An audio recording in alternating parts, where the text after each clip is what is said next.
of a detail. Who calls a poker room that early in the morning? What kind of call would make Fox up and leave the game? What about the prints? I had him checked anyway, and they didn't match those on the belt. He was clean.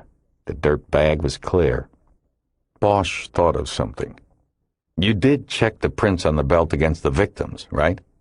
Hey, Bosch, I know you highfalutin guys think you're the cat's ass now, but we were known for having a brain or two back in those days. Sorry. The prints on the belt were not the victims. They were definitely the killers because of their location. We got good direct lifts and partials on 2 spots where it was clear the belt had been grasped by the full hand. You don't hold the belt that way when you're putting it on. You do hold it that way if you're going to put it around someone's neck. They were both silent after that. Bosch couldn't figure out what McKittrick was telling him. He felt deflated. He had thought that if he got McKittrick to open up, the old cop would point the finger at Fox or Conklin or somebody. But he was doing none of that. He really wasn't giving Bosch anything.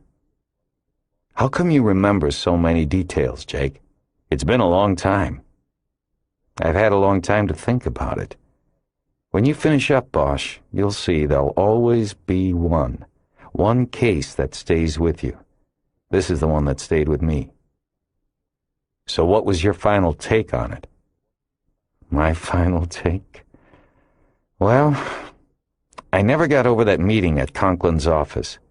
I guess you had to be there, but it just seemed that the one that was in charge of that meeting was Fox. It was like he was calling the shots. Bosch nodded. He could see that McKittrick was struggling for an explanation of his feelings. You ever interview a suspect with his lawyer there jumping in and out of the conversation? McKittrick asked. You know, don't answer this, don't answer that, shit like that? All the time. Well, it was like that. It was like Conklin, the next DA, for Christ's sake, was this shitheel's lawyer, objecting all the time to our questions. What it came down to was that if you didn't know who he was or where we were, you'd have sworn he was working for Fox. Both of them, Mattel too. So I felt pretty sure Fox had his hooks into Arno. Somehow he did. And I was right. It was all confirmed later. You mean when Fox died? Yeah. He got killed in a hit-and-run while working for the Conklin campaign. I remember the newspaper story on it didn't say nothing about his background as a pimp, as a Hollywood Boulevard hoodlum. Nah, he was just this guy who got run down, Joe Innocent.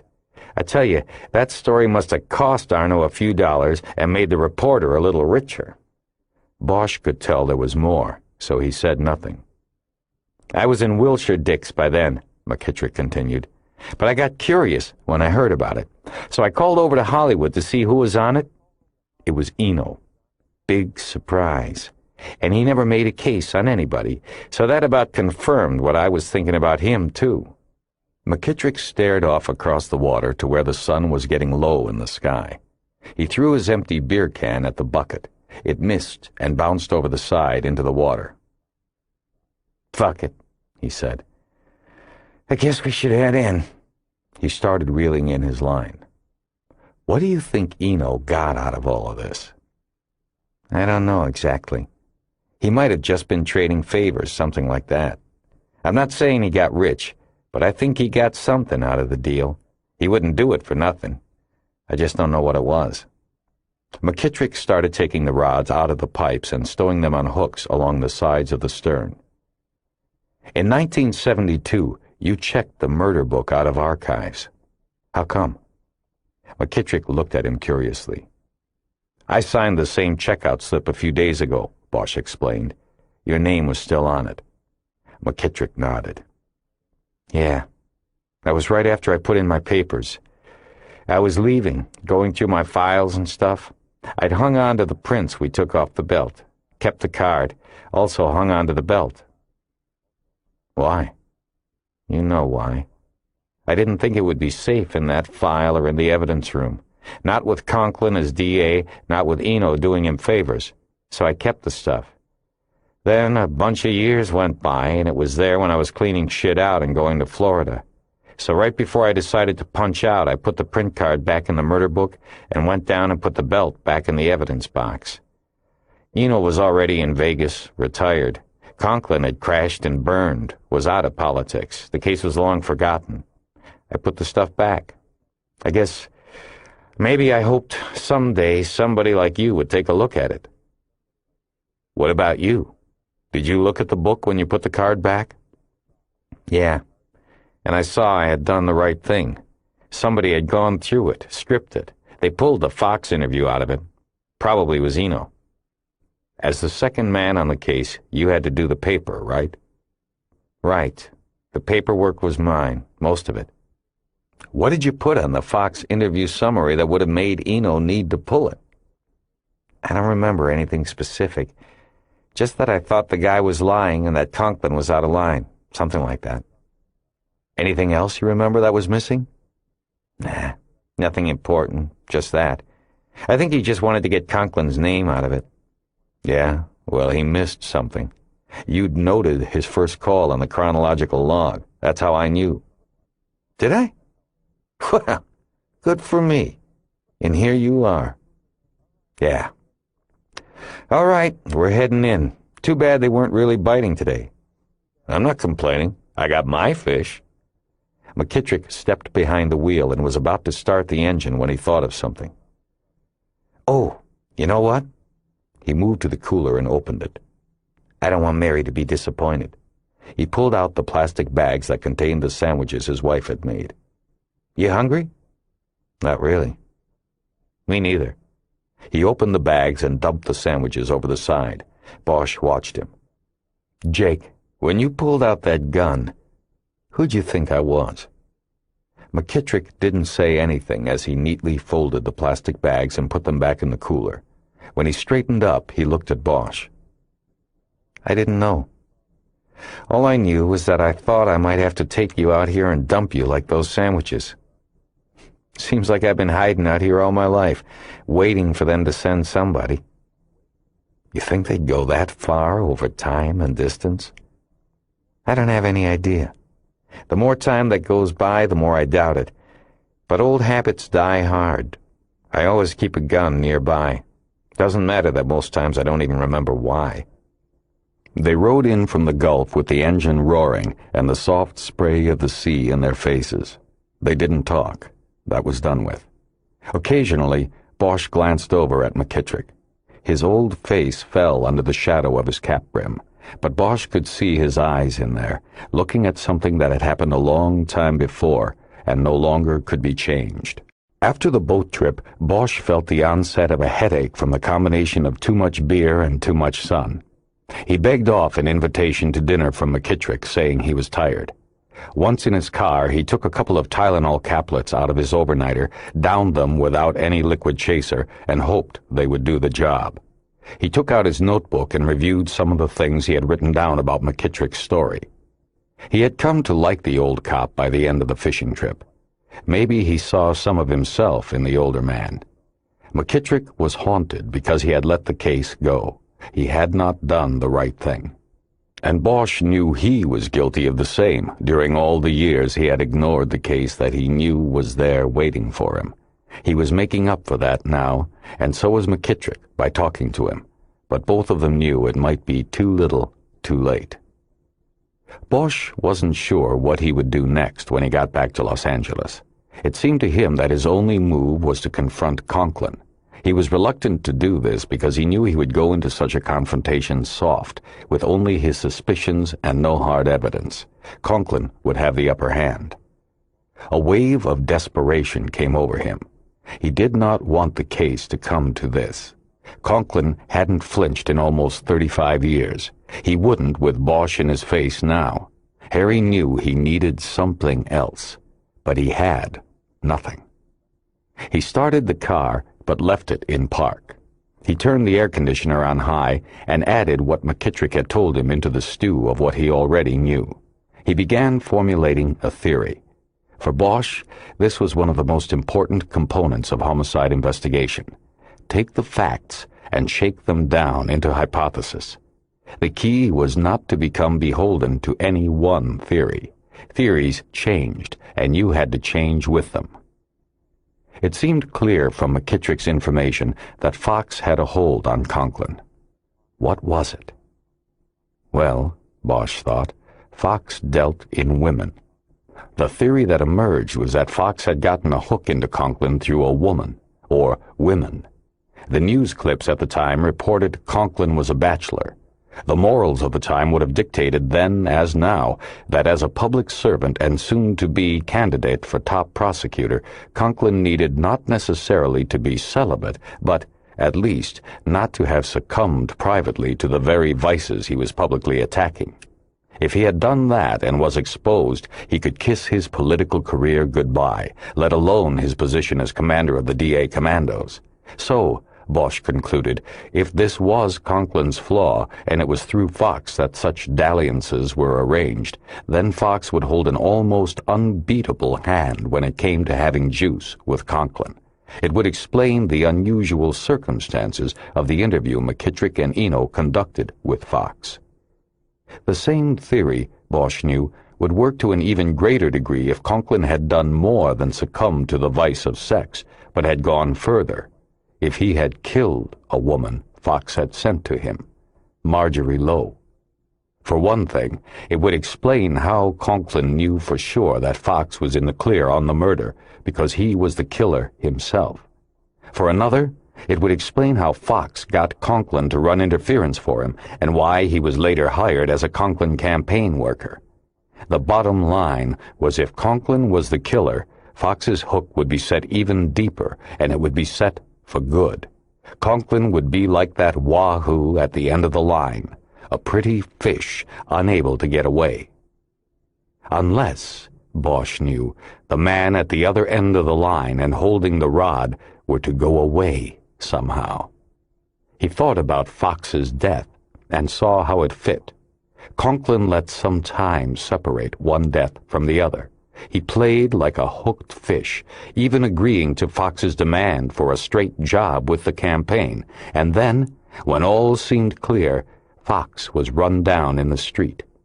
Maybe a payoff to a reporter kept the victim's background quiet, if the reporter even knew it, and a few months later, Conklin was crowned district attorney.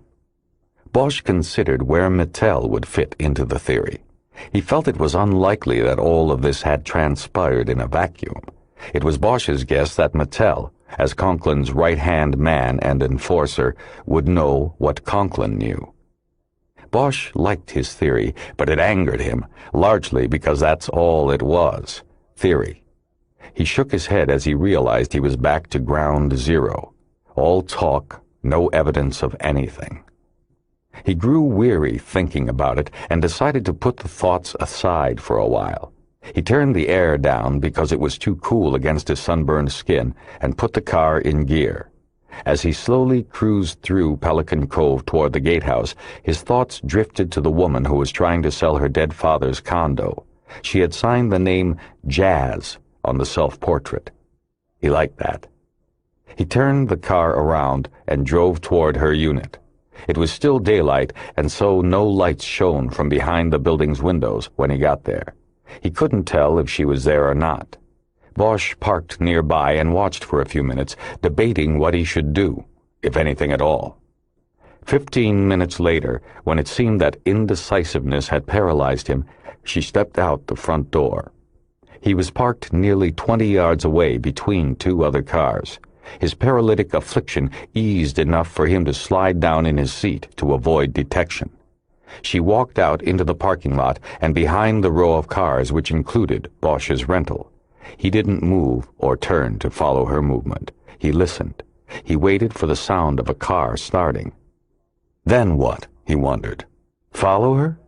What are you doing? He jerked upright at the sound of sharp rapping on the window next to him.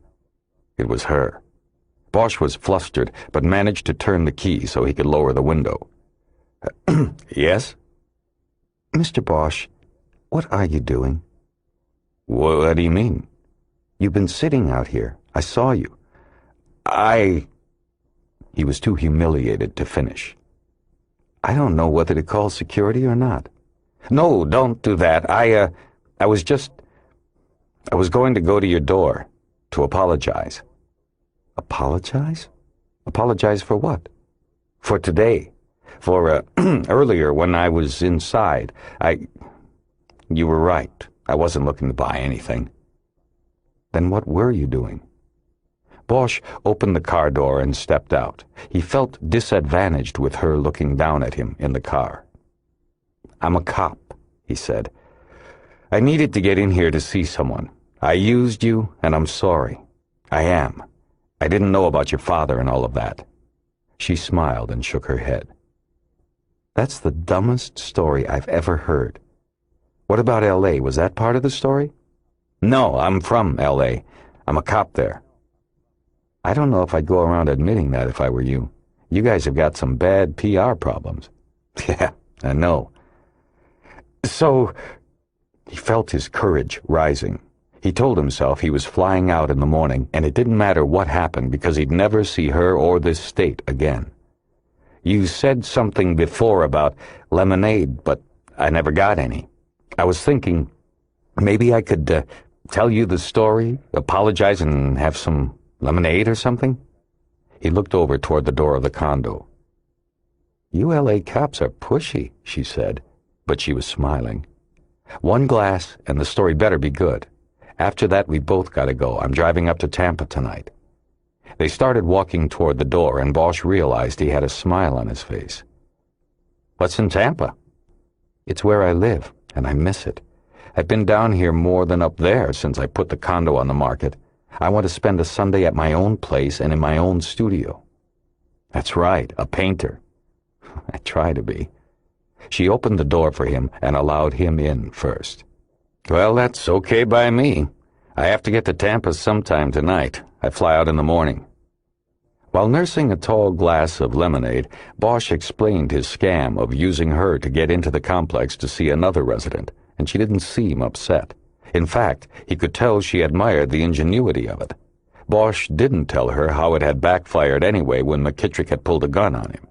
He gave her a vague outline of the case, never mentioning its personal connection to himself, and she seemed intrigued by the whole idea of solving a murder that happened 33 years earlier. The one glass of lemonade turned into 4, and the last 2 were spiked nicely with vodka. They took care of what was left of Bosch's headache and put a nice bloom on everything. Between the 3rd and the 4th, she asked if he would mind if she smoked, and he lit cigarettes for the both of them. And as the sky darkened over the mangroves outside, he finally turned the conversation toward her. Bosch had sensed a loneliness about her, a mystery of some sort. Behind the pretty face there were scars, the kind that couldn't be seen. Her name was Jasmine Corian, but she said that friends called her Jazz. She spoke of growing up in the Florida sun, of never wanting to leave it. She had married once, but it was a long time ago. There was nobody in her life now, and she was used to it.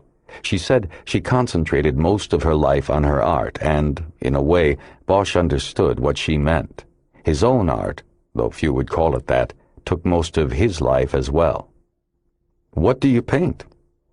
Portraits, mostly. Who are they? Just someone I know. Maybe I'll paint you, Bosch. Someday. He didn't know what to say to that, so he made a clumsy transition to safer ground. Why don't you give this place to a realtor to sell? That way you could stay in Tampa and paint. Because I wanted the diversion. I also didn't want to give a realtor the 5%. This is a nice complex. These units sell pretty well without realtors. A lot of Canadian investment. I think I'll sell it. This was only the first week I've run the ad. Bosch just nodded and wished he had kept the conversation on her painting instead of realtors. The clumsy change seemed to have clogged things up a bit. I was thinking, you want to have dinner? She looked at him solemnly as if the request and her answer had far deeper implications. They probably did. At least, he thought they did. Where would we go? That was a stall, but he played along. I don't know. It's not my town, not my state. You could pick a place. Around here or on the way up to Tampa, I don't care. I'd like your company, though, Jazz. If you want to. How long has it been since you were with a woman? I mean, on a date. On a date? I don't know. A few months, I guess. But look, I'm not a hard luck case. I'm just in town and alone and thought maybe you'd... It's okay, Harry. Let's go. To eat? Yes, to eat. I know a place on the way up. It's above Longboat. You'll have to follow me. He smiled and nodded. She drove a Volkswagen Beetle convertible that was powder blue with one red fender. He couldn't lose her in a hailstorm, let alone the slow-moving Florida highways. Bosch counted 2 drawbridges that they had to stop for before they got to Longboat Key. From there, they headed north for the length of the island, crossed a bridge onto Anna Maria Island, and finally stopped at a place called the Sandbar. They walked through the bar and sat on a deck overlooking the bay. It was cool, and they ate crabs and oysters chased with Mexican beer. Bosch loved it. They didn't talk much, but didn't need to. It was always in the silences that Bosch felt most comfortable with the women that had moved through his life. He felt the vodka and beer working on him, warming him toward her, sanding off any sharp edges to the evening. He felt a desire for her growing and tugging at him. McKittrick and the case had somehow been pushed into the darkness at the back of his mind.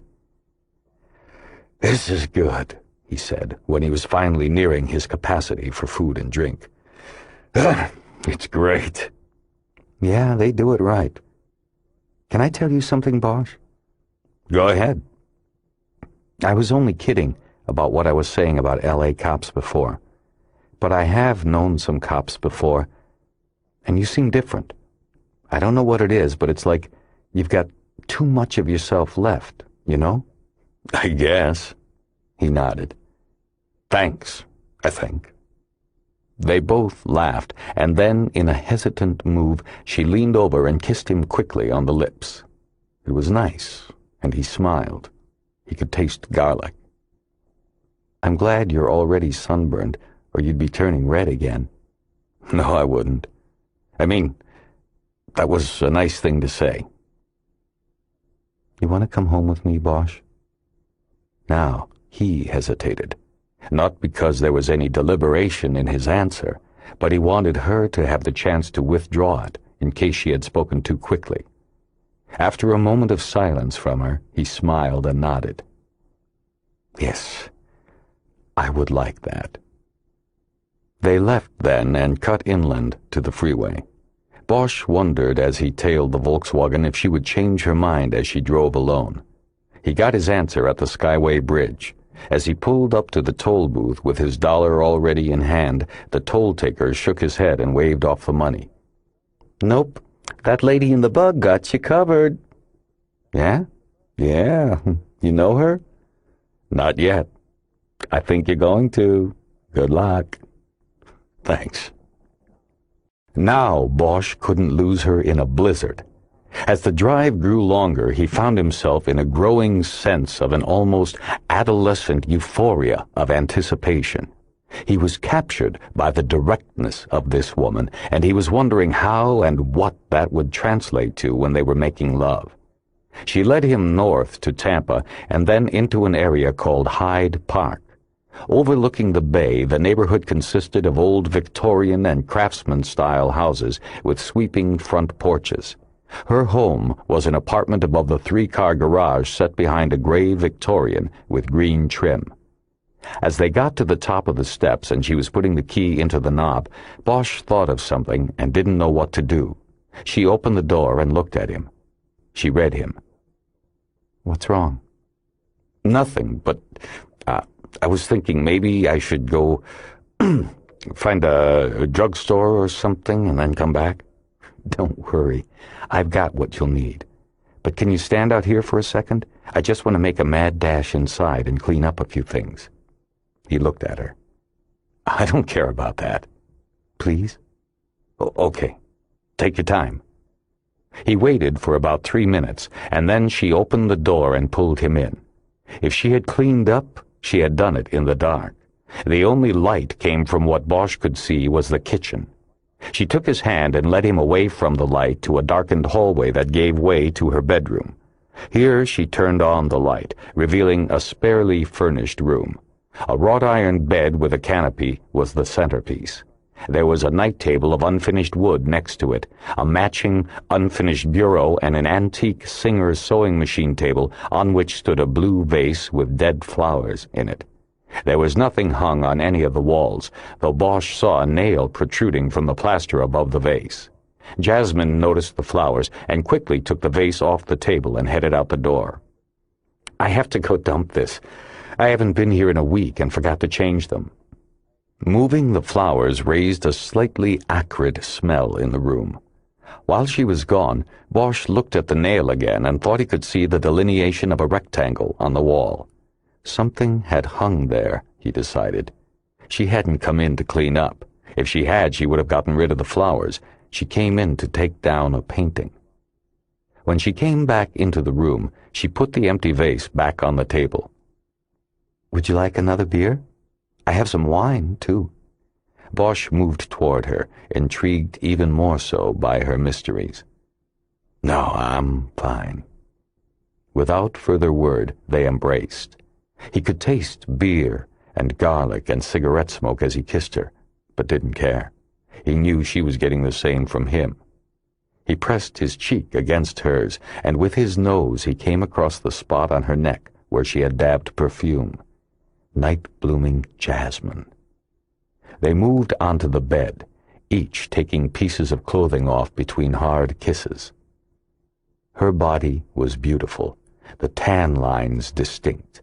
He kissed her lovely, small breasts and gently pushed her back on the bed. She told him to wait, and she rolled to the side and from the drawer of the bed table extracted a strip of 3 condom packages and handed it to him. "Is this wishful thinking?" he asked. They both burst out laughing, and it seemed to make things all the better. "I don't know," she said. "We'll see." For Bosch, sexual encounters had always been a question of timing. The desires of 2 individuals rose and subsided on their own courses.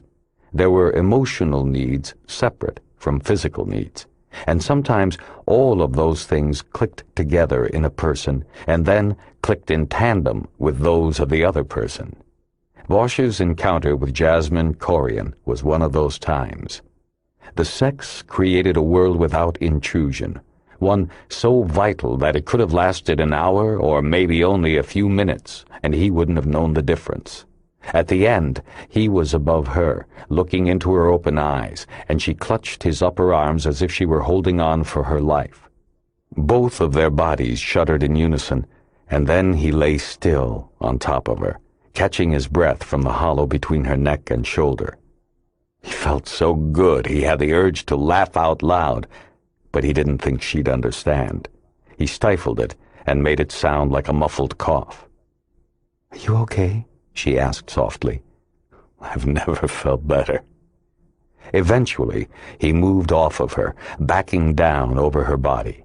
He kissed both of her breasts, then sat up with her legs on either side of him.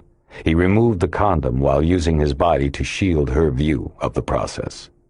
He got up and walked to the door he hoped was the bathroom and found it was a closet. The next door he tried was the bathroom, and he flushed the condom down the toilet. He absent-mindedly wondered if it would end up somewhere in Tampa Bay.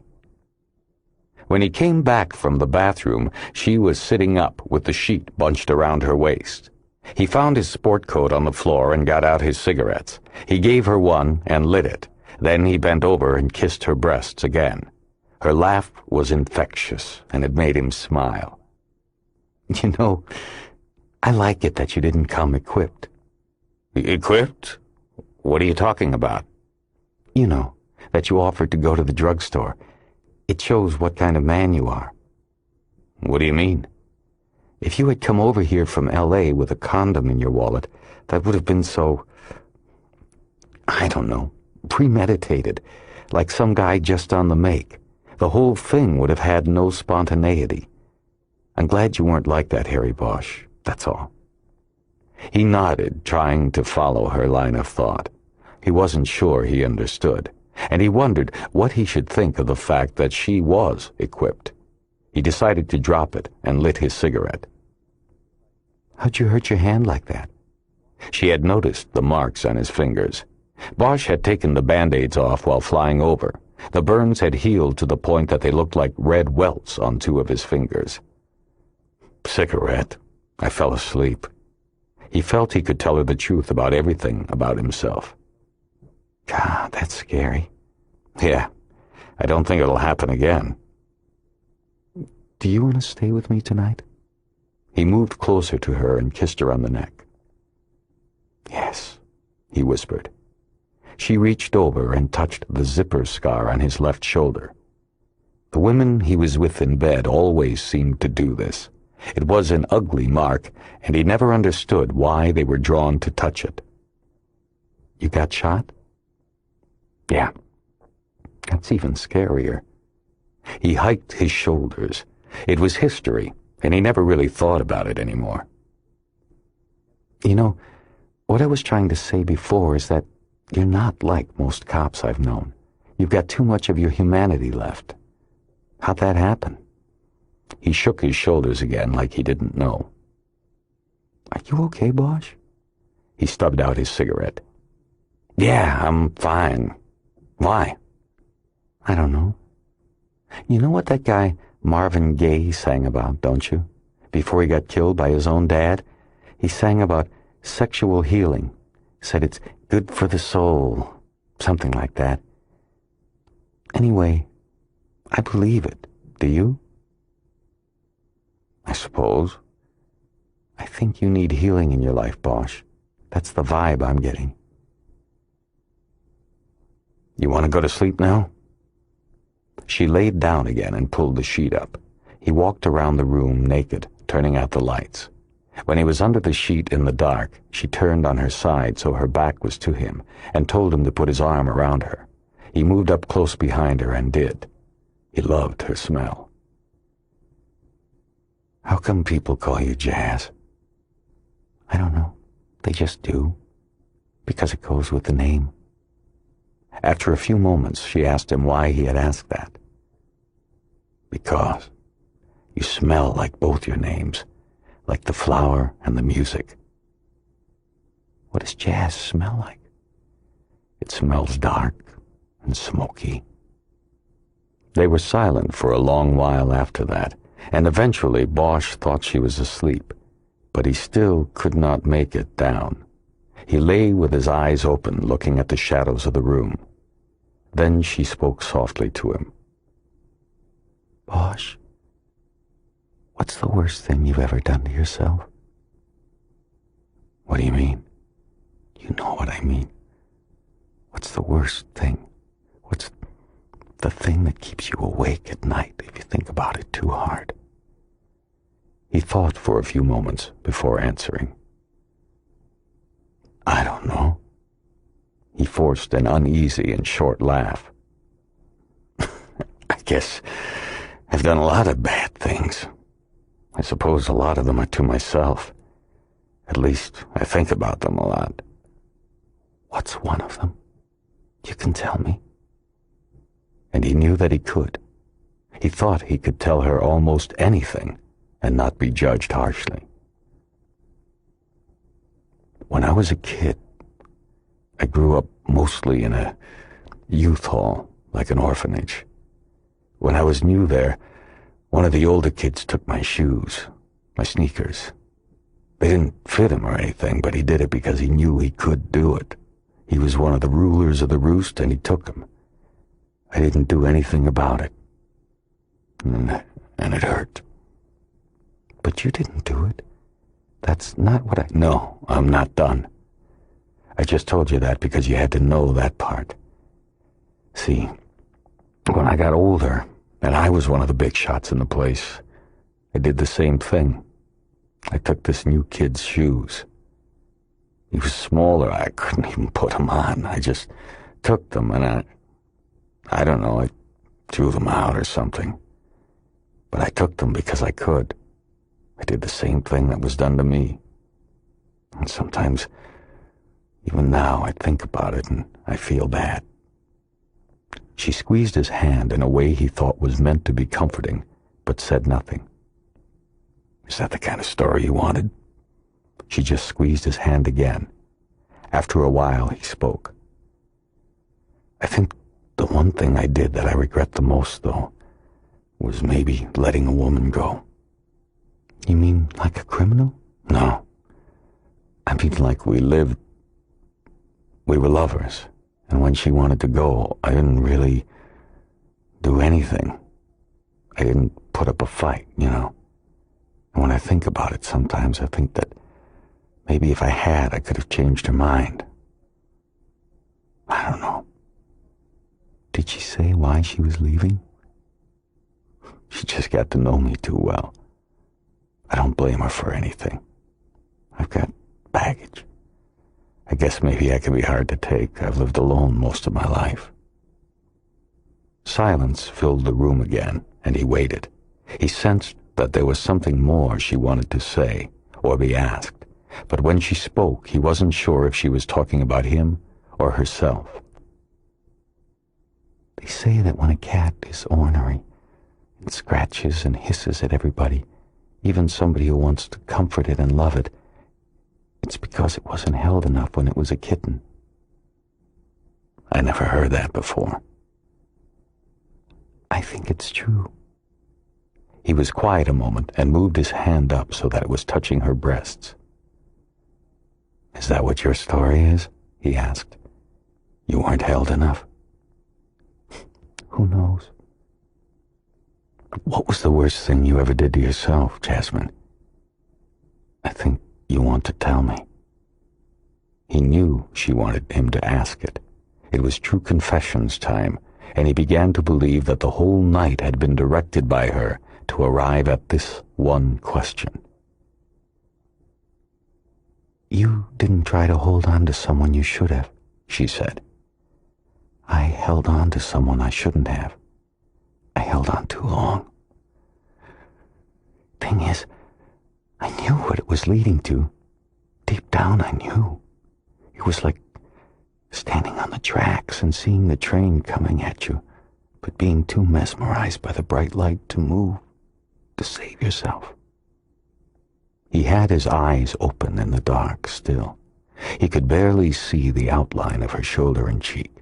He pulled himself closer to her, kissed her neck, and in her ear whispered, But you got out. That's what's important. Yeah, I got out, she said wistfully. I got out. She was silent for a while, and then reached up under the covers and touched his hand. It was cupped over one of her breasts. She held her hand on top of it. Good night, Harry. He waited a while until he heard the measured breathing of her sleep, and then he was finally able to drift off. There was no dream this time, just warmth and darkness. In the morning, Bosch awoke first. He took a shower and borrowed Jasmine's toothbrush without asking. Then he dressed in the clothes he wore the day before and went out to his car to retrieve his overnight bag. Once he was dressed in fresh clothes, he ventured into the kitchen to see about coffee. All he found was a box of tea bags. Leaving the idea behind, he walked around the apartment, his steps creaking on the old pine floors. The living room was as spare as the bedroom. A sofa with an off-white blanket spread on it, coffee table, an old stereo with a cassette but no CD player, no television. Again, nothing on the walls but the telltale indication that there had been. He found 2 nails in the plaster. They weren't rusted or painted over. They hadn't been there too long. Through a set of French doors, the living room opened up to a porch and closed-in windows. There was rattan furniture out here and several potted plants, including a dwarf orange tree with fruit on it. The entire porch was redolent with its smell. Bosch stepped close to the windows, and by looking south down the alley behind the property, he could see the bay. The morning sun's reflection on it was pure white light. He walked back across the living room to another door on the wall opposite the French doors. Immediately upon opening this door, he could smell the sharp tang of oils and turpentine. This was where she painted. He hesitated, but only for a moment, then walked in. The first thing he noticed was that the room had a window that gave a direct view of the bay across the backyards and garages of 3 or 4 houses down the alley. It was beautiful, and he knew why she chose this room for her art. At center, on a paint-dappled drop cloth, was an easel, but no stool. She painted standing. He saw no overhead lamp or artificial light source anywhere else in the room. She painted only by true light. He walked around the easel and found the canvas on it had been untouched by the painter. Along one of the side walls was a high work counter with various tubes of paint scattered about. There were pallet boards and coffee cans with brushes stacked in them. At the end of the counter was a large laundry sink for washing up. Bosch noticed more canvases leaning against the wall under the counter. They were faced inward and appeared to be unused pieces like the one on the easel, waiting for the artist's hand. But Bosch suspected otherwise. Not with the exposed nails in the walls in the other rooms of the apartment. He reached under the counter and slid a few of the canvases out. As he did this, he almost felt as if he was on some case, solving some mystery. The 3 portraits he pulled out were painted in dark hues. None were signed, though it was obvious all were the work of one hand, and that hand was Jasmine's. Bosch recognized the style from the painting he had seen at her father's house. Sharp lines, dark colors. The first one he looked at was of a nude woman with her face turned away from the painter and into the shadows. The sense Bosch felt was that the darkness was taking the woman, rather than her turning to the darkness. Her mouth was completely in shadow. It was as if she was mute. The woman, Bosch knew, was Jasmine. The second painting seemed to be part of the same study as the first. It was the same nude in shadow, though she was now facing the viewer.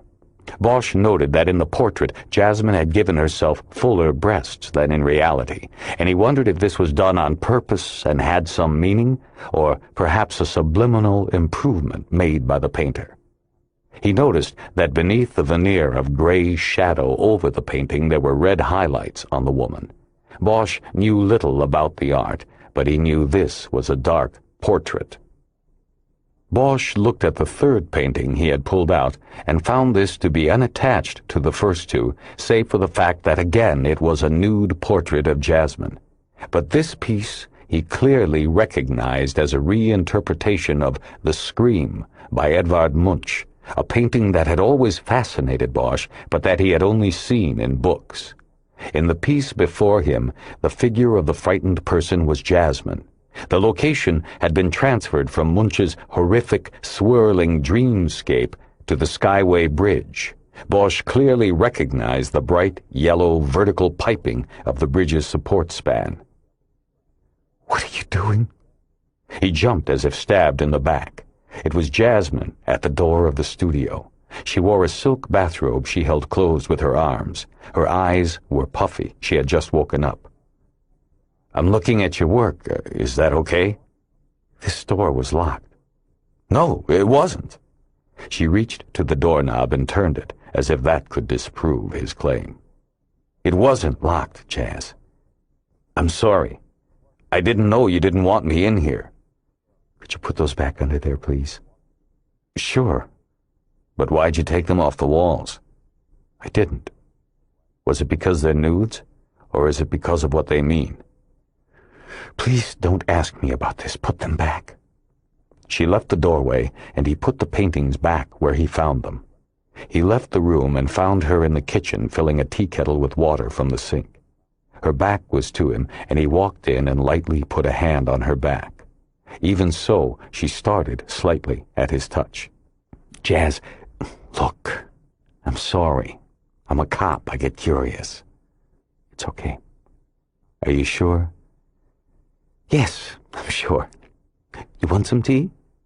She had stopped filling the kettle, but did not turn around or make a move to put it on the stove. "No. I was thinking maybe I could take you out for breakfast." "When do you leave? I thought you said the plane's this morning." "That was the other thing I was thinking about. I could stay another day. Leave tomorrow if you want me to. I mean, if you'll have me. I'd like to stay." She turned around and looked at him. "I want you to stay too." They embraced and kissed, but she quickly pulled back. "It's not fair. You brushed your teeth. I have monster breath." "Yeah, but I used your toothbrush, so it evens out." "Gross. Now I have to get a new one." "That's right." They smiled, and she gave him a tight hug around the neck, his trespass in her studio seemingly forgotten. "You call the airline, and I'll get ready. I know where we can go." When she pulled away, he held her in front of him. He wanted to bring it up again. He couldn't help it. "I want to ask you something." "What?" "How come those paintings aren't signed?" "They're not ready to be signed." "The one at your father's was signed." "That was for him, so I signed it. Those others are for me." "The one on the bridge. Is she going to jump?" She looked at him a long time before answering. "I don't know. Sometimes when I look at it, I think she is. I think the thought is there, but you never know." "It can't happen, Jazz." "Why not?" "Because it can't." "I'll get ready." She broke away from him then and left the kitchen. He went to the wall phone next to the refrigerator and dialed the airline. While making the arrangements to fly out Monday morning, he decided on a whim to ask the airline agent if it was possible to route his new flight back to Los Angeles through Las Vegas. She said not without a 3-hour and 14-minute layover. He said he'd take it. He had to pay $50 on top of the $700 they already had from him in order to make the needed changes. He put it on his credit card. He thought about Vegas as he hung up. Claude Eno might be dead, but his wife was still cashing his checks. She might be worth the $50 layover.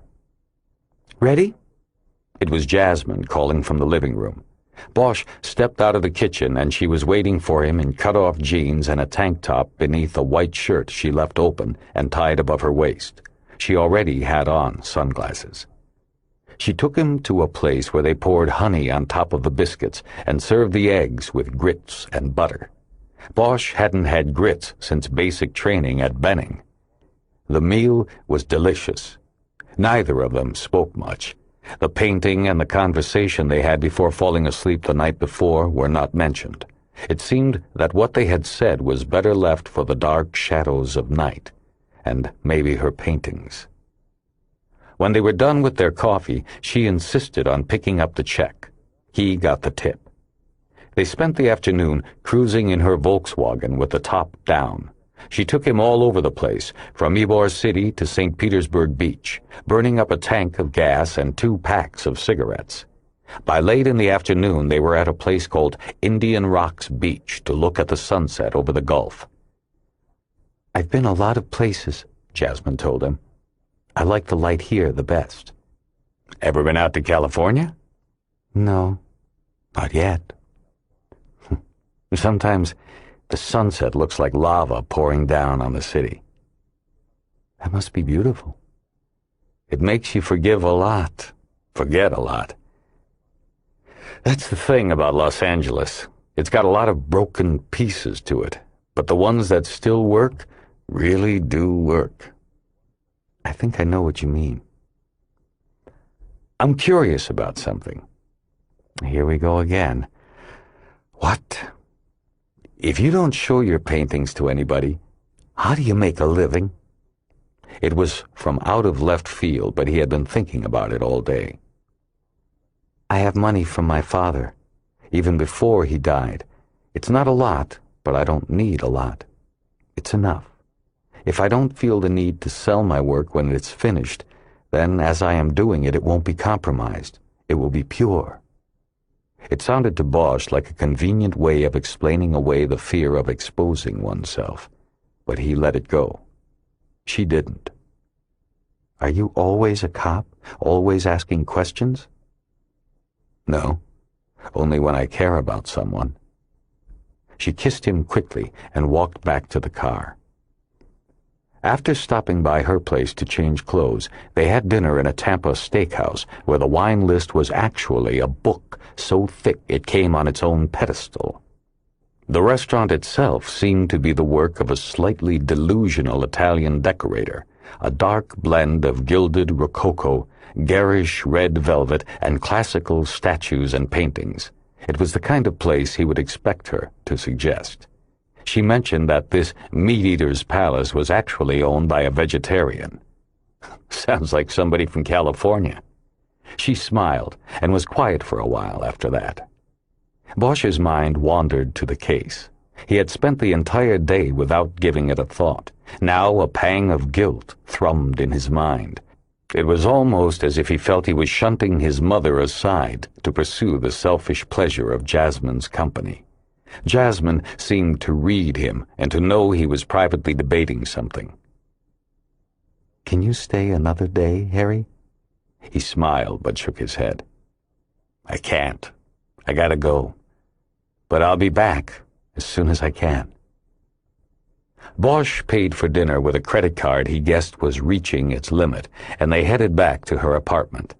Knowing their time together was drawing to a close, they went right to the bed and made love. The feel of her body, its taste, and its scent seemed perfect to Bosch. He didn't want the moment to end. He'd had immediate attractions to women before in his life and had even acted on them, but never one that felt so fully engaging and complete. He guessed that it was because of all he did not know about her. That was the hook. She was a mystery.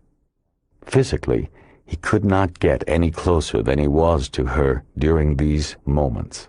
Yet there was so much of her hidden, unexplored. They made love in gentle rhythm and held each other in a deep, long kiss at the end. Later, he lay on his side, next to her, his arm across the flatness of her belly. One of her hands traced circles in his hair. The true confessions began. "Harry, you know, I haven't been with a lot of men in my life." He didn't respond because he didn't know what the proper response could be. He was well past caring about a woman's sexual history for anything other than health reasons. "What about you?" she asked. He couldn't resist. "I haven't been with a lot of men either. In fact, none, as far as I know." She punched him on the shoulder. "You know what I mean."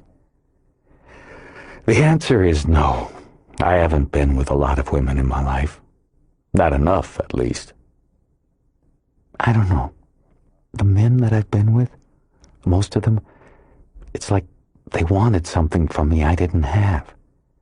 I don't know what it was, but I just didn't have it to give. Then I either left too soon or stayed too long." He propped himself up on one elbow and looked at her. "Sometimes I think that I know strangers better than I know anybody else, even myself. I learn so much about people in my job, sometimes I think I don't even have a life. I only have their life." "I don't know what I'm talking about." "I think you do. I understand. Maybe everybody's like this." "I don't know. I don't think so." They were quiet for a while after that. Bosch leaned down and kissed her breasts, holding a nipple between his lips for a long moment. She brought her hands up and held his head to her chest. He could smell the jasmine. "Harry, have you ever had to use your gun?"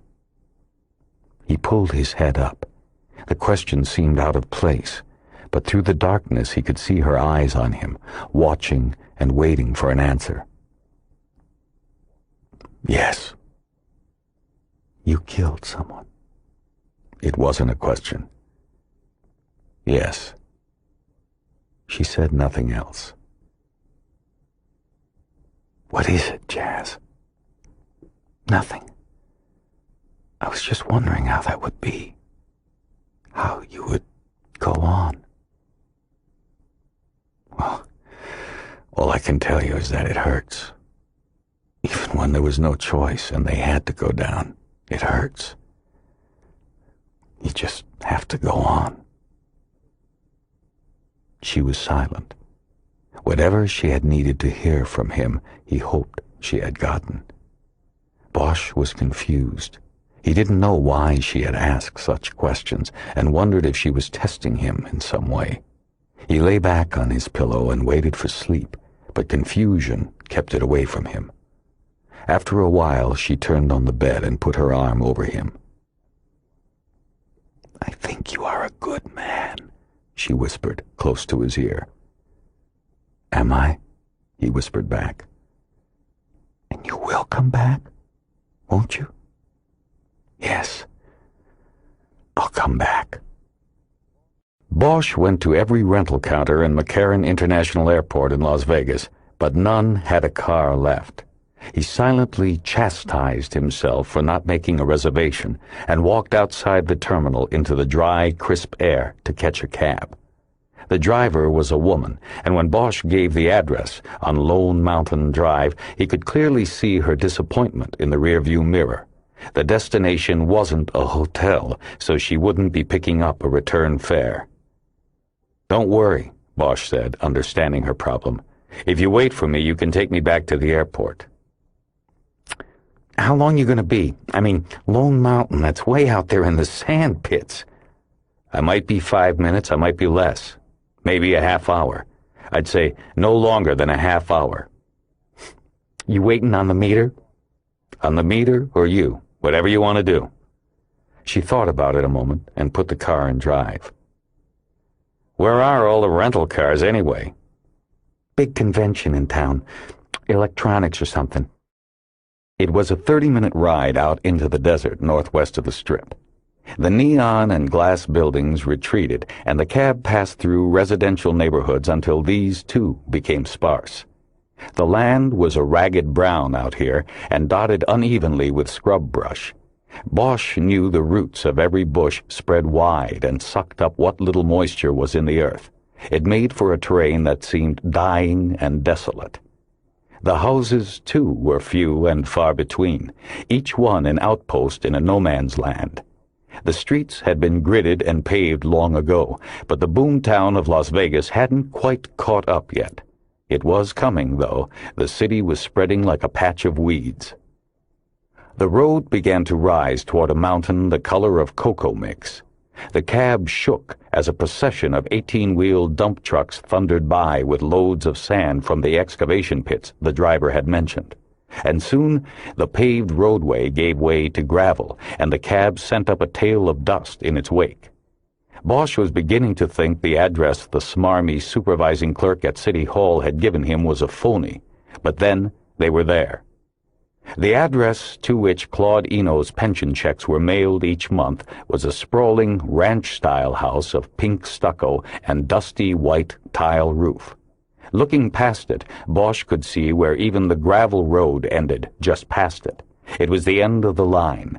Nobody had lived farther away than Claude Eno. "I don't know about this," the driver said. "You want me to wait? This is like the goddamn moon out here." She had pulled into the driveway behind a late 1970s model Olds Cutlass. There was a carport where another car was parked and hidden beneath a tarp that was blue in the further recesses of the carport, but bleached nearly white along the surfaces sacrificed to the sun. Bosch took out his fold of money and paid the driver $35 for the ride out. Then he took two 20s, ripped them in half, and handed one side of each over the seat to her. "You wait, you get the other half of those." "Plus the fare back to the airport?" "Plus that." Bosch got out, realizing it would probably be the quickest $40 ever lost in Las Vegas if nobody answered the door. But he was in luck. A woman who looked to be in her late 60s opened the door before he could knock. And why not, he thought. In this house you could see visitors coming for a mile. Bosch felt the blast of air conditioning escaping through the open door. "Mrs. Eno?" "No." Bosch pulled out his notebook and checked the address against the black numbers tacked on the front wall next to the door. They matched. Olive Eno doesn't live here? You didn't ask that. I'm not Mrs. Eno. Can I please speak with Mrs. Eno, then? Annoyed with the woman's preciseness, Bosch showed the badge he had gotten back from McKittrick after the boat ride. It's police business. Well, you can try. She hasn't spoken to anybody, at least anybody outside her imagination, in 3 years. She motioned Bosch in, and he stepped into the cool house. I'm her sister. I take care of her. She's in the kitchen. We were in the middle of lunch when I saw the dust come up on the road and heard you arrive. Bosch followed her down a tiled hallway toward the kitchen. The house smelled like old age, like dust and mold and urine. In the kitchen, a gnome-like woman with white hair sat in a wheelchair, barely taking up half of the space it gave for an occupant. There was a slide-on tray in front of it, and the woman's gnarled, pearl-white hands were folded together on top of it. There were milky blue cataracts on both eyes, and they seemed dead to the world outside the body. Bosch noticed a bowl of applesauce on the nearby table. It only took him a few seconds to size up the situation. She'll be 90 in August, said the sister, if she makes it. How long has she been like this? Long time. I've been taking care of her for 3 years now. She then bent into the gnome's face and loudly added, Isn't that right, Olive? The loudness of the question seemed to kick a switch, and Olive Eno's jaw started working, but no sound that was intelligible was issued. She stopped the effort after a while, and the sister straightened up. Don't worry about it, Olive. I know you love me. She wasn't as loud with that sentence. Maybe she feared Olive might actually muster a denial. What's your name? Bosch asked. Elizabeth Schiavone. What's this about? I saw that badge of yours says Los Angeles, not Las Vegas. Aren't you off the beat here a bit? Not really. It's about her husband, one of his old cases. Claude's been dead going on 5 years now. How did he die? Just died. His pump went out. Died right there on the floor about where you're standing. They both looked down at the floor as if maybe his body was still there. I came to look through his things, Bosch said. What things? I don't know. I was thinking maybe he kept files from his time with the police. You better tell me what you're doing here. This doesn't sound right to me. I'm investigating a case he worked back in 1961. It's still open. Parts of the file are missing. I thought maybe he'd taken it. I thought maybe there might be something important that he kept. I don't know what. Anything. I just thought it was worth a try. He could see that her mind was working, and her eyes suddenly froze for a second when her memory snagged on something. There is something, isn't there? He said. No. I think you should go. It's a big house. Did he have a home office? Claude left the police 30 years ago. He built this house in the middle of nowhere just to be away from all of that. What did he do when he moved out here? He worked casino security. A few years at the Sands, then 20 at the Flamingo. He was getting 2 pensions and took good care of Olive. Speaking of which, who's signing those pension checks these days? Bosch looked at Olive Eno to make his point. The other woman was silent a long moment, then went on the offense. Look, I could get power of attorney. Look at her. It wouldn't be a problem. I take care of her, mister. Yeah, you feed her applesauce. I have nothing to hide. You want somebody to make sure, or do you want to let it end right here? I don't really care what you're doing, lady. I don't really care if you're even her sister or not. If I was betting, I'd say you're not. But I don't really care right now. I'm busy. I just want to look through Eno's things. He stopped there and let her think about it. He looked at his watch. No warrant then, right? I don't have a warrant. I've got a cab waiting. You make me get a warrant, and I'm going to stop being such a nice guy. Her eyes went up and down his body as if to measure how nice and how not nice he could be. The office is this way. She said the words like they were bites out of wood planks. She swiftly led him down the hall again and then off to the left into a study. There was an old steel desk as the room's centerpiece, a couple of four-drawer file cabinets, an extra chair, and not much else. After he died, Olive and I moved everything into those file cabinets and haven't looked at it since. They're all full? All 8. Have at it. Bosch reached his hand into his pocket and took out another $20 bill. He tore it in half and gave one side to Schiavone. "Take that out to the cab driver. Tell her I'm going to be a little longer than I thought." She exhaled loudly, snatched the half, and left the room. After she was gone, Bosch went to the desk and opened each of the drawers. The first 2 he tried were empty. The next contained stationery and office supplies. The 4th drawer contained a checkbook that he quickly leafed through and saw it was an account covering household expenses. There was also a file containing recent receipts and other records. The last drawer in the desk was locked. He started with the bottom file drawers and worked his way up. Nothing in the first few seemed even remotely connected with what Bosch was working on. There were files labeled with the names of different casinos and gaming organizations. The files in another drawer were labeled by people's names. Bosch looked through a few of these and determined they were files on known casino cheats.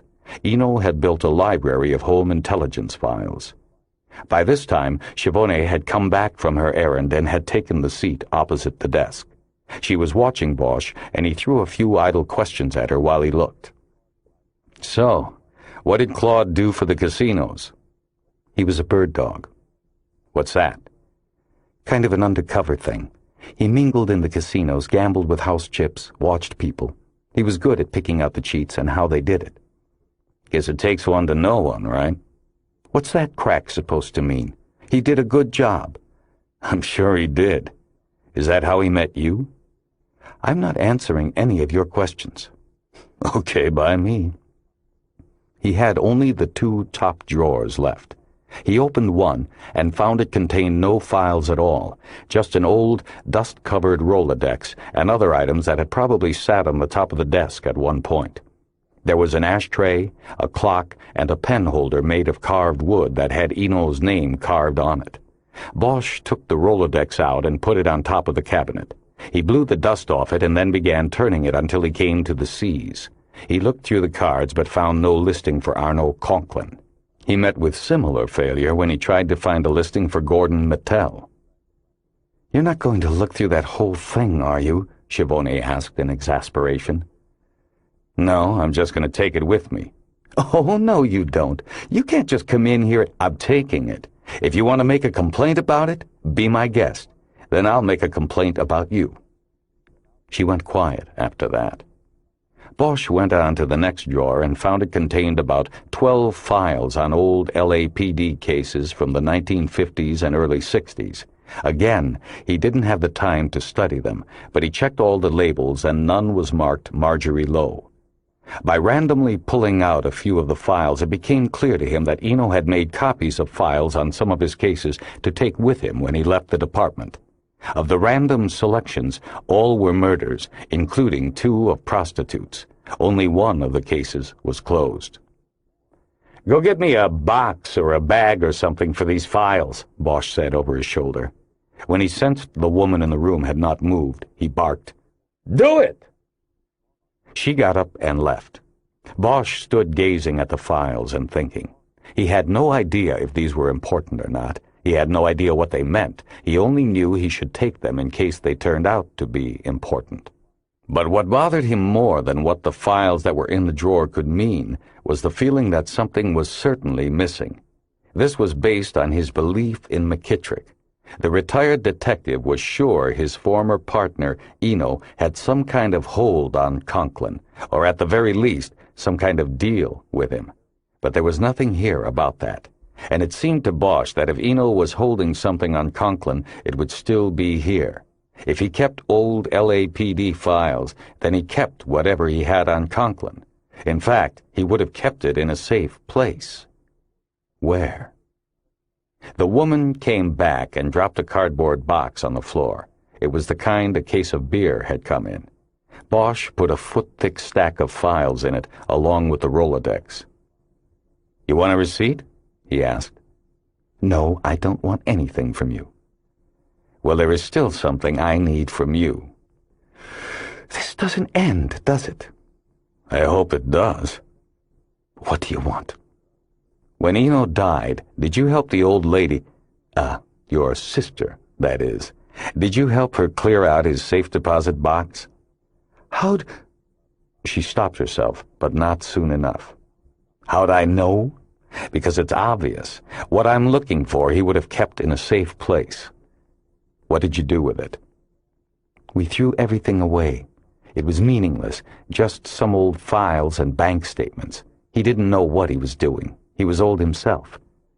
Bosch looked at his watch. He was running out of time if he was going to make his plane. Get me the key for the desk drawer.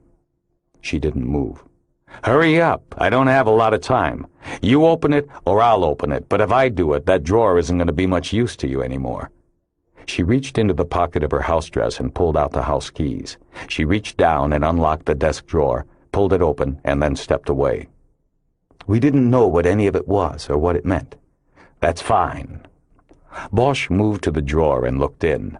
There were 2 thin manila files and 2... You are not just a listener, but a part of this journey. Take this interlude as your time to relax and enjoy. This audiobook is shared freely with you in mind.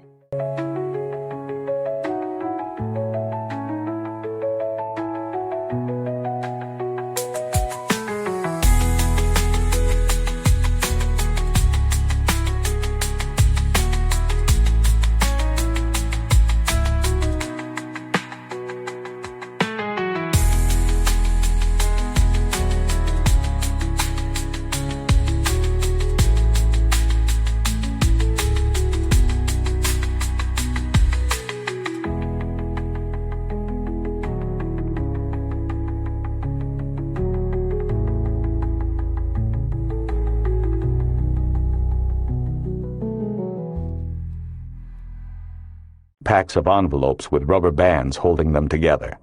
The first file he looked through contained Eno's birth certificate, passport, marriage license, and other personal records. He put it back in the drawer. The next file contained LAPD forms, and Bosch quickly recognized them as the pages and reports that had been removed from the Marjorie Lowe murder book. He knew he had no time to read them at the moment, and put the file in the beer box with the other files. The rubber band on the first package of envelopes snapped when he tried to remove it, and he was reminded of the band that had been around the blue binder that contained the case files. Everything about this case was old and ready to snap, he thought.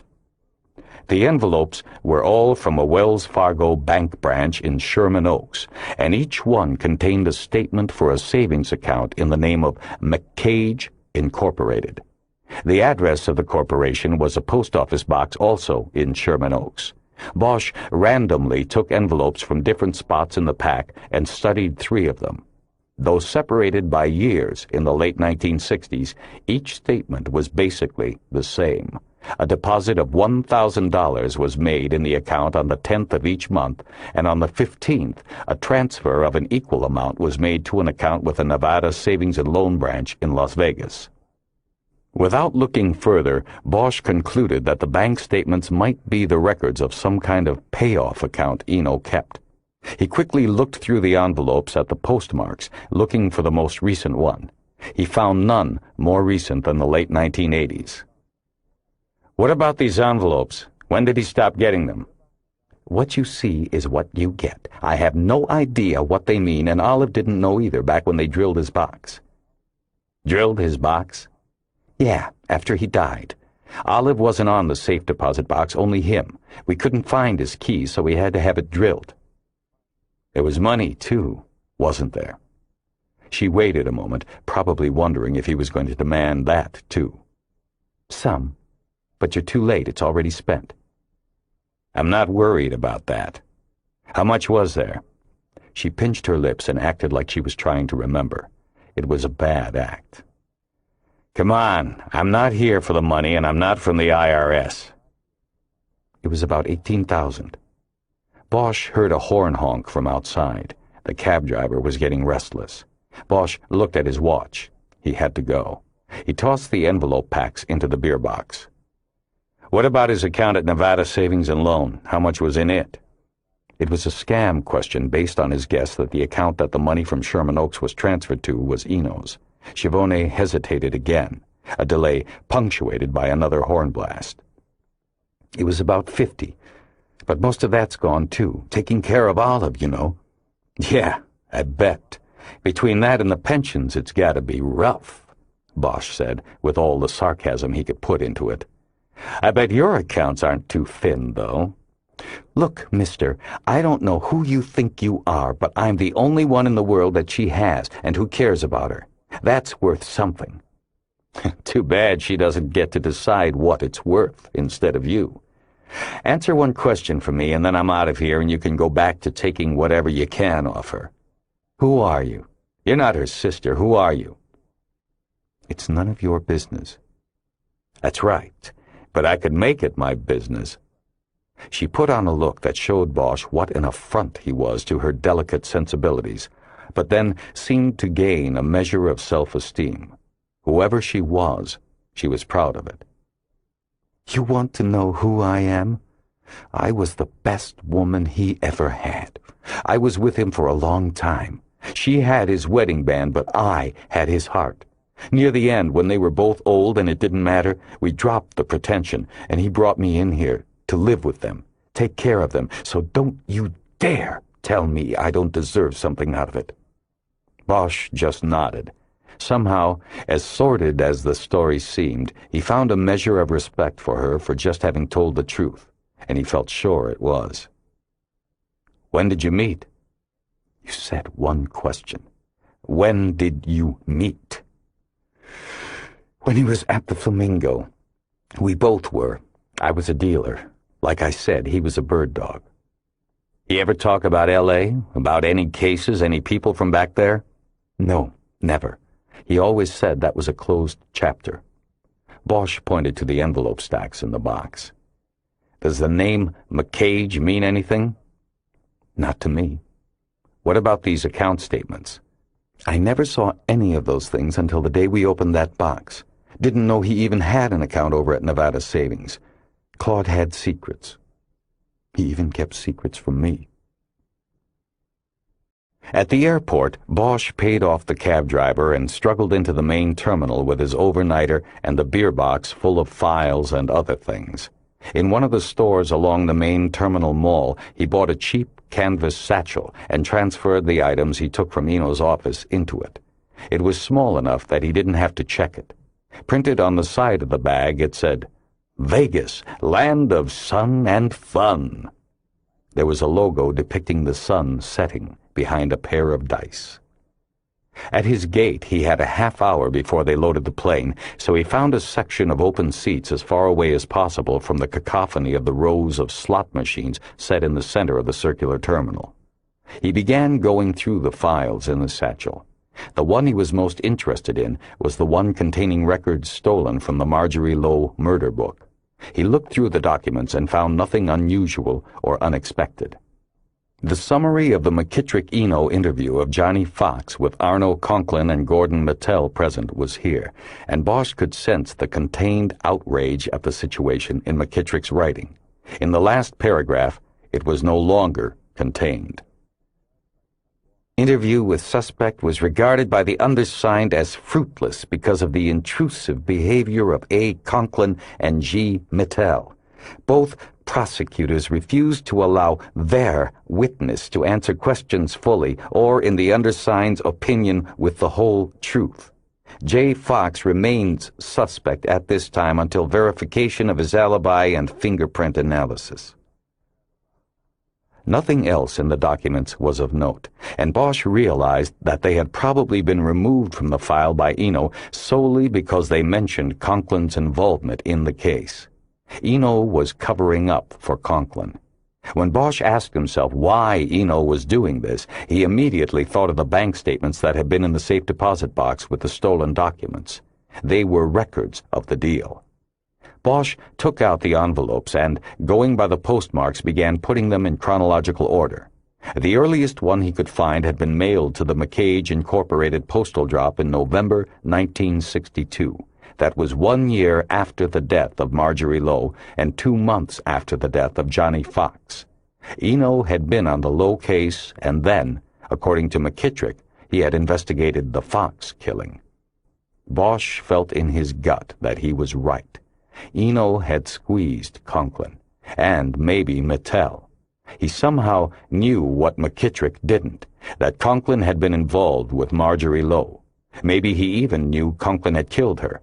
He had enough to put Conklin on the line for $1,000 a month for life. It wasn't a lot. Eno wasn't greedy, though $1,000 a month in the early 60s probably more than matched what he was making on the job. But the amount didn't matter to Bosch. The payment did. It was an admission. If it could be traced to Conklin, it was hard evidence. Bosch felt himself getting excited. The records hoarded by a corrupt cop, dead 5 years now, might be all he needed to go head-to-head with Conklin. He thought of something and looked around for the usual bank of phones. He checked his watch and looked over at the gate. People were milling about, ready to board and getting anxious. Bosch put the file and envelopes back into the satchel and carried his things to the phone. Using his AT&T card, he dialed information in Sacramento and then dialed the Department of State and asked for the Corporate Records Unit. In 3 minutes, he knew that McCage, Inc. was not a California corporation and never was, at least in records going back to 1971. He hung up and went through the same process again, this time calling the Nevada state offices in Carson City. The phone clerk told him the incorporation of McCage, Inc. was defunct and asked if he was still interested in what information the state had. He excitedly said yes and was told by the clerk that she had to switch to microfiche and it would take a few minutes. While he waited, Bosch got out a notebook and got ready to take notes. He saw the gate door had been opened and people were just starting to board the plane. He didn't care. He'd miss it if he had to. He was too juiced to do anything but hang on to the phone. Bosch studied the rows of slot machines in the center of the terminal. They were crowded with people trying their last chance at luck before leaving, or their first chance after stepping off planes from all over the country and the world. Gambling against the machines never appealed much to Bosch. He didn't understand it. As he watched those milling about, it was easy to pick who was winning and who wasn't. It didn't take a detective to study the faces and know. He saw one woman with a stuffed teddy bear clamped under her arm. She was working 2 machines at once, and Bosch could see that all she was doing was doubling her losses. To her left was a man in a black cowboy hat who was filling the machine with coins and pulling the arm back as quick as he could. Bosch could see he was playing a dollar machine and was going to the $5 max on every roll. Bosch figured that in the few minutes he watched, the man had spent $60 with no return. At least he wasn't carrying a stuffed animal. Bosch turned back to check the gate. The line of boarders had thinned to a few stragglers. Bosch knew he was going to miss it, but that was okay. He hung on and stayed calm. Suddenly, there was a shout, and Bosch looked over and saw the man with the cowboy hat waving it as his machine was paying off a jackpot. The woman with the stuffed animal stepped back from her machines and solemnly watched the payoff. Each metallic ching of the dollars dropping in the tray must have been like a hammer pounding in her skull, a steady reminder that she was losing. "Take a look at me now, baby," the cowboy whooped.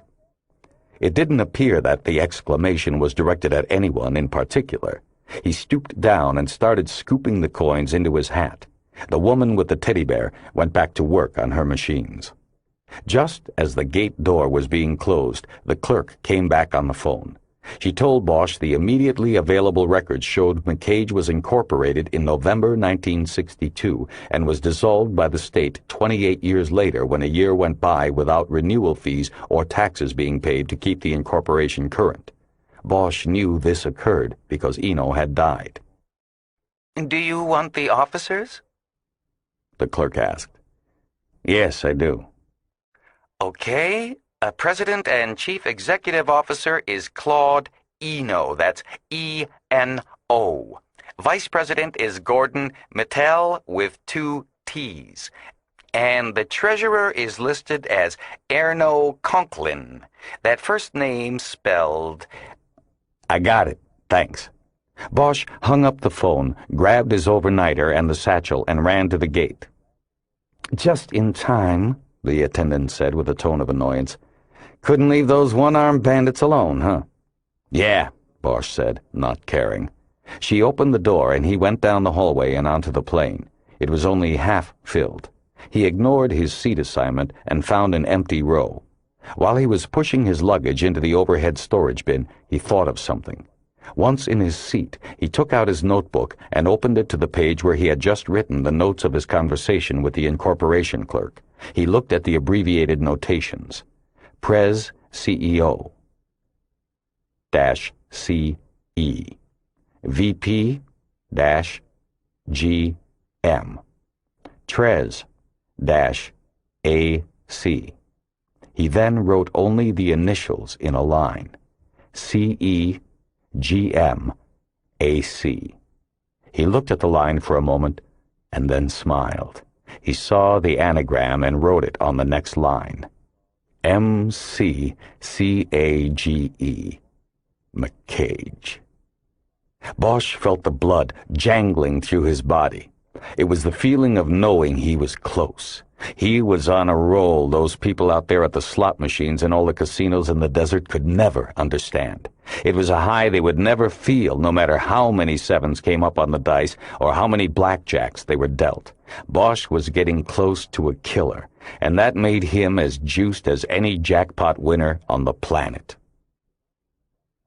Driving the Mustang out of LAX an hour later, Bosch rolled the windows down and bathed his face in the cool, dry air. The sound of the breeze through the grove of eucalyptus trees at the airport gateway was always there like a welcome home. Somehow, he always found it reassuring when he came back from his trips. It was one of the things he loved about the city, and he was glad it always greeted him. He caught the light at Sepulveda and used the time to change the time on his watch. It was 5 minutes after 2. He decided that he would have just enough time to get home, change into fresh clothes, and grab something to eat before heading to Parker Center and his appointment with Carmen Hinojos. He drove quickly under the 405 overpass and then took the curving on-ramp up onto the crowded freeway. As he turned the wheel to negotiate the turn, he realized that his upper arms ached deep in the biceps, and he wasn't sure if it was from his fight with the fish on Saturday or the way Jasmine had gripped his arms while they made love. He thought about her for a few more minutes and decided he would call her at the house before heading downtown. Their parting that morning already seemed long ago to him. They had made promises to meet again as soon as possible, and Bosch hoped the promises would be kept. She was a mystery to him, one in which he knew he had not yet even begun to scratch the surface. The 10 wasn't set to reopen until the following day, so Bosch bypassed the exit and stayed on the 405 until it rose over the Santa Monica Mountains and dropped into the valley. He took the long way because he bet it would be faster, and because he had a mail drop in Studio City that he had been using because the post office refused to deliver mail to a red-tagged structure. He transferred onto the 101 and promptly hit a wall of traffic inching its way along the 6 lanes. He stayed with it until impatience got the better of him. He exited Coldwater Canyon Boulevard and started taking surface streets. On Moore Park Road, he passed several apartment buildings that still hadn't been demolished or repaired, the red tags and yellow tape bleached near white by the months in the sun. Many of the condemned buildings still had signs like, $500 moves you in, and newly remodeled. On one red-tagged structure with the telltale crisscross stress fractures running along its entire length, someone had spray-painted a slogan that many took as the epitaph of the city in the months since the earthquake. The fat lady has sung. Some days it was hard not to believe it, but Bosch tried to keep the faith. Somebody had to. The newspaper said more people were leaving than coming. But no matter, Bosch thought. I'm staying. He cut over to Ventura and stopped at the private mailbox office. There was nothing but bills and junk mail in his box. He stopped at a deli next door and ordered the special, turkey on whole wheat with avocado and bean sprouts to go. After that, he stayed on Ventura until it became Cahuenga, and then took the turnoff to Woodrow Wilson Drive and the climb up the hill to home. On the first curve, he had to slow on the narrow road to squeeze by an LAPD squad car. He waved, but he knew they wouldn't know him. They would be out of North Hollywood Division. They didn't wave back. He followed his usual practice of parking a half-block away from his house and then walking back. He decided to leave the satchel in the trunk because he might need the files downtown. He headed down the street to his house with his overnighter in one hand and the sandwich bag in the other. As he got to the carport, he noticed a patrol car coming up the road.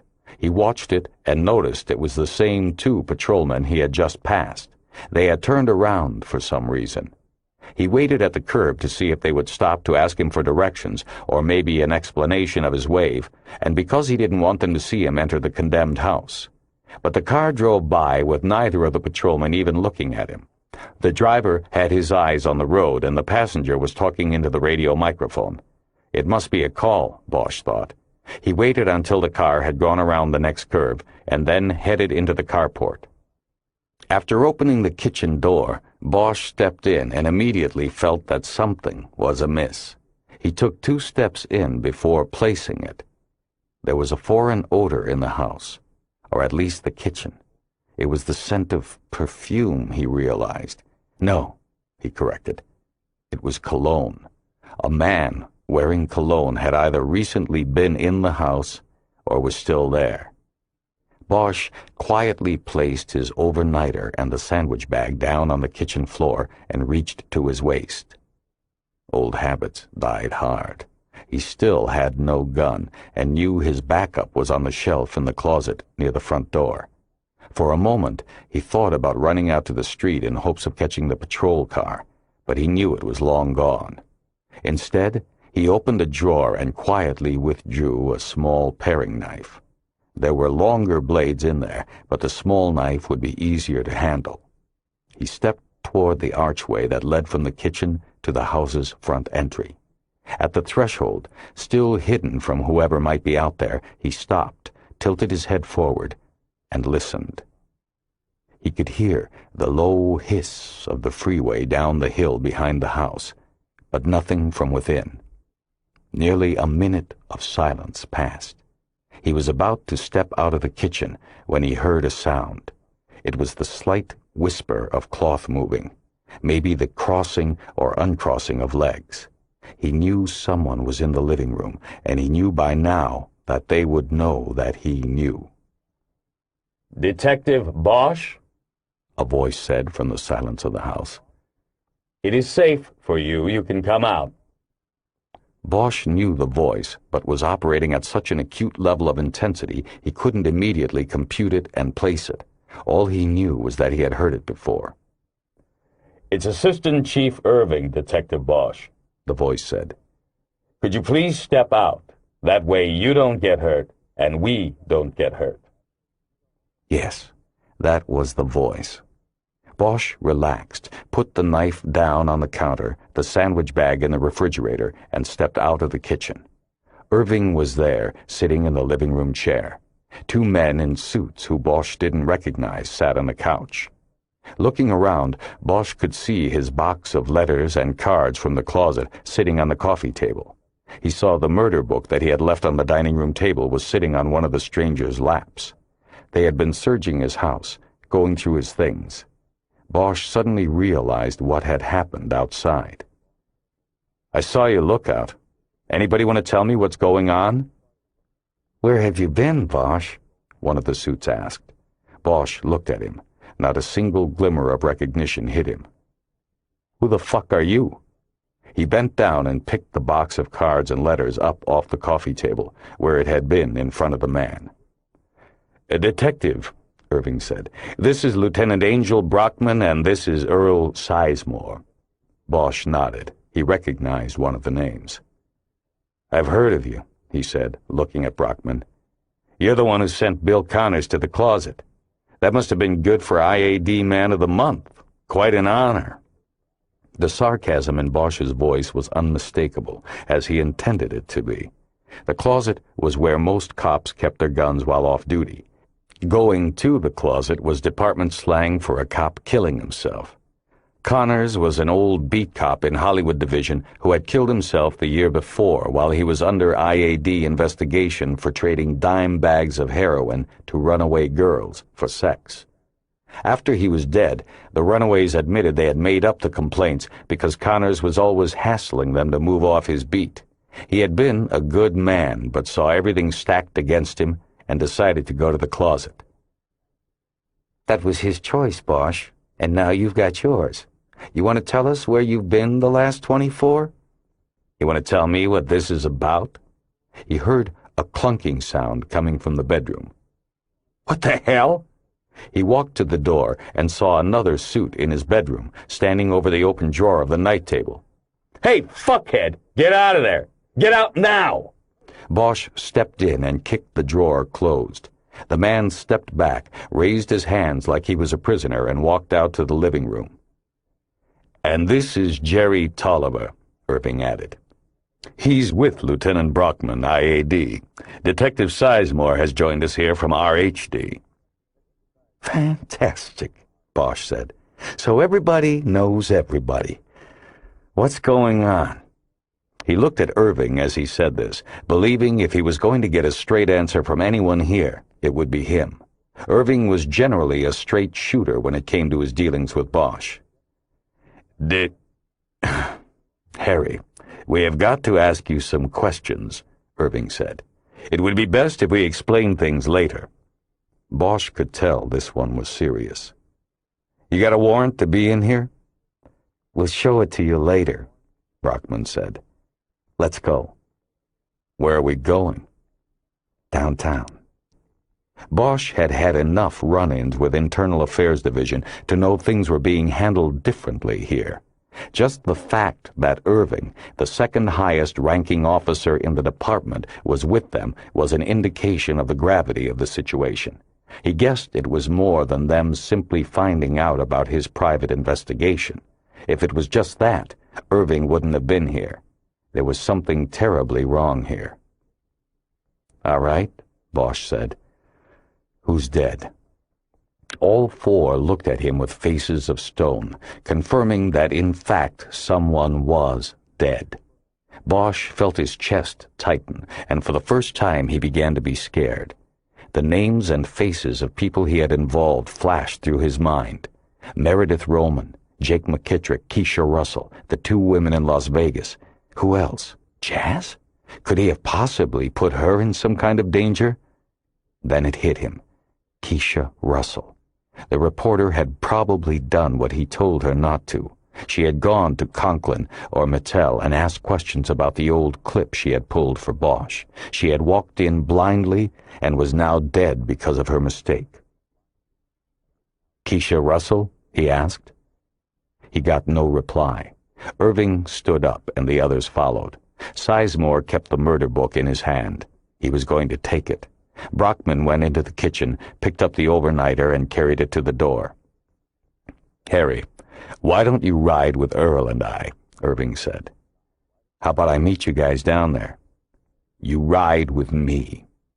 It was said sternly. It invited no further debate. Bosch raised his hands, acknowledging he had no choice, and moved toward the door. Bosch sat in the back of Sizemore's LTD, directly behind Irving. He looked out the window as they went down the hill. He kept thinking of the young reporter's face. Her eagerness had killed her, but Bosch couldn't help but share the blame. He had planted the seed of mystery in her mind, and it had grown until she couldn't resist it. "Where'd they find her?" he asked. He was met only with silence. He couldn't understand why they said nothing, especially Irving. The assistant chief had led him to believe in the past that they had an understanding, if not a liking, between each other. "I told her not to do anything," he said. "I told her to sit on it a few days." Irving turned his body so that he could partially see Bosch behind him. "Detective, I don't know who or what you're talking about." "Keisha Russell." "Don't know her." He turned back around. Bosch was puzzled. The names and faces went through his mind again. He added Jasmine, but then subtracted her. She knew nothing about the case. McKittrick? Detective, Irving said, and again struggled to turn around to look at Bosch. We are involved in the investigation of the homicide of Lieutenant Harvey Pounds. These other names are not involved. If you think they are people that should be contacted, please let me know. Bosch was too stunned to answer. Harvey Pounds? That made no sense. He had nothing to do with the case, didn't even know about it. Pounds never left the office. How could he have gotten into danger? Then it came to him, washing over him like a wave of water that brought with it a chill. He understood. It made sense. And in the moment that he saw that it did, he also saw his own responsibility, as well as his own predicament. Am I? He couldn't finish. Yes, Irving. Close your eyes if you'd like. Let the music carry your thoughts while we prepare for the next part of the story. And remember, this audiobook is yours to enjoy, completely free. As long as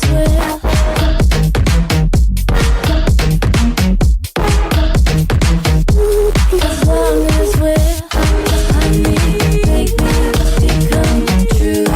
Honey, make me come to you. It's the last thing that I do.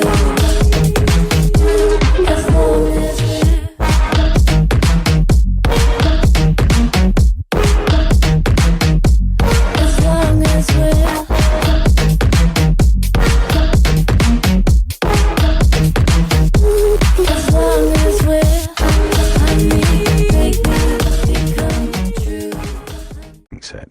You are currently considered a suspect. Now maybe you will be quiet until we can set up a formal interview.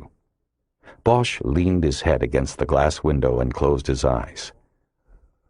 Ah, Jesus. And in that moment, he realized he was no better than Brockman was for having sent a man to the closet. For Bosch knew in the dark part of his heart that he was responsible. He didn't know how or when it had happened, but he knew. He had killed Harvey Pounds, and he carried his badge in his pocket. Bosch was numb to most of what was going on around him. After they reached Parker Center, he was escorted up to Irving's office on the 6th floor, and then placed in a chair in the adjoining conference room. He was in there alone for a half hour before Brockman and Tolliver came in. Brockman sat directly across from Bosch, Tolliver to Harry's right. It was obvious to Bosch by their being in Irving's conference room instead of an IAD interview room that Irving wanted to keep a tight control on this one. If it turned out to be a cop-killed-cop case, he'd need all the control he could muster to contain it. It could be a publicity debacle to rival those of the Rodney King days. Through his days and the jarring images of Pounds being dead, a pressing thought finally got Bosch's attention. He was in serious trouble himself. He told himself he couldn't retreat into a shell. He must be alert. The man sitting across from him would like nothing better than to hang a killing on Bosch, and he was willing to go to any extreme to do it. It wasn't good enough that Bosch knew in his own mind that he had not, at least physically, killed Pounds. He had to defend himself, and so he resolved that he would show Brockman nothing. He would be just as tough as anybody in the room. He cleared his throat and began before Brockman got the chance. When did it happen? I'm asking the questions. I can save you time, Brockman. Tell me when it happened and I'll tell you where I was. We'll get this over with. I understand why I'm a suspect. I won't hold it against you, but you're wasting your time. Bosch, don't you feel anything at all? A man is dead. You worked with him. Bosch stared at him a long moment before answering in an even voice. What I feel doesn't matter. Nobody deserves to be killed, but I'm not going to miss him, and I certainly won't miss working for him. Jesus, Brockman shook his head. The man had a wife, a kid in college. Maybe they won't miss him either. You never know. The guy was a prick at work. No reason to expect him to be anything else at home. What's your wife think about you, Brockman? Save it, Bosch. I'm not falling for any of your... Do you believe in God, Brickman?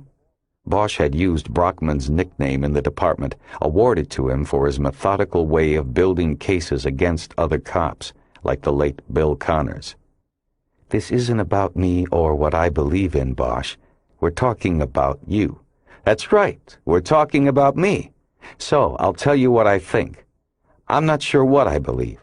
My life's more than half over, and I still haven't figured it out. But the theory I'm leaning toward is that everybody on this planet has some kind of energy that makes them what they are. It's all about energy. And when you die, it just goes somewhere else. And Pounds? He was bad energy, and now it's gone somewhere else. So I don't feel too bad about him dying, to answer your question. But I'd like to know where that bad energy went. Hope you didn't get any, Brickman. You already have a lot. He winked at Brockman and saw the momentary confusion in the IAD detective's face as he tried to interpret what it meant. He seemed to shake it off and go on. Enough of the bullshit. Why did you confront Lieutenant Pounds in his office on Thursday? You know that was off limits while you were on leave. Well, it was kind of like one of those Catch-22 situations. I think that's what they call them. It was off limits to go there, but then Pounds, my commanding officer, called me up and told me I had to turn in my car. See, it was that bad energy working. I was already on involuntary leave, but he couldn't leave well enough alone. He had to take my car, too. So I brought him in the keys. He was my supervisor, and it was an order. So going there broke one of the rules, but not going would have broken one, too. Why'd you threaten him? I didn't. He filed an addendum to the assault complaint of 2 weeks earlier. I don't care what he filed. There was no threat. The guy was a coward. He probably felt threatened, but there was no threat. There is a difference. Bosch looked over at the other suit. Tolliver. It looked like he was going to be silent the whole time. That was his role. He just stared at Bosch as if he were a TV screen. Bosch looked around the rest of the room and for the first time noticed the phone on the banquette to the left of the table. The green light signaled a conference call was on. The interview was being piped out of the room, probably to a tape recorder, probably to Irving in his office next door. There is a witness, Brockman said. To what? The threat? I'll tell you what, Lieutenant. Why don't you tell me exactly what the threat was, so I know what we're talking about? After all, if you believe I made it, what's wrong with me knowing what it was I said? Brockman gave it some thought before answering. Very simple, as most are. You told him if he ever, quote, fucked with you again, you'd kill him. Not too original. But damning as hell, right? Well, fuck you, Brockman. I never said that. I don't doubt that asshole wrote up an addendum. That was just his style. But whoever this wit is you got, they're full of shit. You know Henry Korchmar? Henry Korchmar? Bosch had no idea who he was talking about. Then he realized Brockman meant old Henry of the Nod Squad. Bosch had never known his last name, and so hearing it in this context had confused him. The old guy? He wasn't in the room. He's no witness. I told him to get out, and he did. Whatever he told you, he probably backed Pounds because he was scared. But he wasn't there. You go ahead with it, Brockman. I'll be able to pull 12 people out of that squadron who watched the whole thing through the glass, and they'll say Henry wasn't in there. They'll say Pounds was a liar and everybody knew it. And then where's your threat? Brockman said nothing into the silence, so Bosch continued. See, you didn't do your work. My guess is that you know everybody who works in that squad room thinks people like you are the bottom feeders of this department. They've got more respect for the people they put in jail, and you know that, Brickman, so you were too intimidated to go to them. Instead, you rely on some old man's word, and he probably didn't even know Pounds was dead when you talked to him. Bosch could tell by the way Brockman's eyes darted away that he had nailed him. Empowered with the victory, he stood up and headed toward the door. Where are you going? To get some water. Jerry, go with him. Bosch paused at the door and looked back. "What? Do you think I'm going to run, Brockman? You think that and you don't know the first thing about me. You think that and you haven't prepared for this interview. Why don't you come over to Hollywood one day and I'll teach you how to interview murder suspects, free of charge." Bosch walked out, Tolliver following.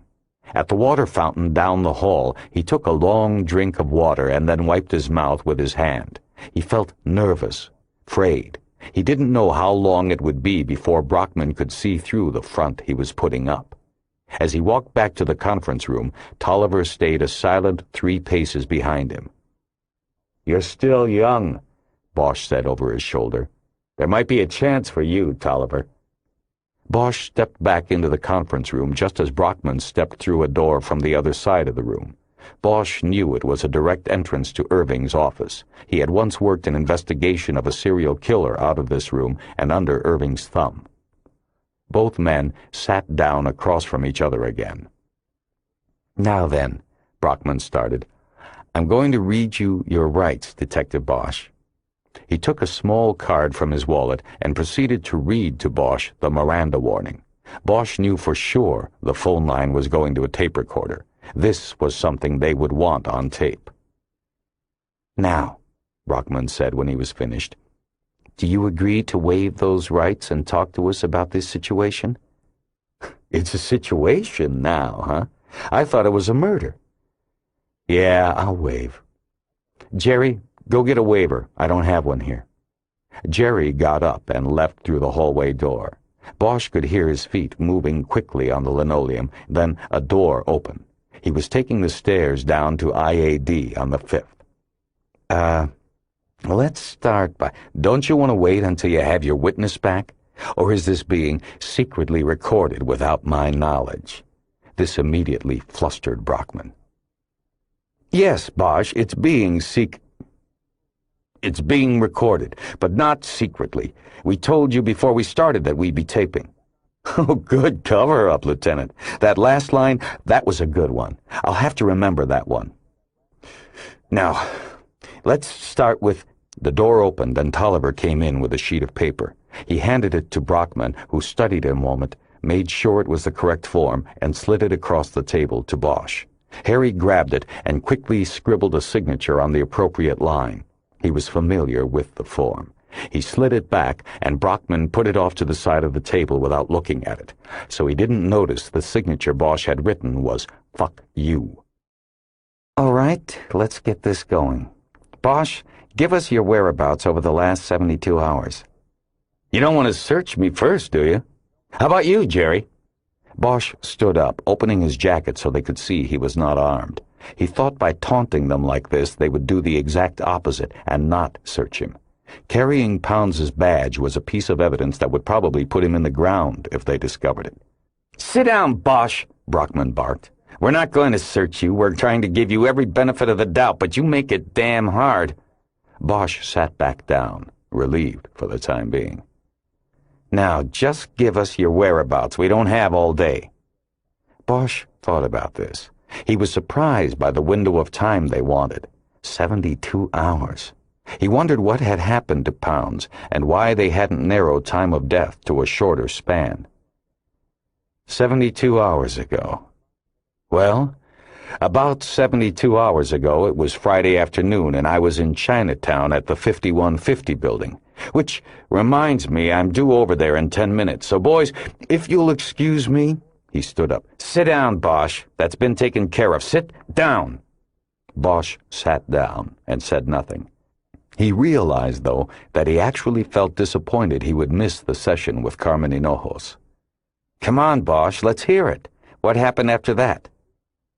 "I don't remember all the details, but I ate over at the Red Wind that night, also stopped at the Epicenter for a few drinks. Then I got to the airport about 10. I took a red-eye to Florida, to Tampa, spent the weekend there and got back about an hour and a half before I found you people illegally inside my home. It's not illegal, we had a warrant. I've been shown no warrant. Never mind that. What do you mean you were in Florida?" "I guess I mean I was in Florida. What do you think it means?" "You can prove this?" Bosch reached into his pocket, took out his airline folder with the ticket receipt, and slid it across the table. For starters, there's the ticket receipt. I think there's one in there for a rental car, too. Brockman quickly opened the ticket folder and started reading. "What were you doing there?" he asked, without looking up. "Dr. Hinojos, that's the company shrink, said I should try to get away, and I thought, how about Florida? I've never been there, and all my life I've liked orange juice. I thought, what the hell? Florida." Brockman was flustered again. He wasn't expecting something like this. Bosch could tell. Most cops never realized how important the initial interview with a suspect or witness was to an investigation. It informed all other interviews and even court testimony that followed. You had to be prepared. Like lawyers, you had to know most of the answers before you asked the questions. The IAD relied so much on its presence as an intimidating factor that most of the detectives assigned to the division never really had to prepare for interviews, and when they hit a wall like this, they didn't know what to do. "Okay, Bosch, what did you do in Florida?" "You ever heard that song Marvin Gaye sang before he got killed? It's called, what are you talking about? Sexual Healing. It says it's good for the soul." "I've heard it," Tolliver said. Both Brockman and Bosch looked at him. Sorry," he offered. "Again, Bosch," Brockman said. "What are you talking about?" "I'm talking about that I spent most of the time with a woman I know there. Most of the other time I spent with a fishing guide in a boat in the Gulf of Mexico. What I'm talking about, asshole, is that I was with people almost every minute, and the times I weren't long enough for me to fly back here and kill Pounds. I don't even know when he was killed, but I'll tell you right now, you don't have a case, Brockman, because there is no case. You're looking in the wrong direction." Bosch had chosen his words carefully. He was unsure what, if anything, they knew about his private investigation, and he wasn't going to give them anything if he could help it. They had the murder book and the evidence box, but he thought that he might be able to explain all of that away. They also had his notebook, because he had stuffed it into his overnighter at the airport. In it were the names, numbers, and addresses of Jasmine and McKittrick, the address of the Eno house in Vegas, and other notes about the case, but they might not be able to put together what it all meant. Not if he was lucky. Brockman pulled a notebook and pen from the inside pocket of his jacket. "Okay, Bosch, give me the name of the woman and this fishing guide. I need their numbers, everything." "I don't think so." Brockman's eyes widened. "I don't care what you think. Give me the names." Bosch said nothing, just stared down at the table in front of him. "Bosch, you've told us your whereabouts. Now we need to confirm them." "I know where I was at. That's all I need." "If you're in the clear, as you claim, let us check it out, clear you, and move on to other things, other possibilities. You've got the airlines and the car rental right there. Start with that. I'm not dragging people into this who don't need to be. They're good people, and unlike you, they like me. I'm not going to let you spoil that by having you come in with your concrete block feet and step all over the relationships." "You don't have a choice, Bosch." "Oh, yes, I do. Right now, I do. You want to try to make a case against me? Do it. If it gets to that point, I'll bring these people out and they'll blow your shit away, Brockman. You think at the moment you've got PR problems in the department over sending Bill Connors to the closet? You'll end this case with worse PR than Nixon had. I'm not giving you the names. If you want to write something down there in your notebook, just write that I said, fuck you. That ought to cover it." Brockman's face got kind of blotchy with pinks and whites. He was quiet a moment before speaking. "Know what I think? I still think you did it. I think you hired somebody to do it, and you went waltzing off to Florida so you'd be nowhere near here. A fishing guide. If that doesn't sound like a conjured-up piece of shit, I don't know what does. And the woman? Who was she? Some hooker you picked up in a bar? What was she, a $50 alibi, or did you go 100? In one explosive move, Bosch shoved the table toward Brockman, catching him completely by surprise. It slid under his arms and crashed into his chest. His chair tipped back against the wall behind him. Bosch kept the pressure on his end and pinned Brockman against the wall. Bosch pushed back on his own chair until it was against the wall behind him. He raised his left leg and put his foot against the table to keep the pressure on it. He saw the blotches of color on Brockman's face become more pronounced as he went without air. His eyes bugged, but he had no leverage and couldn't move the table off himself. Tolliver was slow to react. Stunned, he seemed to look at Brockman for a long moment as if awaiting orders before jumping up and moving toward Bosch. Bosch was able to fend off his first effort, shoving the younger man back into a potted palm tree that was in the corner of the room.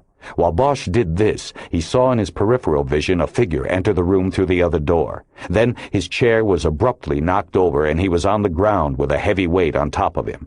By turning his head slightly, he could see it was Irving. "Don't move, Bosch!" Irving yelled in his ear. "Settle down! Right now!" Bosch went limp to signify his compliance, and Irving got off of him.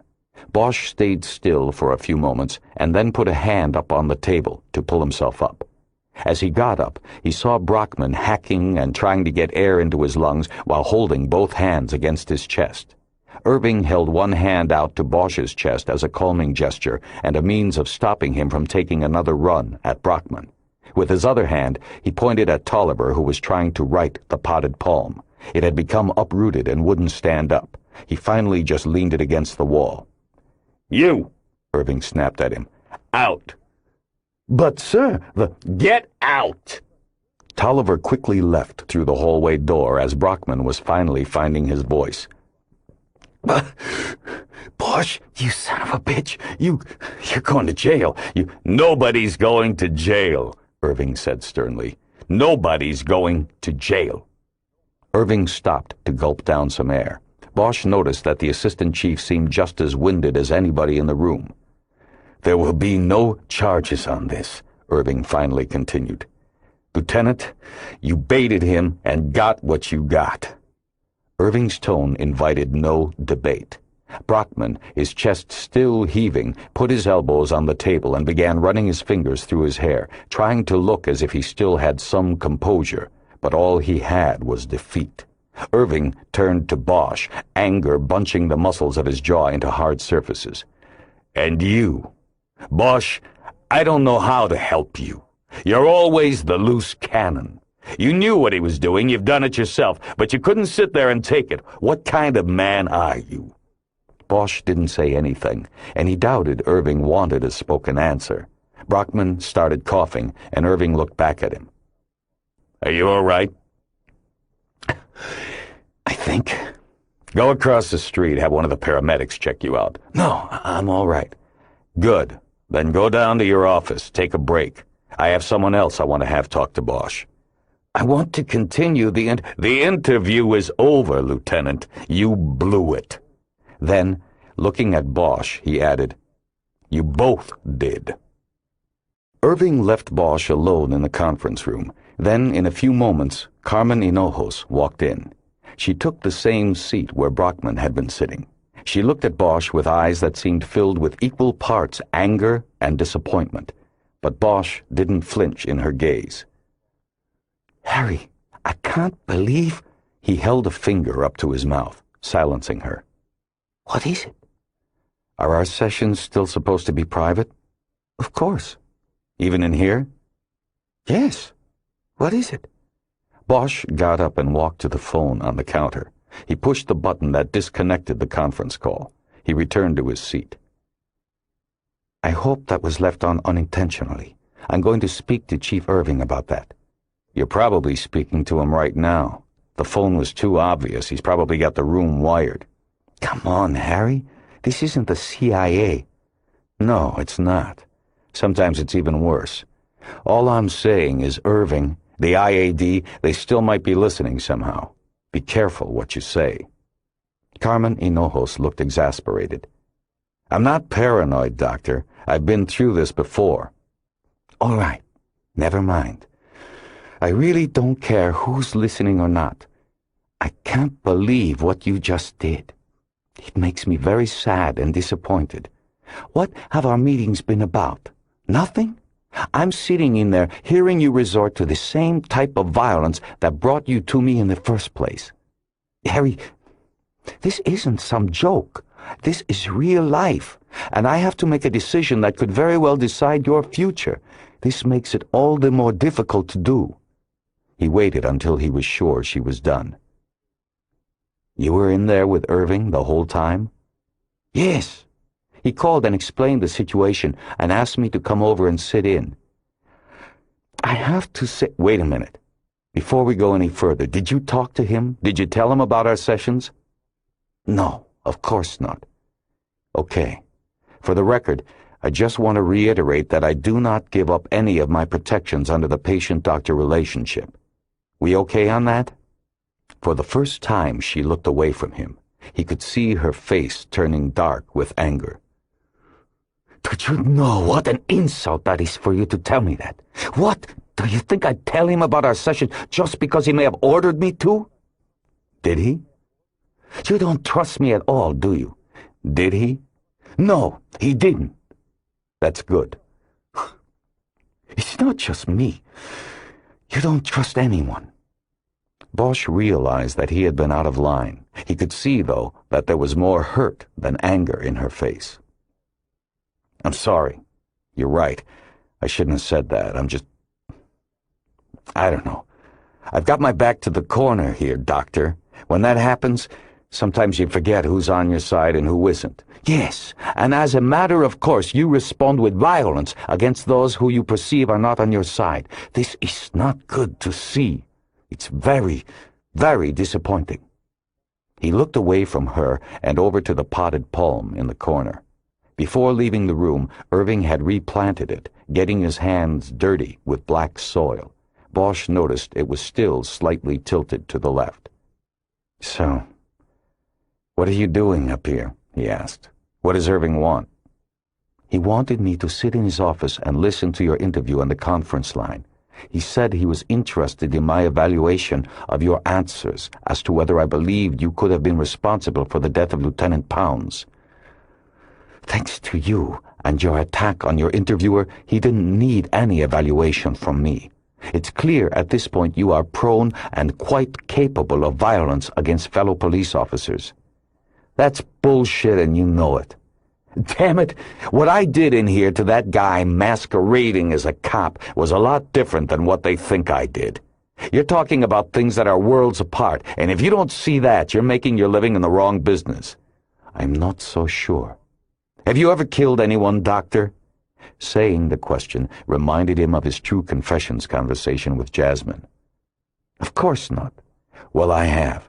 And believe me, it's a lot different than roughing up some pompous ass in a suit with a shine on its ass. A lot different. If you or they think that doing one means you can do the other, you all have a lot to learn." They were both quiet for a long while, letting their anger ebb away. "All right," he finally said. "So what happens now?" "I don't know. Chief Irving just asked me to sit in with you, to calm you. I guess he's figuring out what to do next. I guess I'm not doing a very good job of calming you." "What did he say when he first asked you to come up here and listen?"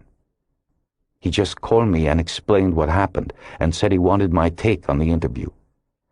You have to understand something. Despite your problems with authority, he is one person who I think is in your court on this. I don't think he honestly believes you're involved in the death of your lieutenant, at least directly. But he realizes that you are a viable suspect who needs to be questioned.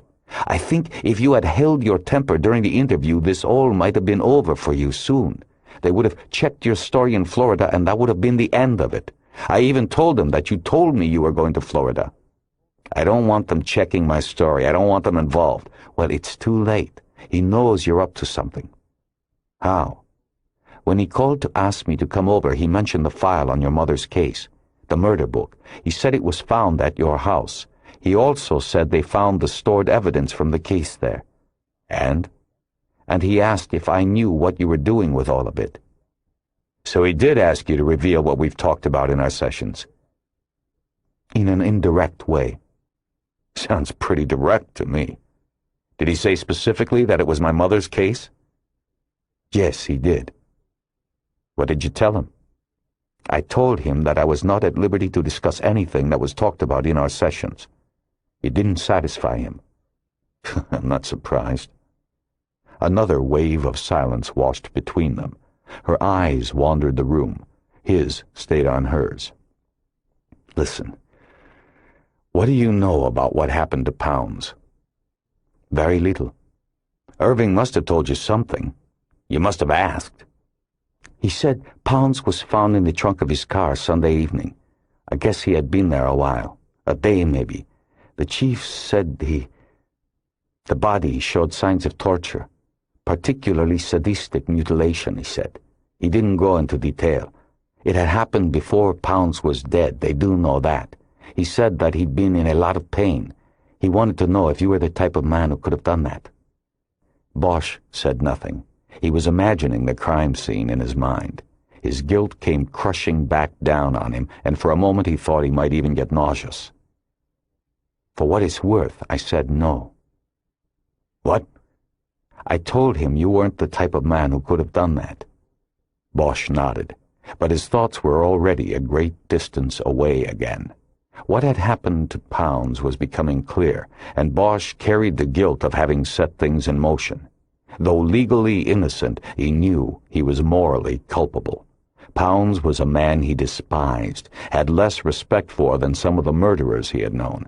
But the weight of his guilt was bearing down on him. He ran his hands hard over his face and through his hair. He felt a shudder move through his body. "Are you all right?" Hinojos asked. "I'm fine." Bosch took out his cigarettes and started to light one with his Bic. "Harry, you better not. This isn't my office." "I don't care. Where was he found?" "What?" "Pounds, where was he found?" "I don't know." "You mean, where was the car?" "I don't know. I didn't ask." She studied him, and he noticed the hand that held his cigarette was shaking. "All right, Harry, that's it. What's the matter? What is going on?" Bosch looked at her for a long moment and nodded. "Okay. You want to know? I did it. I killed him." Her face immediately reacted as if perhaps she had seen the killing firsthand, so close that she had been spattered with blood. It was a horrible face, repulsed, and she moved back in her chair as if even a few more inches of separation from him were needed. You mean this story about Florida was—" "No, I don't mean I killed him. Not with my hands. I mean, what I've done, what I've been doing. It got him killed. I got him killed." "How do you know? You can't know for sure that—" "I know. Believe me, I know." He looked away from her to a painting on the wall over the banquette. It was a generic depiction of a beach scene. He looked back at Hinojos. "It's funny," he said, but didn't finish. He just shook his head. "What is?" He got up and reached to the potted palm and stubbed the cigarette out in the dark soil. "What is funny, Harry?" He sat back down and looked at her. "The civilized people in the world, the ones who hide behind culture and art and politics, and even the law, they're the ones to watch out for. They've got that perfect disguise going for them, you know? But they're the most vicious. They're the most dangerous people on earth." It seemed to Bosch that the day would never end, that he would never get out of the conference room. After Hinojos left, it was Irving's turn. He came in silently, took the Brockman's seat, and folded his hands on the table and said nothing. He looked irritated. Bosch thought maybe he smelled the smoke. Bosch didn't care about that, but he found the silence discomforting. "What about Brockman?" "He's gone. You heard me tell him he blew it. So did you." "How's that?" "You could have talked your way out of it, could have let him check your story and be done with it, but you had to make another enemy. You had to be Harry Bosch." "That's where you and I differ, Chief. You ought to get out of the office and come out on the street again sometime. I didn't make Brockman an enemy. He was my enemy before I even met him. They all are. And, you know, I'm really getting tired of everybody analyzing me and sticking their noses up my ass. It's getting real old." "Somebody's got to do it. You don't." "You don't know a thing about it." Irving waved Bosch's pale defense away like cigarette smoke. "So what now?" Bosch continued. "Why are you here?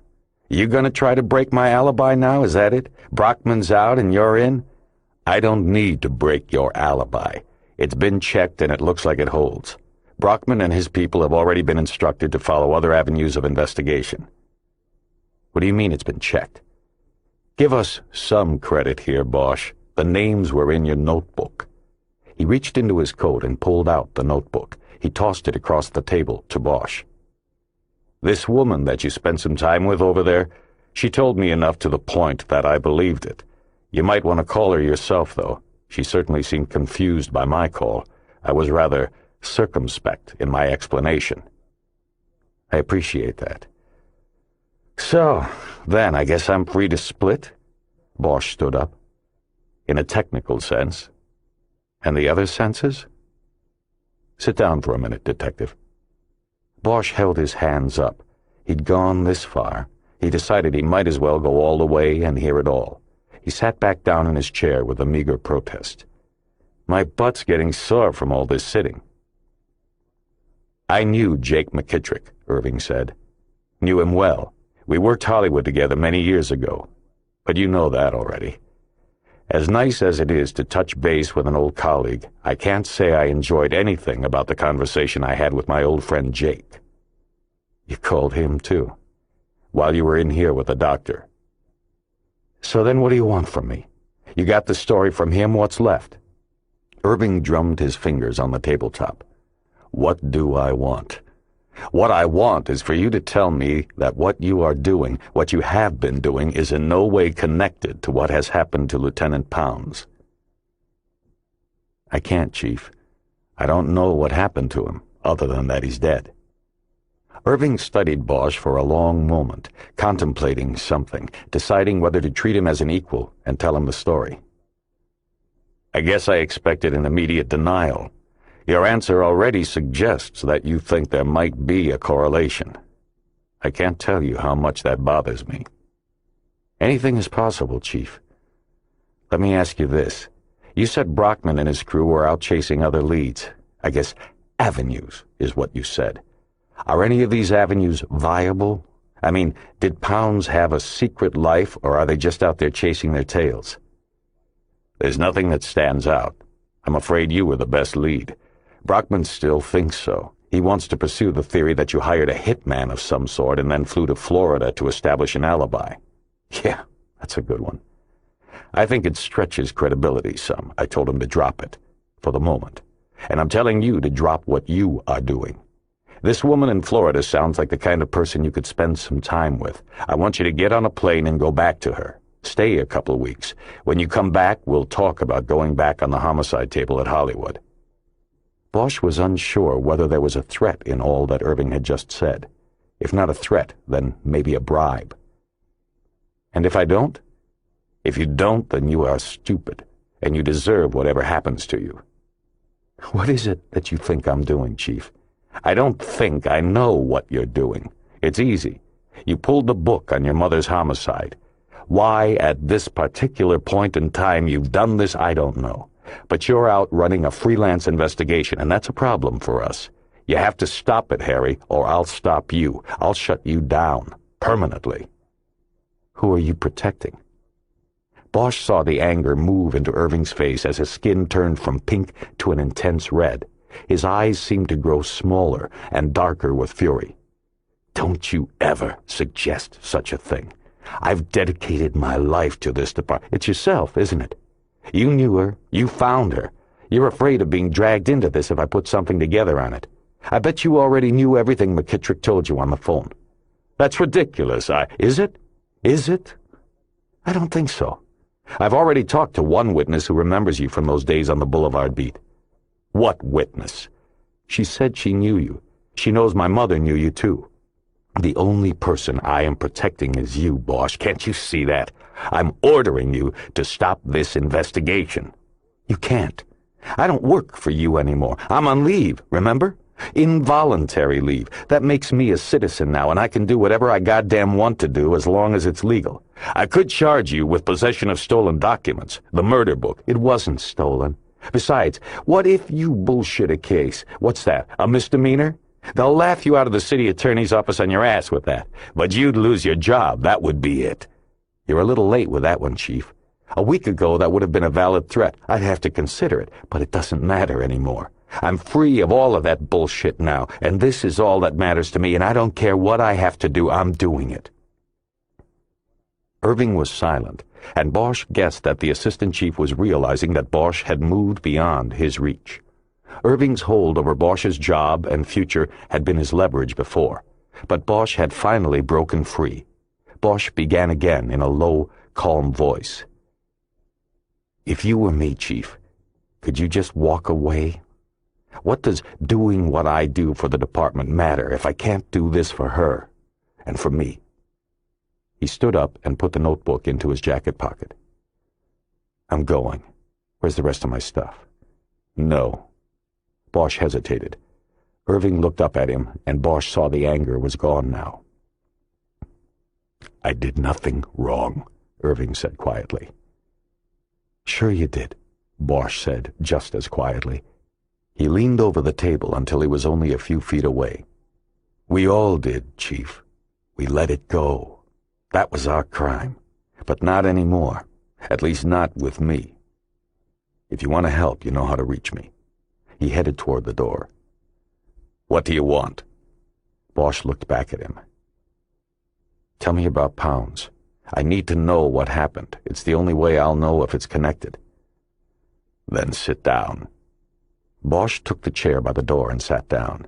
They both took some time to calm down before Irving finally spoke. We started looking for him Saturday night. We found his car Sunday noon in Griffith Park. One of the tunnels closed after the quake. It was like they knew we'd be looking from the air, so they put the car in a tunnel. Why'd you start looking before you knew he was dead? The wife. She started calling Saturday morning. She said he'd gotten a call Friday night at home. She didn't know who, but whoever it was managed to convince Pounds to leave the house and meet him. Pounds didn't tell his wife what it was about. He said he'd be back in an hour or two. He left and never came back. In the morning she called us. Pounds is unlisted, I assume? Yes. That gives rise to the probability it was someone in the department. Bosch thought about this. Not necessarily. It just had to be someone with connections to people in the city. People that could get his number with a phone call. You ought to put out the word. Grant amnesty to anyone who comes forward and says they gave up the number. Say you'll go light in exchange for the name of the person they gave it to. That's who you want. Chances are whoever gave out the number didn't know what was going to happen. Irving nodded. That's an idea. Within the department there are hundreds who could get his number. There may be no other way to go. Tell me more about Pounds. We went to work right there in the tunnel. By Sunday, the media had wind that we were looking for him, so the tunnel worked to our advantage. No helicopters flying over, bothering us. We just set up lights in the tunnel. He was in the car? Bosch was acting like he knew nothing. He knew that if he expected Hinojos to respect his confidences, he must in turn respect hers. Yes, he was in the trunk, and my God, was it bad. He'd been stripped of his clothes. He'd been beaten. Then there was the evidence of torture. Bosch waited, but Irving had stopped. What? What did they do to him? They burned him. The genitals, nipples, fingers. My God. Irving ran his hand over his shaven scalp and closed his eyes while he did it. Bosch could see that he could not get the images out of his mind. Bosch was having trouble with it too. His guilt was like a palpable object in his chest. It was like they wanted something from him, Irving said, but he couldn't give it. He didn't have it, and they kept at him. Suddenly, Bosch felt a slight tremor of an earthquake and reached for the table to steady himself. He looked at Irving for confirmation and realized there was no tremor. It was himself, shaking again. Wait a minute. The room tilted slightly, then righted itself. What is it? Wait a minute. Without another word, Bosch stood up and went out the door. He quickly went down the hall to the men's room by the water fountain.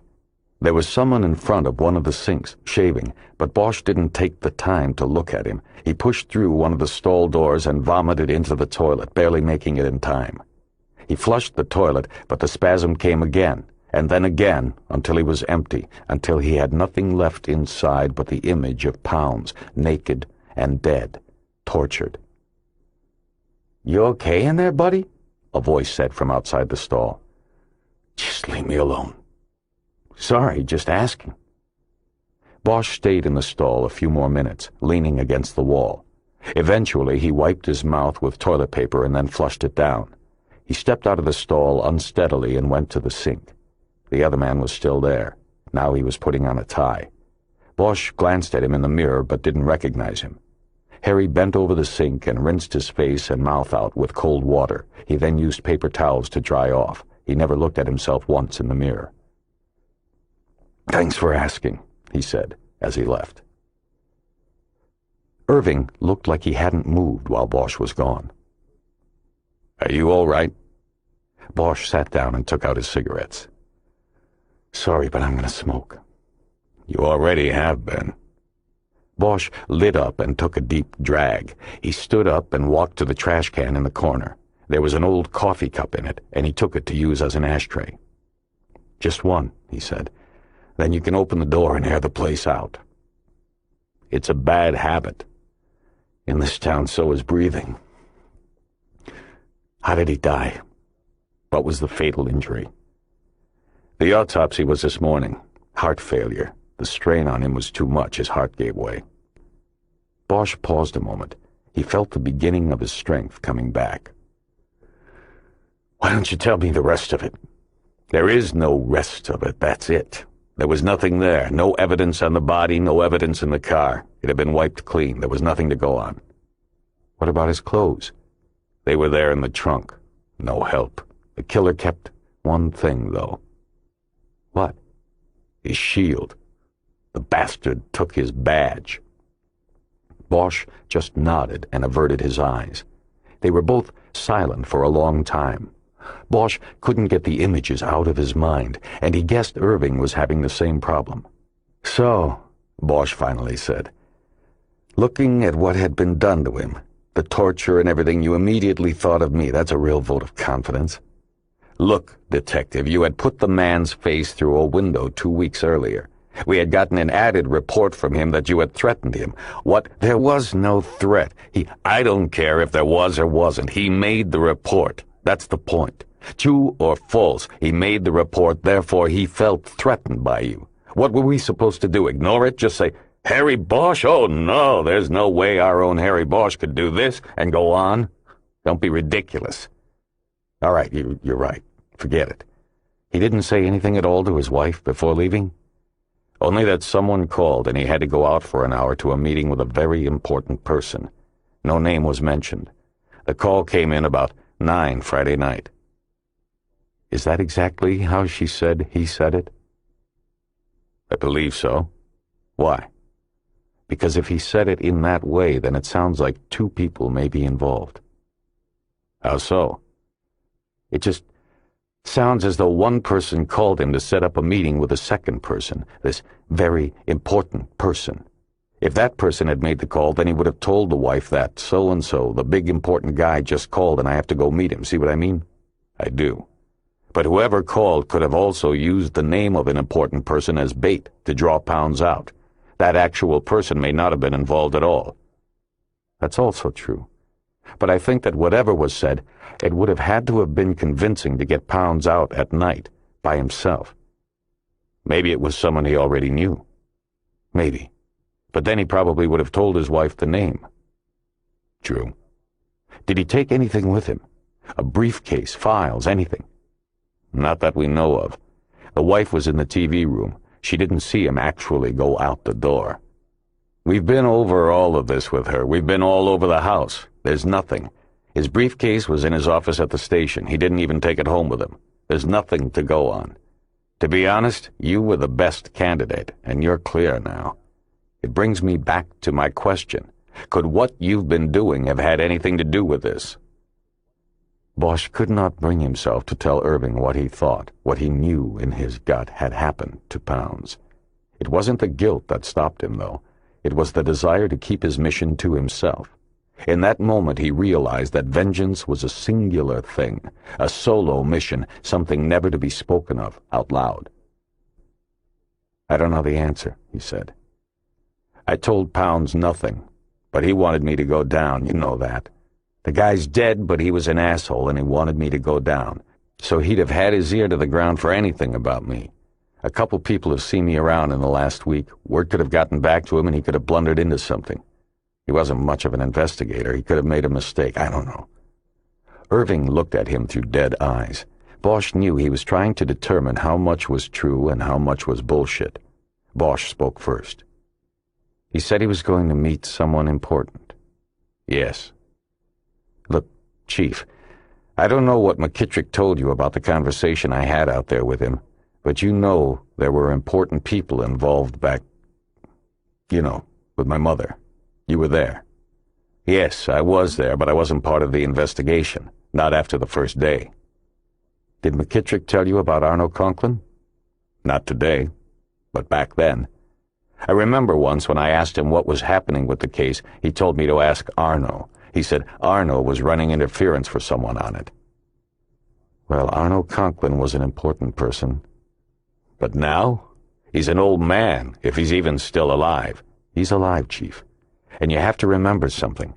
Important men surround themselves with important men. They're never alone. Conklin may be old, but there could be someone else who isn't." "What are you telling me, Bosch?" "I'm telling you to leave me alone. I have to do this. I'm the only one who can. I'm telling you to keep Brockman and everybody else away from me." Irving stared at him a long moment, and Bosch could tell he didn't know which way to go with this. Bosch stood up. "I'll keep in touch." "You're not telling me everything." "It's better that way." He stepped through the door into the hallway, remembered something, and then stepped back into the room with Irving. "How am I going to get home? You brought me here." Irving reached over to the phone. Bosch went through the fifth-floor door to the Internal Affairs Division and found no one behind the counter. He waited a few moments for Tolliver to show up, since Irving had just ordered him to drive Bosch home, but the young IAD detective never showed. Bosch figured it was just one more mind game they were trying to play with him. He didn't want to walk around the counter and have to find Tolliver, so he just yelled his name out. Behind the counter was a door that was slightly ajar, and he was reasonably sure Tolliver heard the call. But the person who stepped through the door was Brockman. He stared at Bosch for a long moment without saying anything. "Look, Brockman, Tolliver is supposed to run me home," Bosch said to him. "I don't want anything else to do with you." "Yeah? Well, that's too bad." "Just get Tolliver. You better watch out for me, Bosch." "Yeah, I know, I'll be watching." "Yeah, and you won't see me coming." Bosch nodded and looked past him to the door where he expected Tolliver to step out any moment. He just wanted to defuse the situation and get his ride home. He considered walking out and catching a cab, but he knew in rush hour it would probably cost him $50. He didn't have it on him. Plus, he liked the idea of having an IAD Shine chauffeur him home. "Hey, killer?" Bosch looked back at Brockman. He was getting tired of this. "What's it like to fuck another killer? Must really be something to go all the way to Florida for it." Bosch tried to stay cool, but he felt his face betray himself, for he suddenly knew who and what Brockman was talking about. "What are you talking about?" Brockman's face lit up with a bully's delight as he read Bosch's surprised look. "Ooh, baby! She didn't even bother telling you, did she?" "Tell me what?" Bosch wanted to reach over the counter and drag Brockman across it, but at least outwardly he maintained his cool. "Tell you what?" "I'll tell you what. I think your whole story stinks, and I'm going to bust it open. Then Mr. Clean upstairs isn't going to be able to protect you." "He said you were told to leave me alone, that I was clear." "Fuck him and fuck you. When I come in with your alibi in a bag, he's not going to have a choice but to cut you loose." Tolliver stepped through the doorway behind the counter. He was holding a set of car keys in his hands. He stood silently behind Brockman with his eyes down. "First thing I did was run her on the computer," Brockman said. "She's got a record, Bosch." "You didn't know that?" "She's a killer, just like you. Takes one to know one, I guess." "Nice couple." Bosch wanted to ask 1,000 questions, but he wouldn't ask any of this man. He felt a deep void opening inside as he began jettisoning his feelings for Jazz. He realized that she had left all the signs out for him, but he hadn't read them. Even still, the feeling that descended on him with the strongest grip was one of betrayal. Bosch pointedly ignored Brockman and looked at Tolliver. "Hey, kid, you gonna give me a ride or what?" Tolliver moved around the counter without answering. "Bosch, I already got you on an association beef," Brockman said. "But I'm not satisfied." Bosch went to the hallway door and opened it. It was against LAPD regs to associate with known criminals. Whether Brockman could make a charge like that stick was the least of Bosch's worries. He headed out the door with Tolliver following. Before it closed, Brockman yelled after them, "Give her a kiss from me, killer!" At first, Bosch sat silently next to Jerry Tolliver on the ride back to his house. He had a waterfall of thoughts dropping through his mind and decided to simply ignore the young IAD detective. Tolliver left the police scanner on, and the sporadic chatter was the only thing resembling conversation in the car. They had caught the crest of the evening commute out of downtown and were moving at an excruciatingly slow pace toward the Cahuenga Pass. Bosch's guts ached from the racking convulsions of nausea of an hour earlier, and he kept his arms crossed in front of him as if he was cradling a baby. He knew he had to compartmentalize his thoughts. As much as he was confused and curious about what Brockman had alluded to in regard to Jasmine, he knew he had to put it aside. At the moment, Pounds and what had happened to him were more important. He tried to piece together the chain of events, and the conclusion he had drawn was obvious. His stumbling into the party at Mattel's and delivery of the photocopy of the Times clip had set off a reaction that ended with the murder of Harvey Pounds, the man whose name he had used. Though he had given Mattel only the name at the party, it was somehow traced back to the real Pounds, and he was then tortured and killed. Bosch guessed that it was the DMV calls that had doomed Pounds. Fresh from receiving the threatening news clip at the fundraiser from a man who had introduced himself as Harvey Pounds, Mattel likely would have put his lengthy arm out to find out who this man was and what his purpose was. Mattel had connections from L.A. to Sacramento to Washington, D.C. He could have quickly found out that Harvey Pounds was a cop. Mattel's campaign financing work had put a good number of legislators in seats in Sacramento. He would certainly have the connections in the capital city to find out if anyone was running traces on his name. And if he had that done, then he would have learned that Harvey Pounds, an LAPD lieutenant, had not only inquired about him, but 4 other men who would be of vital interest to him as well: Arno Conklin, Johnny Fox, Jake McKittrick, and Claude Eno. True, all the names were involved in a case and conspiracy almost 35 years old, but Mattel was at the center of that conspiracy, and the snooping around by Pounds would be more than enough, Bosch believed, for someone of his position to take some kind of action to find out what Pounds was doing.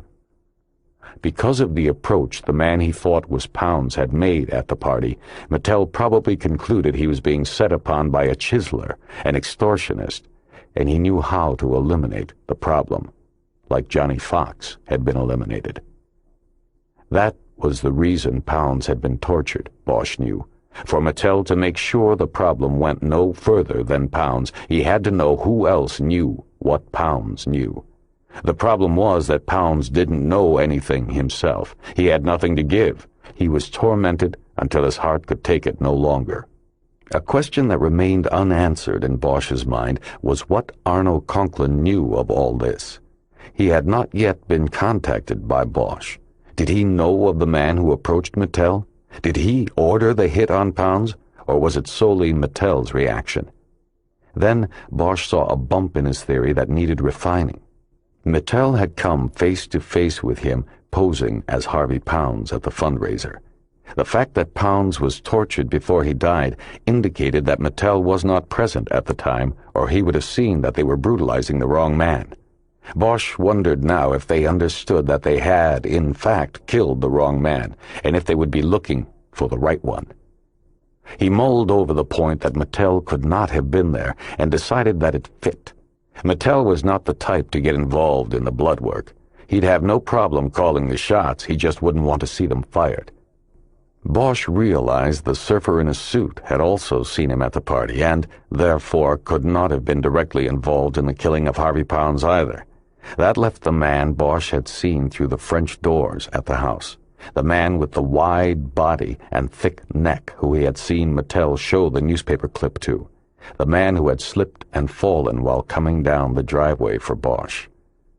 Bosch realized that he didn't know how close he had come to being where Pounds was now. He reached into his jacket pocket for his cigarettes and started to light one. "Do you mind not smoking?"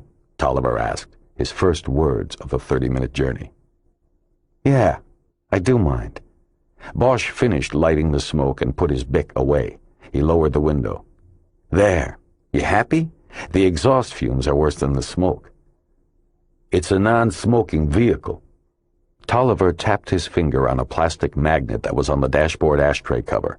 It was one of the little doodads that was distributed when the city passed a widespread anti-smoking law that forbade the practice in all city buildings and allowed for half of the department's fleet to be declared non-smoking vehicles.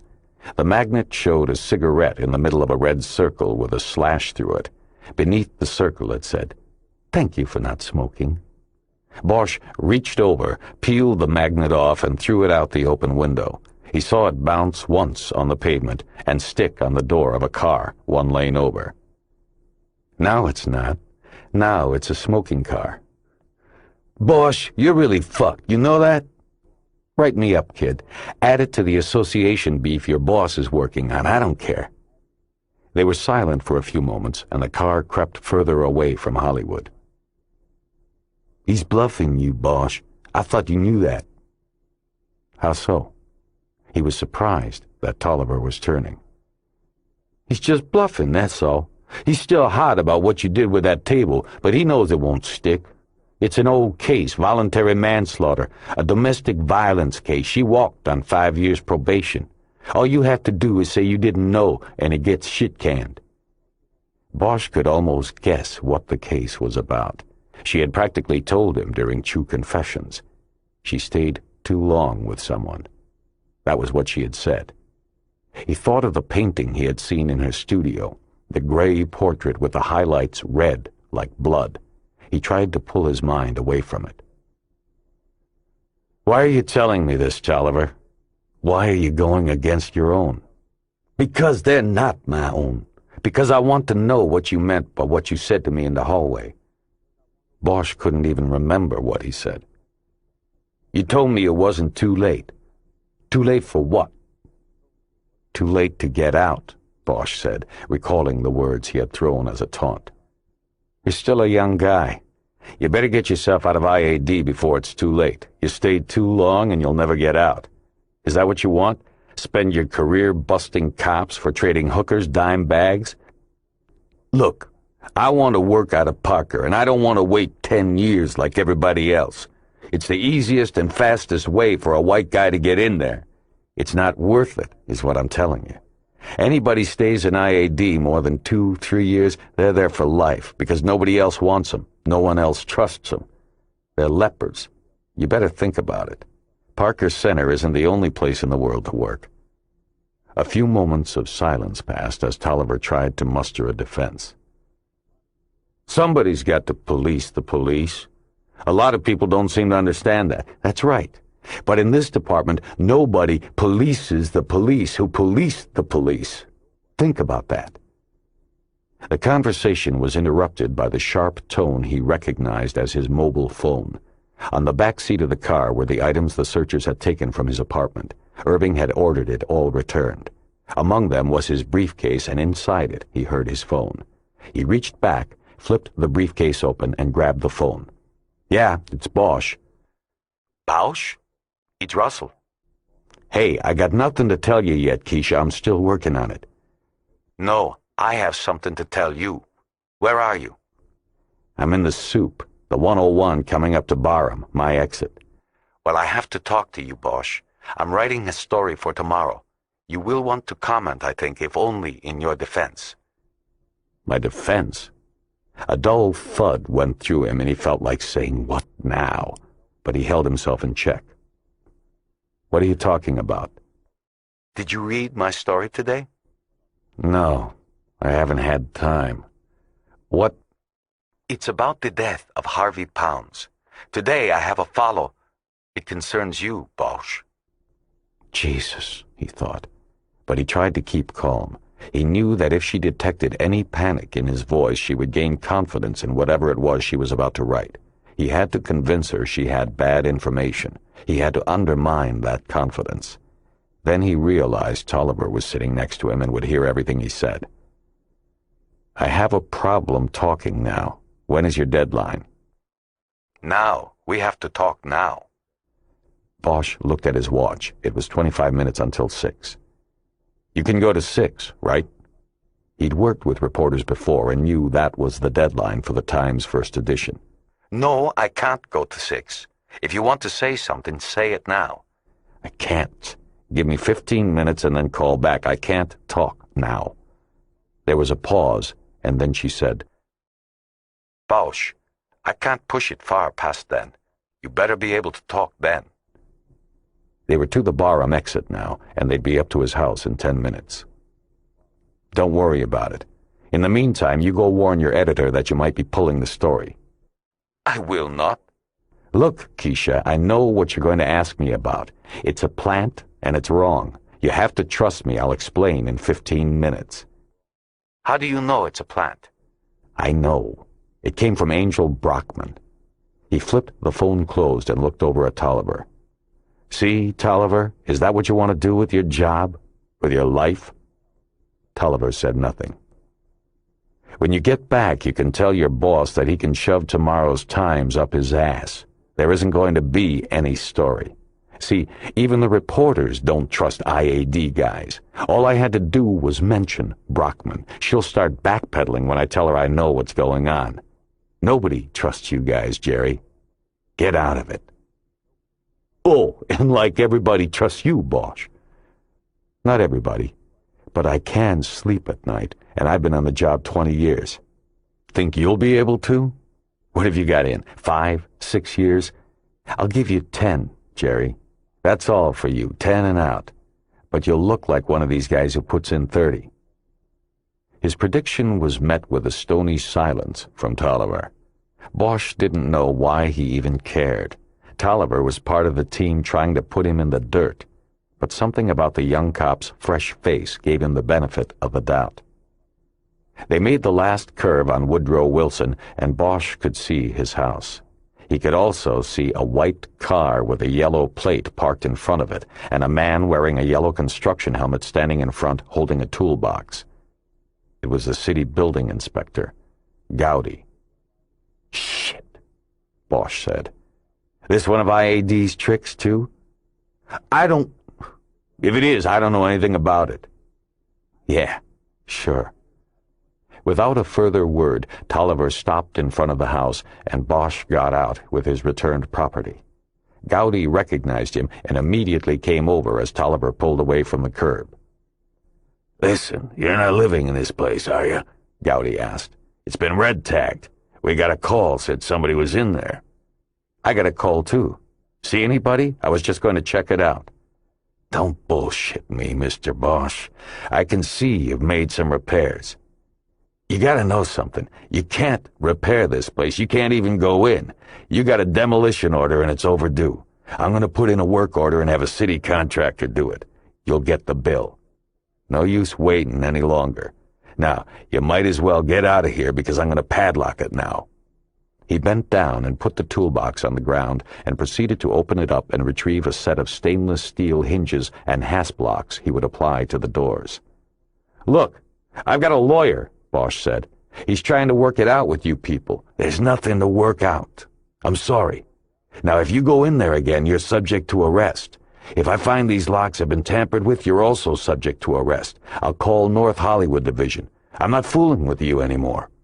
For the first time, it occurred to Bosch that it might be a show, that the man might want money. He probably didn't even know Bosch was a cop. Most cops couldn't afford to live up here and wouldn't want to if they could.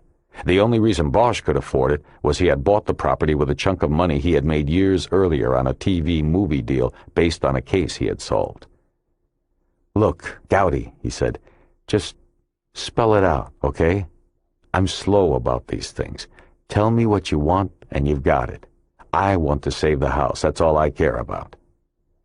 Gowdy looked at him for a long moment, and Bosch realized he had been wrong.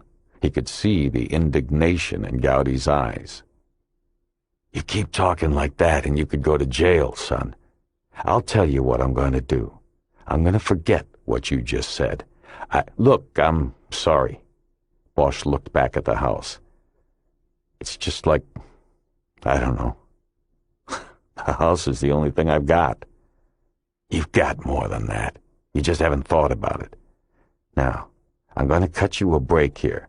I'll give you 5 minutes to go inside and get what you need. After that, I'm putting the locks on it.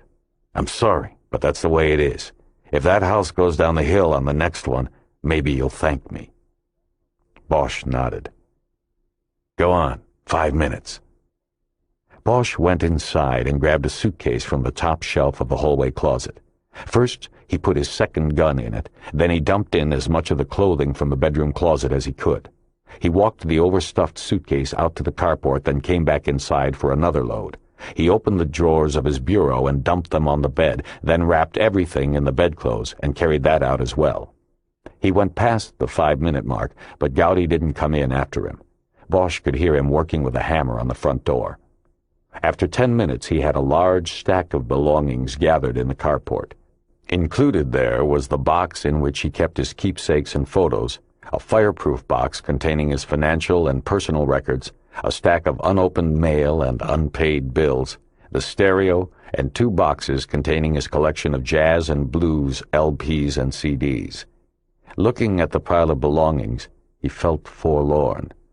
It was a lot to fit into a Mustang, but he knew it wasn't much to show for almost 45 years on the planet. "That it?" Bosch turned around. It was Gowdy. He was holding a hammer in one hand and a steel latch in the other. Bosch saw a keyed lock was hooked through one of the belt loops on his pants. "Yeah," Bosch said. "Do it." He stepped back and let the inspector go to work. The hammering had just begun when his phone rang.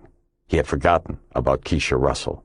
He had the phone in his jacket pocket instead of his briefcase now. He took it out and flipped it open. "Hi." "Something wrong?" "No. Yeah, I was expecting somebody else. I've got to keep this line open for a few minutes. I've got a call coming in. Can I call you back?" Bosch looked at his watch. It was 5 minutes until 6. "Yes, I'll be at the office until 6:30. I want to talk to you about something and to see how you fared on the 6th floor after I left." "I'm fine, but I'll call you back." As soon as he flipped the phone closed, it rang again in his hand. "Bosch." "Bosch, I'm up against it and don't have time for bullshit." It was Russell. She also didn't have time to identify herself. "The story is that the investigation into the killing of Harvey Pounds has turned inward, and detectives spent several hours with you today. They searched your home and they believe you are the prime suspect." "Prime suspect? We don't even use those words, Keisha. Now I know you're talking to one of those squints in IAD. They wouldn't know how to run a homicide investigation if the doer came up and bit 'em on their shiny ass." "Don't try to deflect what we're talking about here. It's really simple. Do you or don't you have a comment on the story for tomorrow's paper? If you want to say something, I have just enough time to get it in the first run." "On the record, I have no comment." "And off?" "Off the record, not for attribution or any use at all, I can tell you that you're full of shit, Keisha. Your story is wrong, flat out wrong. If you run it as you have just summarized it for me, you will have to write another one tomorrow correcting it. It will say I am not a suspect at all. Then, After that, you'll have to find another beat to cover. And why is that? Because this is a smear orchestrated by Internal Affairs. It's a plant. And when it is read tomorrow by everybody else in the department, they'll know it is, and they'll know you fell for it. They won't trust you. They'll think you're just a front for people like Brockman. No one that it is important for you to have a source relationship with will want to have that relationship with you, including me. You'll be left covering the police commission and rewriting the press releases out of media relations. And then, of course, whenever Brockman wants to cream somebody else, he'll pick up the phone and call. There was silence on the line. Bosch looked up at the sky and saw it turning pink with the start of sunset. He looked at his watch. It was 1 minute until her deadline. "You there, Keisha?" Bosch, you're scaring me. "You should be scared. You got about a minute to make a big decision." Let me ask you this. Did you attack Pounds 2 weeks ago and throw him through a window? On or off the record? It doesn't matter. I just need an answer. Quick. Off the record? That's more or less accurate. Well, that would seem to make you a suspect in his death. I don't see... Keisha, I've been out of the state for 3 days. I got back today. Brockman brought me in and talked to me for less than an hour. My story checked and I was kicked free. I'm not a suspect. I'm talking to you from the front of my house. You hear that hammering? That's my house. I got a carpenter here. Are prime suspects allowed to go home at night? How can I confirm all of this? Today? You can't. You've got to pick Brockman or me. Tomorrow you can call Assistant Chief Irving and he'll confirm, if he is willing to talk to you. Shit! Bausch, I can't believe this. If I go to my editor at deadline and tell him a story that they had budgeted for the front page since the 3 o'clock meeting is not a story, I might be looking for a new beat and a new paper to cover it for. There's other news in the world, Keisha. They can find something for the front page. This will pay off for you in the long run anyway. I'll spread the word about you. There was a brief silence while she made her decision. I can't talk. I have to get in there and grab him. Goodbye, Bausch. I hope I'm still working here the next time we talk. She was gone before he could say goodbye. He walked up the street to the Mustang and drove it down to the house. Gowdy had finished with the latches and both doors now had locks on them. The inspector was out at his car, using the front hood as a desk. He was writing on a clipboard, and Bosch guessed he was moving slowly so as to make sure Bosch left the property. Bosch started loading his pile of belongings into the Mustang. He didn't know where he was going to take himself. He put the thought of his homelessness aside and began thinking about Keisha Russell. He wondered if she would be able to stop the story so late in the game. It had probably taken on a life of its own, like a monster in the newspaper's computer, and she, its Dr. Frankenstein, would likely have little power over stopping it. When he had everything in the Mustang, he waved a salute to Gowdy, got in and drove down the hill. Down at Cahuenga, he didn't know which way to turn because he still didn't know where he should go. To the right was Hollywood, to the left was the valley. Then he remembered the Mark Twain. In Hollywood, only a few blocks from the station on Wilcox, the Mark Twain was an old residence hotel with efficiencies that were generally clean and neat, a lot more so than the surrounding neighborhood. Bosch knew this because he had stashed witnesses there on occasion. He also knew that there were a couple of units that were two-room efficiencies with private baths. He decided he would go for one of them and turned right. The phone rang almost as soon as he had made the decision. It was Keisha Russell. You owe me big time, Bausch. I killed it. He felt relief and annoyance at the same time. It was typical thinking for a reporter. What are you talking about? You owe me big time for saving your ass. Well, we'll see about that. I'm still going to check this out tomorrow. If it falls the way you said, I'm going to Irving to complain about Brockman. I'll burn him. You just did. Realizing she had just confirmed Brockman as the source, she laughed uneasily.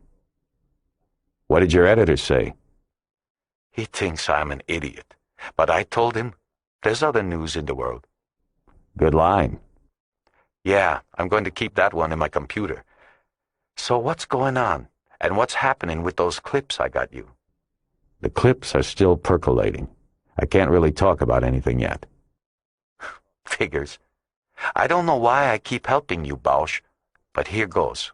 Remember you asked about Monty Kim, the guy who wrote that first clip I gave you? Yeah, Monty Kim. I asked about him around here, and one of the old rewrite guys told me he's still alive. Turns out that after he left the Times, he worked for the DA's office for a while. I don't know what he's doing now, but I got his number and his address. He's in the valley. Can you give it to me? I guess so, since it was in the phone book. Damn, I never thought of that. You might be a good detective, Bosch, but you wouldn't make much of a reporter. She gave him the number and address, said she'd be in touch, and hung up.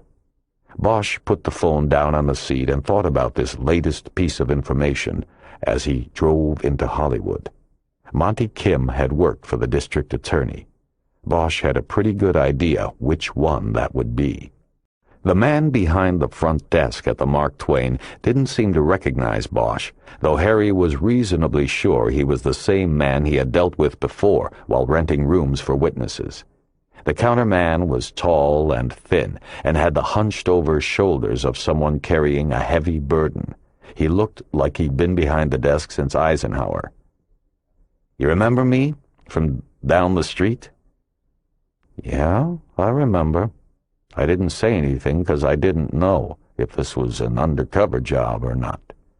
No undercover.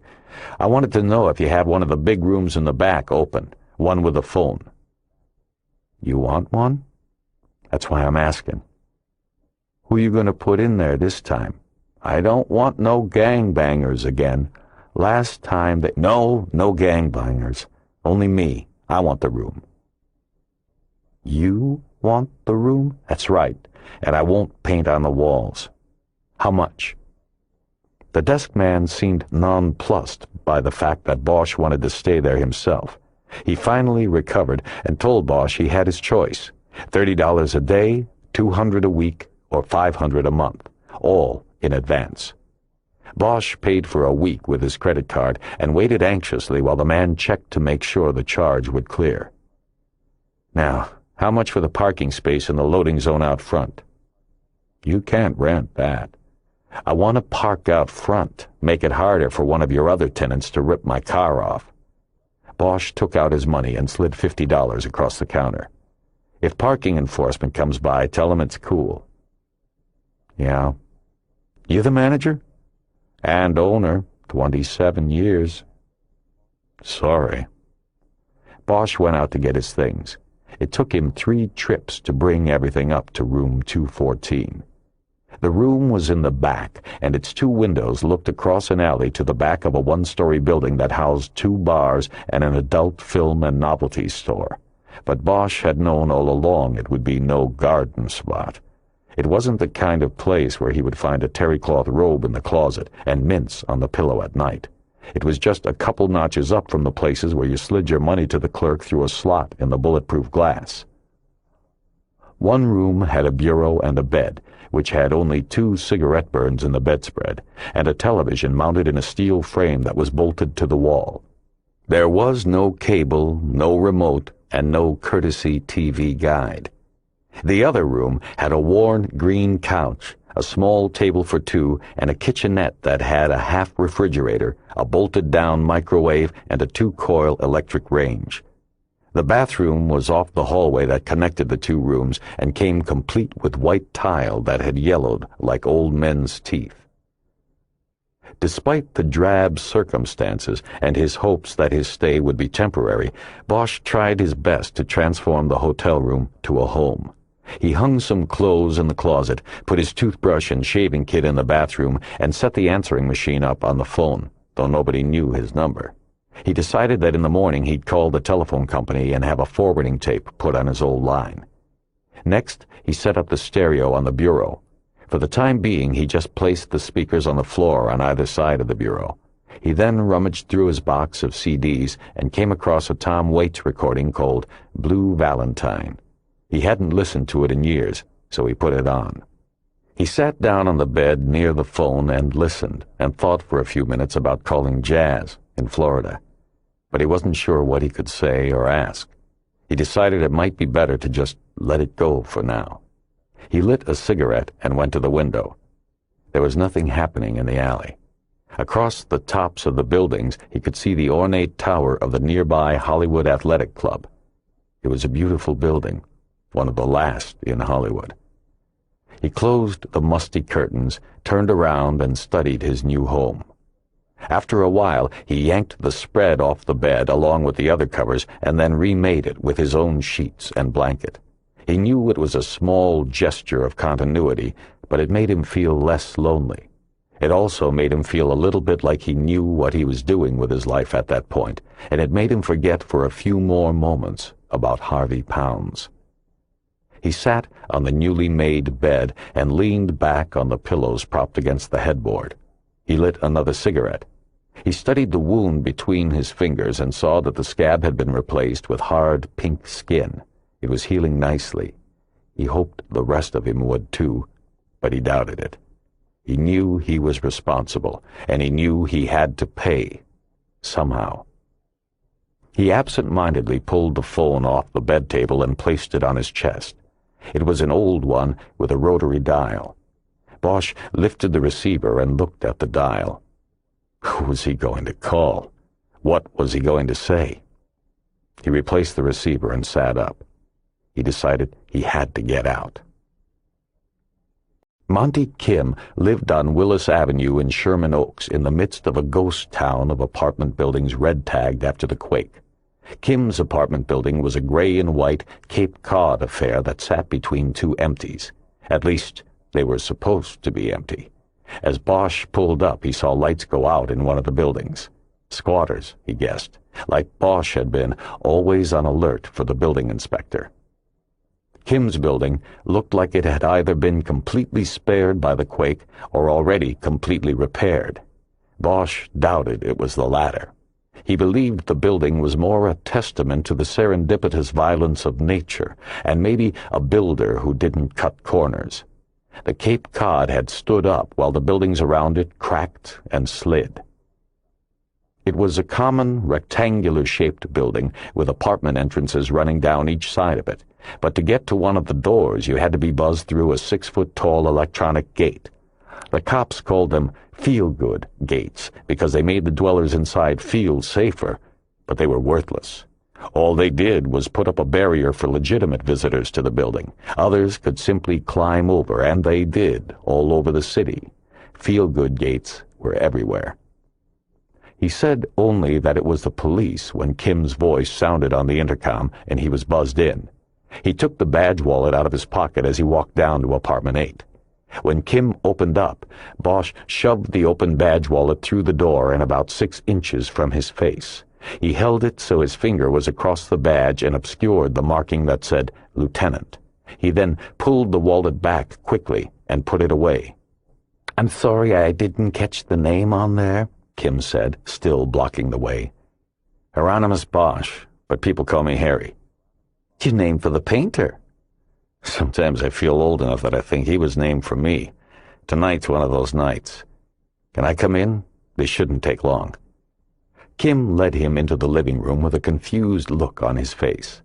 It was a decent-sized and neat room with a couch and 2 chairs and a gas fireplace next to the TV.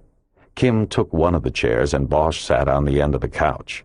He noticed a white poodle sleeping on the carpet next to Kim's chair. Kim was an overweight man with a wide, florid face. He wore glasses that pinched his temples, and what was left of his hair was dyed brown. He wore a red cardigan sweater over a white shirt and old khakis. Bosch guessed Kim wasn't quite 60. He had been expecting an older man. "I guess this is where I ask, what's this all about?" "Yeah, and I guess this is where I tell you. Problem is, I'm not sure how to begin. I'm investigating a couple of homicides. You can probably help. But I wonder if you'd indulge me and let me ask you some questions going a while back. Then when we're done, I'll explain why. Seems unusual. Kim raised his hands and waved off any problems. He kind of made a movement in his chair as if to get more comfortable.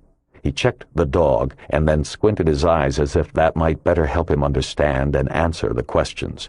Bosch could see a film of sweat developing in the defoliated landscape that had once been his scalp. You were a reporter for the Times. How long did that last? Oh boy, that was just a few years in the early 60s. How do you know that? Mr. Kim, let me ask these questions first. What kind of reporting did you do? Back then they called us cub reporters. I was on the crime beat. What do you do now? Currently I work out of my home. I'm in public relations. I have an office upstairs in the second bedroom. I had an office in Reseda, but the building was condemned. You could see daylight through the cracks. He was like most people in L.A. He didn't have to preface his remarks by saying he was talking about earthquake damage. It was understood. I have several small accounts, he continued. I was a local spokesman for the GM plant in Van Nuys until they closed it down. Then I went out on my own. What made you quit the Times back in the 60s? Am I a suspect in something? Not at all, Mr. Kim. I'm just trying to get to know you. Indulge me. I'll get to the point. You were saying why you quit the Times? Yes. Well, I got a better job. I was offered the position of press spokesman for the district attorney at the time, Arno Conklin. I took it. Better pay, more interesting than the cop beat, and a brighter future. What do you mean, brighter future? Well, actually, I was wrong about that. When I took the job, I thought the sky would be the limit with Arno. He was a good man. I figured I'd eventually, if I stayed with him, ride with him to the governor's mansion, maybe the Senate in Washington. But things didn't turn out. I ended up with an office in Reseda with a crack in the wall I could feel the wind come through. I don't see why the police would be interested in what happened with Conklin. Why didn't things turn out? Well, I'm not the expert on this. All I know is that in '68 he was planning on running for Attorney General and the office was practically his for the taking. Then he just dropped out. He quit politics and went back to practice law, and it wasn't to harvest the big corporate bucks that sit out there when these guys go into private practice. He opened a one-man law firm. I admired him. As far as I heard, 60% or better of his practice was pro bono. He was working for free most of the time. Like he was serving a penance or something? Oh, I don't know. I guess. Why'd he drop out? I don't know. Weren't you part of the inner circle? No, he didn't have a circle. He had one man. Gordon Mattel. Right. You want to know why he didn't run? Ask Gordon. Then it clicked in Kim's brain that Bosch had introduced the name Gordon Mattel to the conversation. Is this about Gordon Mattel? Let me ask the questions first. Why do you think Conklin didn't run? You must have some idea. He wasn't officially in the race in the first place, so he didn't have to make any public statement about dropping out. He just didn't run. There were a lot of rumors, though. Like what? Oh, lots of stuff, like he was gay. There were others. Financial trouble. Supposedly there was a threat from the mob that if he won, they'd kill him. Just stuff like that. None of it was ever more than backroom talk amongst the town politicos. He was never married? Not as far as I know. But as far as him being gay, I never saw anything like that. Bosch noted that the top of Kim's head was slick now with sweat. It was already warm in the room, but he kept the cardigan on. Bosch made a quick change of tracks. Okay, tell me about the death of Johnny Fox. Bosch saw the quick glimmer of recognition pass behind the glasses, but then it was quickly gone. But it was enough. Johnny Fox? Who's that? Come on, Monty, it's old news. Nobody cares what you did. I just need to know the story behind the story. That's why I'm here. You're talking about when I was a reporter? Oh, I wrote a lot of stories. That was 35 years ago. I was a kid. I can't remember everything, but you remember Johnny Fox. He was your ticket to that brighter future, the one that didn't happen. Look, what are you doing here? You're not a cop. Did Gordon send you? After all these years, you people think I... He stopped. I am a cop, Monty. And you're lucky I got here before Gordon did. Something's coming undone. The ghosts are coming back. You read in the paper today about that cop found in his trunk in Griffith Park? I saw it on the news. He was a lieutenant. Yeah, he was my lieutenant. He was looking into a couple old cases. Johnny Fox was one of them. Then he ended up in his trunk. So you'll have to excuse me if I'm a little nervous and pushy, but I need to know about Johnny Fox. And you wrote the story. You wrote the story after he got killed that made him out to be an angel. Then you end up on Conklin's team. I don't care what you did. I just want to know what you did.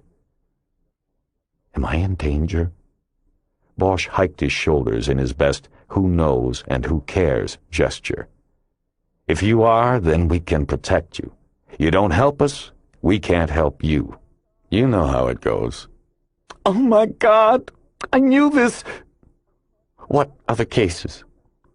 One of Johnny's girls who got killed about a year before him. Her name was Marjorie Lowe. Kim shook his head. He didn't recognize the name. He ran his hand over his scalp, using it like a squeegee to move the sweat into the thicker hair. Bosch could tell he had perfectly primed the fat man to answer the questions. So what about Fox? Bosch asked. I don't have all night. Look, I don't know anything. All I did was a favor for a favor. Tell me about it. He composed himself for a long moment before speaking. Look, you know who Jack Ruby was? In Dallas? Yeah, the guy who killed Oswald? Well, Johnny Fox was the Jack Ruby of L.A., okay? Same era, same kind of guy. Fox ran women, was a gambler, knew which cops could be greased, and greased them when he needed to. It kept him out of jail. He was a classic Hollywood bottom feeder. When he ended up dead on the Hollywood division blotter, I saw it, but was going to pass. He was trash, and we didn't write about trash. Then, a source I had in the cop shop told me Johnny had been on Conklin's payroll. That made it a story. Yeah. So I called up Mattel, Conklin's campaign manager, and ran it by him. I wanted a response. I don't know how much you know about that time, but Conklin had this squeaky clean image. He was the guy attacking every vice in the city, and here he had a vice hoodlum on the payroll. It was a great story. Though Fox didn't have a record, I don't think. There were intel files on him, and I had access to them. The story was going to do damage, and Mattel knew it. He stopped there at the edge of the story. He knew the rest, but to speak of it out loud, he had to be pushed over the edge.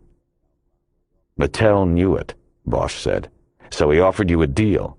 He'd make you Conklin's flack if you cleaned up the story. Not exactly.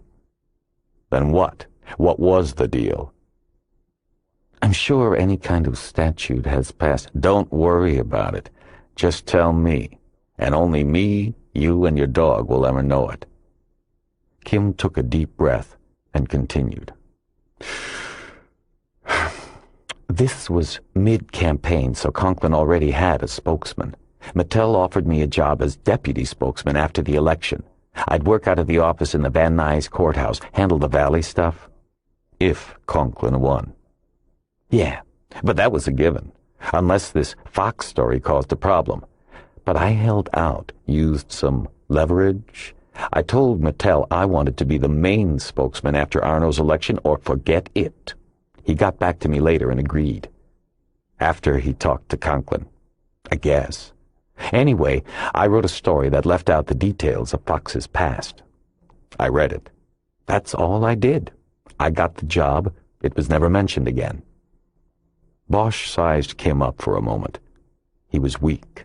He didn't see that being a reporter was a calling, just the same as being a cop. You took an oath to yourself. Kim had seemingly had no difficulty breaking it. Bosch could not imagine someone like Keisha Russell acting the same way under the same circumstances. He tried to cover his distaste and move on. Think back now. This is important. When you first called up Mattel and told him about Fox's background, did you get the impression that he already knew the background? Yes, he knew. I don't know if the cops had told him that day or he had known all along, but he knew Fox was dead and he knew who he was. I think he was a little surprised that I knew, and he became eager to make a deal to keep it out of the paper. It was the first time I ever did anything like that. I wish I hadn't done it. Kim looked down at the dog and then to the beige rug, and Bosch knew it was a screen on which he saw how his life diverted sharply the moment he took the deal. It went from where it was going to where it eventually was. Your story didn't name any cops, Bosch said. Do you remember who handled it? Not really. It was so long ago. It would have been a couple guys from the Hollywood homicide table. Back then, they handled fatal accidents. Now there's a division for that. Claude Eno? Eno? I remember him. It might have been. I think I remember that. Yes, it was. Now I remember. He was on it alone. His partner had transferred or retired or something, and he was working alone, waiting for his next partner to transfer in. So they gave him the traffic cases. They were usually pretty light as far as any investigation went. How do you remember so much of this? Kim pursed his lips and struggled for an answer. I guess, like I said, I wish I never did what I did. So I guess I think about it a lot. I remember it. Bosch nodded. He had no more questions and was already thinking of the implications of how Kim's information fit with his own. Eno had worked both cases, Lowe and Fox, and later retired, leaving behind a mail-drop corporation with Conklin's and Mattel's name on it, and that collected $1,000 a month for 25 years. He realized that compared to Eno, Kim had settled for too little. He was about to get up when he thought of something. You said that Mattel never mentioned the deal you made, or Fox again. That's right. Did Conklin ever say anything about either one? No, he never mentioned a thing either. What was your relationship like? Didn't he treat you as a chiseler? No, because I wasn't a chiseler, Kim protested, but the indignation in his voice was hollow. I did a job for him and I did it well. He was always very nice to me. He was in your story on Fox. I don't have it here, but in it he said he had never met Fox. Yeah, that was a lie. I made that up. Bosch was confused. What do you mean? You mean you made up the lie? In case they went back on the deal. I put Conklin in the story saying he didn't know the guy because I had evidence he did. They knew I had it. That way, if after the election they reneged on the deal, I could dredge up the story again and show Conklin said he didn't know Fox, but he did. I could then make the inference that he also knew Fox's background when he hired him. It wouldn't have done much good because he'd have already been elected, but it would do some PR damage. It was my little insurance policy. Understand? Bosch nodded. What was the evidence you had that Conklin knew Fox? I had photos. What photos? They were taken by the society photographer for the Times at the Hollywood Masonic Lodge's St. Patrick's dance a couple of years before the election. There's two of them. Conklin and Fox are at a table. They were scratches, but one day I was— What do you mean, scratches? Photos never published. Outtakes. But, see, I used to look at the society stuff in the photo lab so I could learn who the big shots in the city were and who they were out with and so on. It was useful information. One day, I saw these photos of Conklin and some guy that I recognized but wasn't sure from where. It was because of the social background. This wasn't Fox's turf, so at the time I didn't recognize him. Then, when Fox got killed and I was told he worked for Conklin, I remembered the photos and who the other man was. Fox. I went back to the scratch files and pulled them out. They were just sitting there together at this dance? In the photos? Yeah, and they were smiling. You could tell they knew each other. These weren't posed shots. In fact, that's why each was a scratch. They weren't good photos. Not for the society page. Anybody else with them? A couple women, that was it. Go get the photos. Oh, I don't have them anymore. I tossed them after I didn't need them anymore.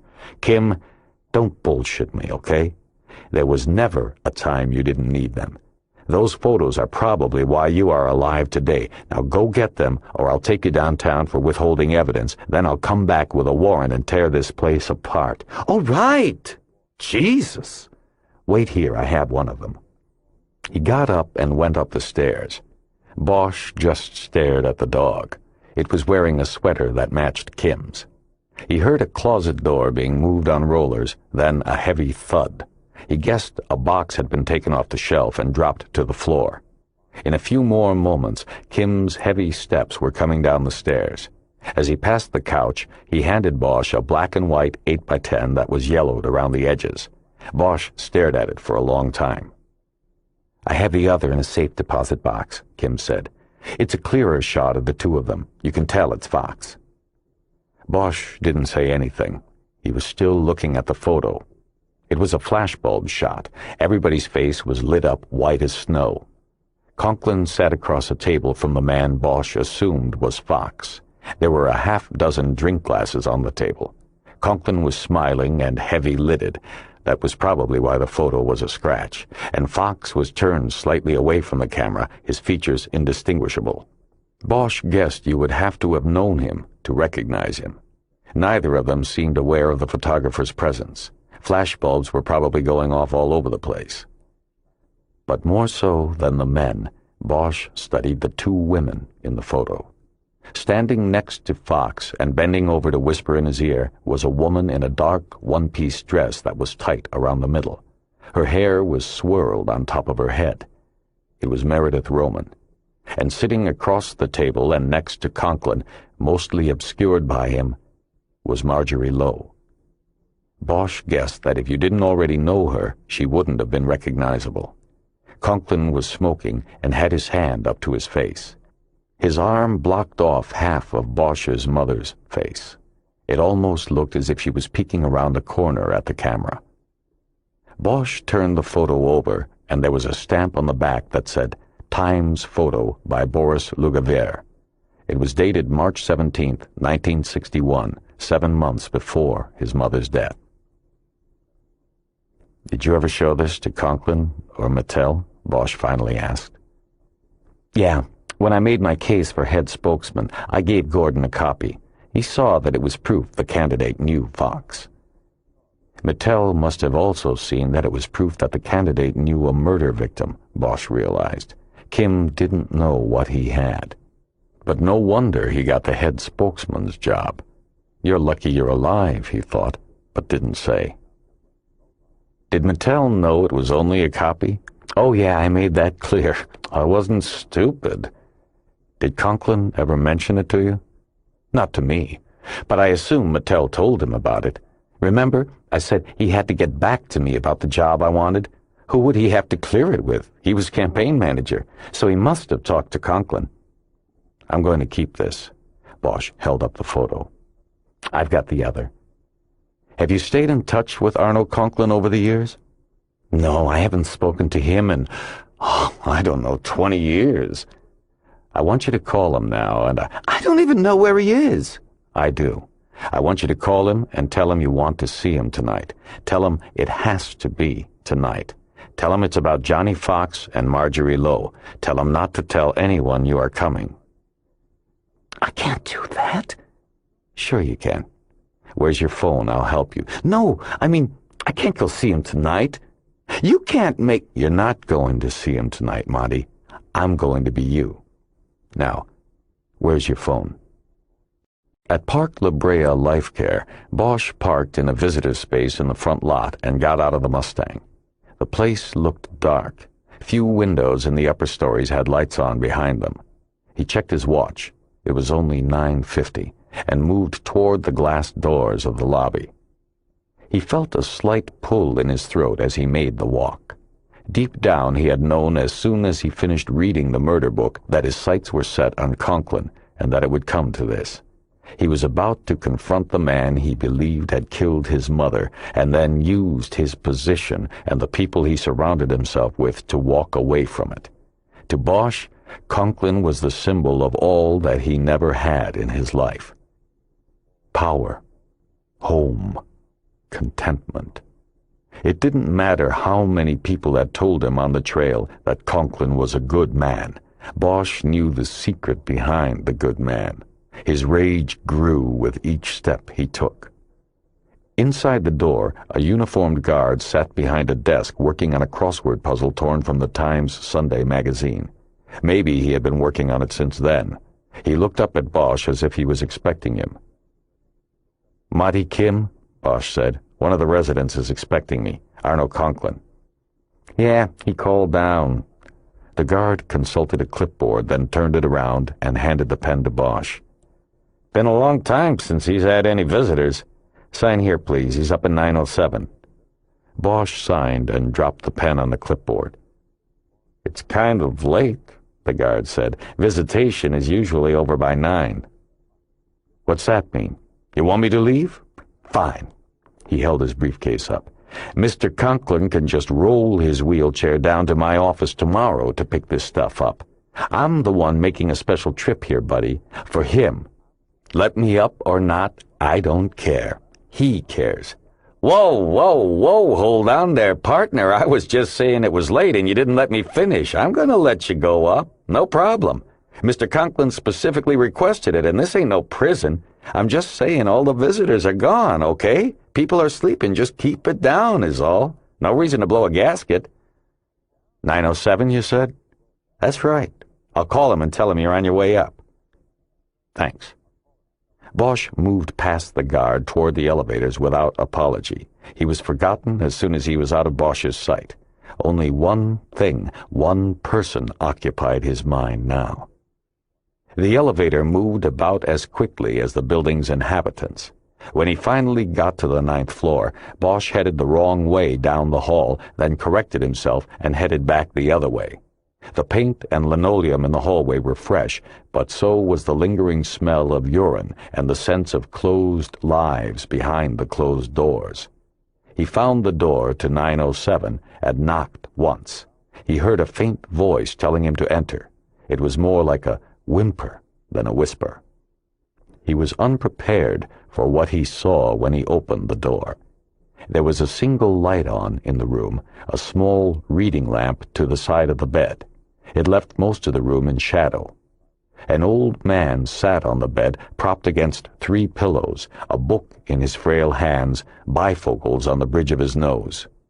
What Bosch found so eerie about the tableau before him was that the bed covers were bunched around the old man's waist, but were flat on the remainder of the bed. The bed was flat. There were no legs. Compounding this shock was the wheelchair to the right of the bed. A plaid blanket had been thrown over the seat, but 2 legs in black pants and loafers extended from beneath it and down to the chair's footrests. It looked like half the man was in his bed, but he had left his other half in the chair. Bosch's face must have shown his confusion. "Prosthesis," said the raspy voice from the bed. "Lost my legs. Diabetes. Almost nothing of me left, except an old man's vanity. I had the legs made for public appearances." Bosch stepped closer to the light. The man's skin was like peeled wallpaper, yellowish, pale. His eyes were deep in the shadows of his skeletal face, his hair just a whisper around his ears. His thin hands were ribbed with blue veins the size of earthworms under his spotted skin. He was death, Bosch knew. Death certainly had a better grip on him than life did. Conklin put the book on the table near the lamp. It seemed to be a labor for him to make the reach. Bosch saw the title, The Neon Rain. "A mystery," Conklin said, a small cackle following. "I indulge myself with mysteries. I've learned to appreciate the writing. I never did before, never took the time. Come in, Monty. No need to be afraid of me. I'm a harmless old man." Bosch stepped closer until the light was on his face. He saw Conklin's watery eyes study him and conclude that he was not Monty Kim. It had been a long time, but Conklin seemed to be able to tell. "I came in Monty's place," he whispered. Conklin turned his head slightly, and Bosch saw his eyes fall on the emergency call button on the bed table. He must have figured he had no chance and no strength for another reach. He turned back to Bosch. "Who are you, then?" "I'm working on a mystery, too." "A detective?" "Yes. My name's Harry Bosch, and I want to ask you about—" He stopped. There was a change in Conklin's face. Bosch could not tell if it was fear or maybe recognition, but something had changed. Conklin brought his eyes up to Bosch's, and Bosch realized the old man was smiling. "Hieronymus Bosch," he whispered, "like the painter." Bosch nodded slowly. He now realized he was as shocked as the old man. "How do you know that?" "Because I know of you." "How?" "Through your mother. She told me about you and your special name. I loved your mother." It was like getting hit in the chest with a sandbag. Bosch felt the air go out of him, and he put a hand down on the bed to hold himself steady. "Sit, please, sit." Conklin held out a shaky hand, motioning Bosch onto the bed. He nodded when Bosch did as he had been told. "No!" Bosch said loudly as he rose off the bed almost as soon as he had sat down on it. "You used her and you killed her. Then you paid off people to bury it with her. That's why I'm here. I came for the truth. I want to hear you tell it, and I don't want to hear any bullshit about loving her. You're a liar." Conklin had a pleading look in his eyes. Then he turned them away toward the dark side of the room. "I don't know the truth," he said, his voice like dried leaves blown along the sidewalk. "I take responsibility, and therefore, yes, it could be said I killed her. The only truth I know is that I loved her. You can call me a liar, but that is the truth. You could make an old man whole again if you believed that." Bosch couldn't fathom what was happening, what was being said. "She was with you that night in Hancock Park." "Yes." "What happened? What did you do?"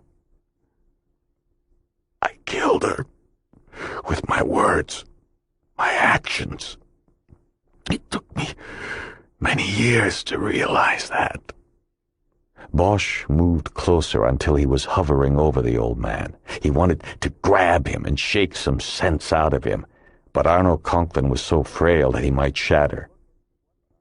"What are you talking about? Look at me, what are you talking about?" Conklin turned his head on a neck no wider than a glass of milk.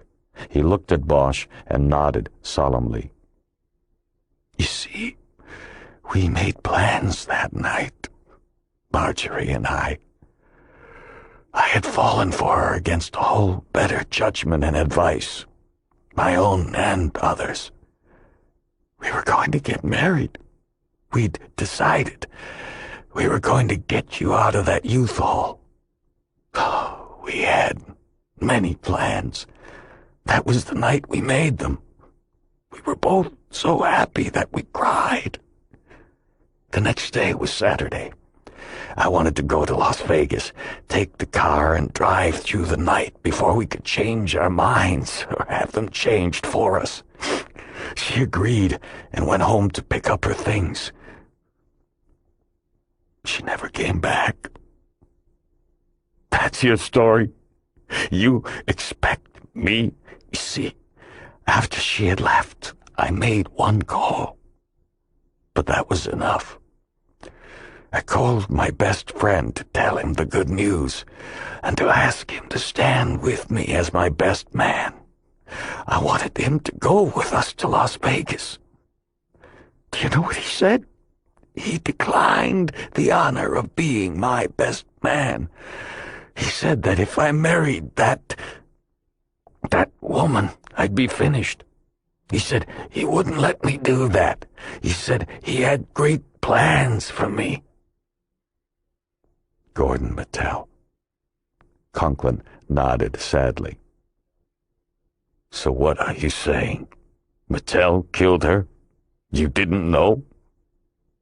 I didn't know. He looked down at his feeble hands and balled them into tiny fists on the blanket. They looked completely powerless. Bosch only watched. I did not realize it for many years. It was beyond the pale to consider that he had done it. And then, of course, I must admit I was thinking of myself at the time. I was a coward, thinking only of my escape. Bosch was not tracking what he was saying, but it didn't seem that Conklin was talking to him anyway. The old man was really telling himself the story. He suddenly looked up from his reverie at Bosch. You know, I knew someday you would come. How? Because I knew you would care. Maybe no one else, but I knew you would. You had to care. You were her son. Tell me about what happened that night. Everything. I need you to get me some water. For my throat. There's a glass there on the bureau, a fountain in the hallway. Don't let it run too long. It gets too cold and hurts my teeth. Bosch looked at the glass on the bureau and then back at Conklin. He was seized with a fear that if he left the room for even a minute, the old man might die and take the story with him. Bosch would never hear it. Go! I'll be fine. I certainly can't go anywhere. Bosch glanced at the call button. Again, Conklin knew his thoughts. I am closer to hell than heaven for what I've done. For my silence. I need to tell my story. I think you'd be a better confessor than any priest could be. As Bosch stepped into the hallway with the glass, he saw the figure of a man turn the corner at the end of the hall and disappear. He thought the man was wearing a suit. It wasn't the guard. He saw the fountain and filled the glass. Conklin smiled weakly as he took the glass and murmured a thanks before drinking. Bosch then took the glass back and put it on the night table. "Okay," Bosch said. "You said she left that night and never came back. How did you find out what happened?" By the next day, I was afraid something had happened. I finally called my office and made a routine check to see what had come in on the overnight reports. Among the things they told me was that there had been a homicide in Hollywood. They had the victim's name. It was her. It was the most horrible day in my life. What happened next? Conklin rubbed a hand on his forehead and continued. I learned that she had been found that morning. I was in shock. I couldn't believe this could have happened. I had Mattel make some inquiries, but there was nothing useful coming out. Then the man who had introduced me to Marjorie called. Johnny Fox. Yes. He called and he said he had heard the police were looking for him. He said he was innocent. He threatened me. He said if I did not protect him, he would reveal to the police that Marjorie was with me that last night. It would be the end of my career. So you protected him? I turned it over to Gordon. He investigated Fox's claim and confirmed his alibi. I cannot remember it now, but it was confirmed. He had been in a card game or somewhere where there had been many witnesses. Since I was confident that Fox was not involved, I called the detectives assigned to the case and arranged for him to be interviewed. In order to protect Fox, and thereby protect myself, Gordon and I concocted a story in which we told the detectives that Fox was a key witness in a grand jury investigation. The plan was successful. The detectives turned their attention elsewhere. At one point, I spoke to one of them, and he told me he believed that Marjorie was the victim of some sort of a sex killer. You see, they were quite rare back then. The detective said the outlook on the case was not good. I'm afraid that I never suspected Gordon. Such a horrible thing to do to an innocent person. It was right there in front of my face, but I didn't see it for so long. I was a fool. A puppet. You're saying that it wasn't you and that it wasn't Fox. You're saying that Mattel killed her to eliminate a threat to your political career, but that he didn't tell you. It was all his idea and he just went out and did it? Yes, I say that.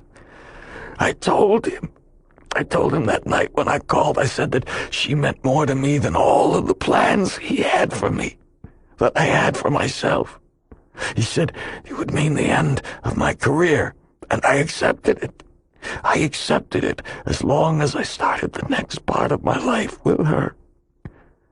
I believe those minutes were the most peaceful of my life. I was in love, and I had made a stand. He softly pounded a fist onto the bed, an impotent gesture. I told Mattel I didn't care what he thought the damage to my career would be. I told him we were going to move away. I didn't know where. La Jolla, San Diego.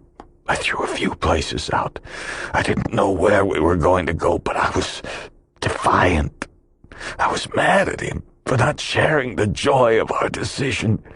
And in doing so, I provoked him, I know now. And I hastened your mother's death. Bosch studied him a long moment. His agony seemed sincere. Conklin's eyes looked as haunted as the portholes on a sunken ship. There was only blackness behind them. Did Mattel ever admit this to you? No, but I knew. I guess it was a subconscious knowledge. But then something he said years later brought it out. It confirmed it in my mind. And that was the end of our relationship. What did he say? When? Many years later. It was at the time I was preparing for a run for Attorney General.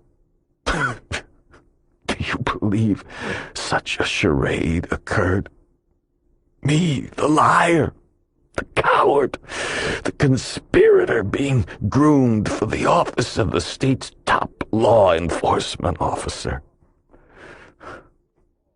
Mattel came to me one day and said that I needed to take a wife before the election year. He was that blunt about it. He said there were rumors about me that could cost me votes. I said that was preposterous, and that I wouldn't take a wife just to assuage some rednecks out in Palmdale or the desert somewhere. Then he made a comment, just a flippant, offhand comment, as he was leaving my office. He broke off to reach for the glass of water. Bosch helped him, and he slowly drank. Bosch noticed the medicinal smell about him. It was horrible. It reminded him of dead people and the morgue. Bosch took the glass when Conklin was done and put it back. What was the comment? As he was leaving my office, he said, and I remember it word for word, he said, "Sometimes I wish I hadn't saved you from that whore scandal. Maybe if I hadn't, we wouldn't have this problem now. People would know you aren't queer. Those were his words. Bosch just stared at him for a moment. It might have been just a figure of speech. He could have just meant that he had saved you from the scandal of knowing her by taking the steps to keep you out of it. It's not evidence that he killed her, or had her killed. You were a prosecutor. You know that's not enough. It wasn't direct evidence of anything. Didn't you ever directly confront him? No, never. I was too intimidated by him. Gordon was becoming a powerful man, more powerful than I. So I said nothing to him. I simply dismantled my campaign and folded tent. I left the public life and haven't spoken to Gordon Mattel since that time. More than 25 years. You went into private practice? Yes. I took up pro bono work as my self-imposed penance for what I was responsible for. I wish you could say it helped suture the wounds of my soul, but it did not. I'm a helpless man, Hieronymus. So, tell me, did you come here to kill me? Don't let my story dissuade you from believing I deserve it. The question at first startled Bosch into silence. Finally, he shook his head and spoke. What about Johnny Fox? He had his hooks into you after that night. Yes, he did. He was very capable, as extortionists go. What happened with him? I was forced to hire him as a campaign employee, paying him $500 a week for practically nothing. You see what a farce my life had become? He was killed in a hit and run before picking up his first paycheck. Mattel? I would assume that he was responsible, though I must admit he's a rather convenient scapegoat for all the bad deeds I've been involved in. You didn't think that it was just a little too coincidental that he got killed? Things are so much clearer in hindsight. He shook his head sadly. At the time, I remember being thrilled with my luck. The one thorn in my side had been removed by serendipity.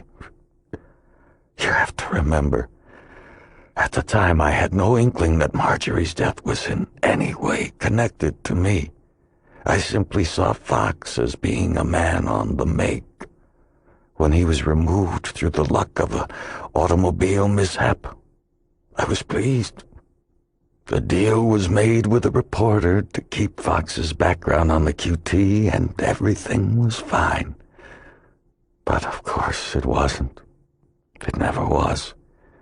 Gordon, genius that he was, didn't plan on me not being able to get over Marjorie. And I'm still not. What about McCage? Who?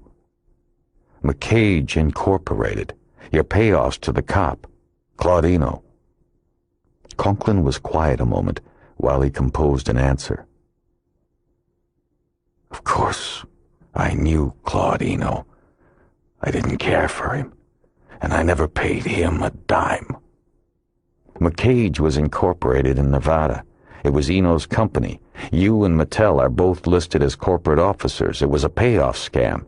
Eno was getting $1,000 a month from somewhere. You and Mattel. No! Conklin said as forcefully as he could. The word came out as little more than a cough. I don't know about McCage. Gordon could have set it up, even signed for me, or made me sign unwittingly.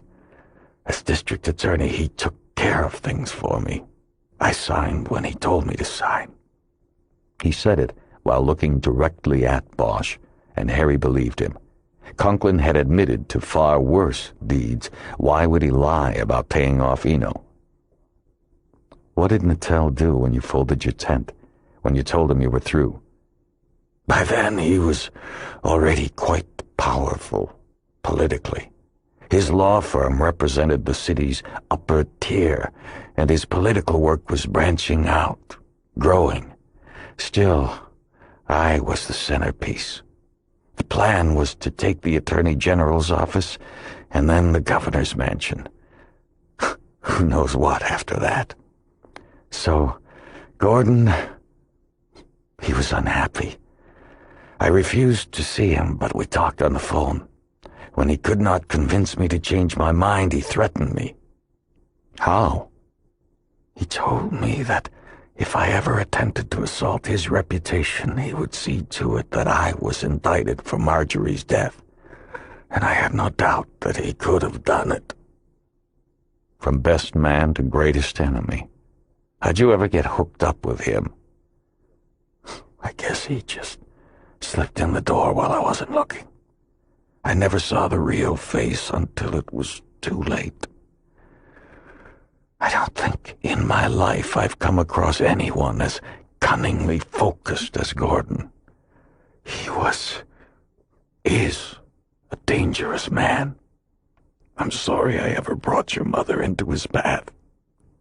Bosch nodded. He had no more questions and didn't know what else to say. After a few moments during which Conklin seemed to be lost in thought, the old man spoke up.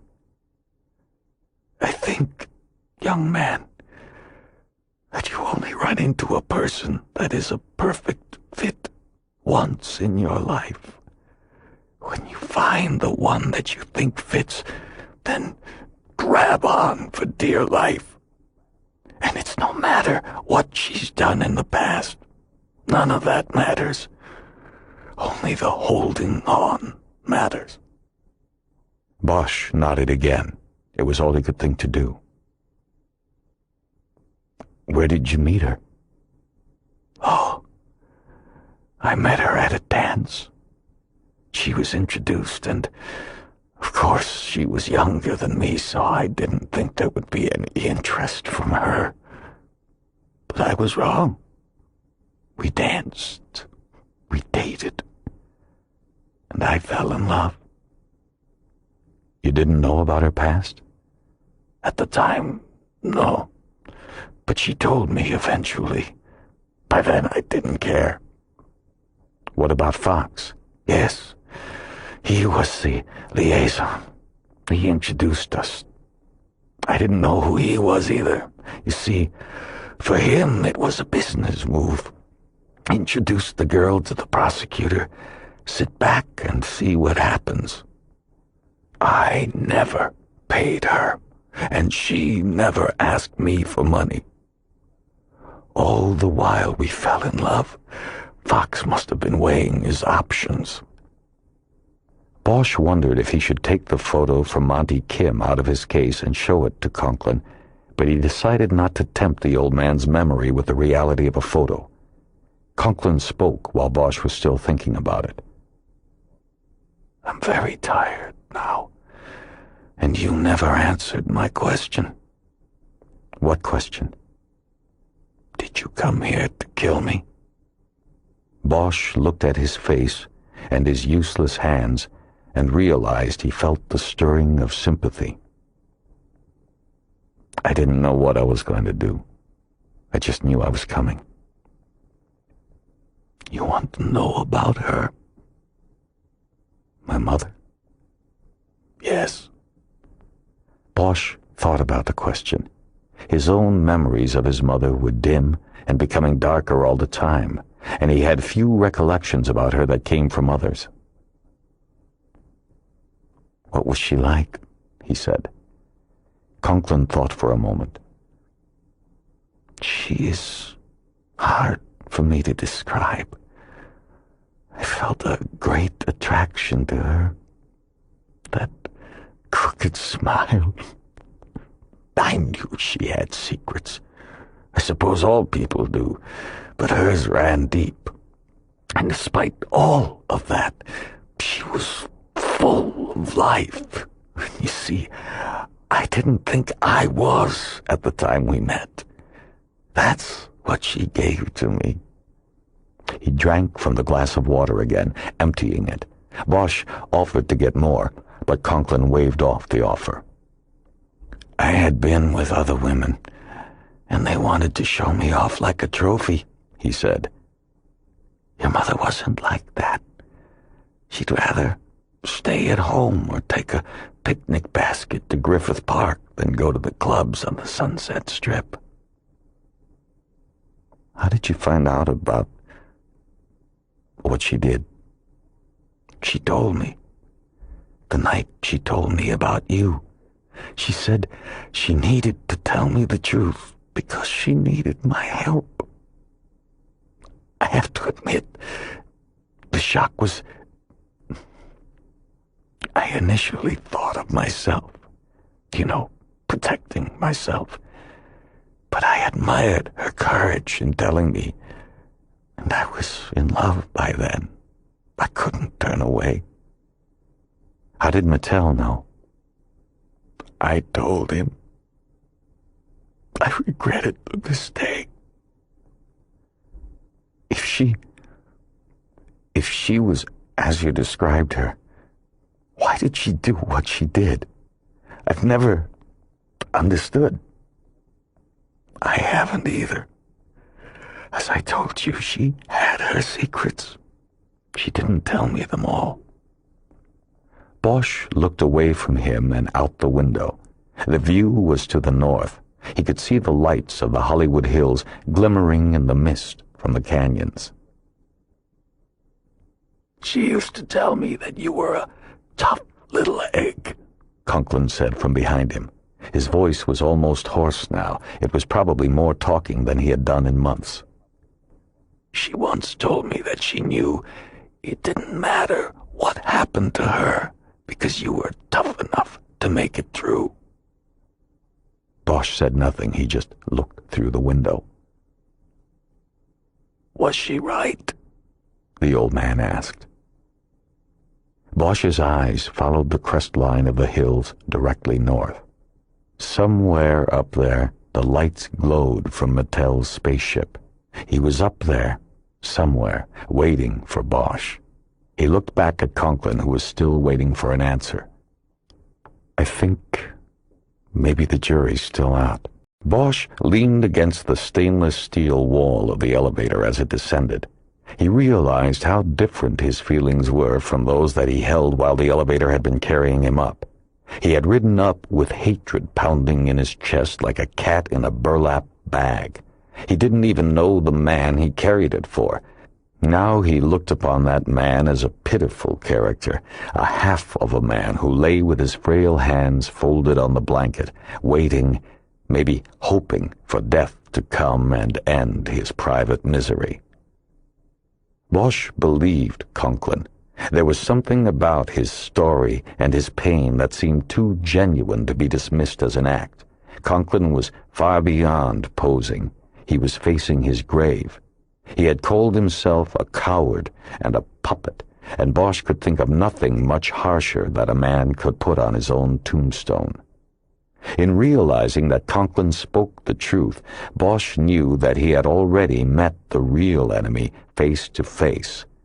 Gordon Mattel, the strategist, the fixer, the killer, the man who held the strings to the puppet. Now they would meet again, but this time Bosch planned to make it on his terms. He pushed the L button again, as if that might coax the elevator to descend faster. He knew it was a useless gesture, but he did it again. When the elevator finally opened, the lobby seemed empty and sterile. The guard was there behind his desk, working on his word puzzle. There wasn't even the sound of a far-off TV, only the silence of old people's lives.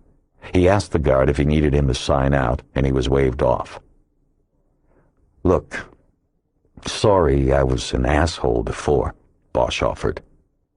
"Don't worry about it, partner," the guard replied. "It gets to the best of us."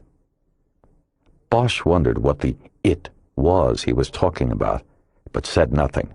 He nodded solemnly, as if he got most of his life lessons from security guards. He pushed through the glass doors and headed down the steps into the parking lot. It was getting cool, and he turned up the collar of his jacket. He saw the sky was clear and the moon as sharp as a sickle. As he approached the Mustang, he noticed the trunk of the car next to it was open, and a man was bent over, attaching a jack to the rear bumper. Bosch picked up his pace and hoped he wouldn't be asked to help out. It was too cold, and he was tired of talking to strangers. He passed the crouched man, and then, not used to the rental car keys, he fumbled as he tried to get the proper key into the Mustang's lock. Just as he did it, he heard a shoe scuff along the pavement behind him, and a voice said, "Excuse me, fella." Bosch turned, trying to quickly think of an excuse for why he couldn't help the man, but all he saw was the blur of the other man's arm coming down. Then he saw an explosion of red, the color of blood. Then all he saw was black. Bosch followed the coyote again, but this time the animal did not take him on the path through the mountain brush. The coyote was out of his element. He led Bosch up a steep incline of pavement.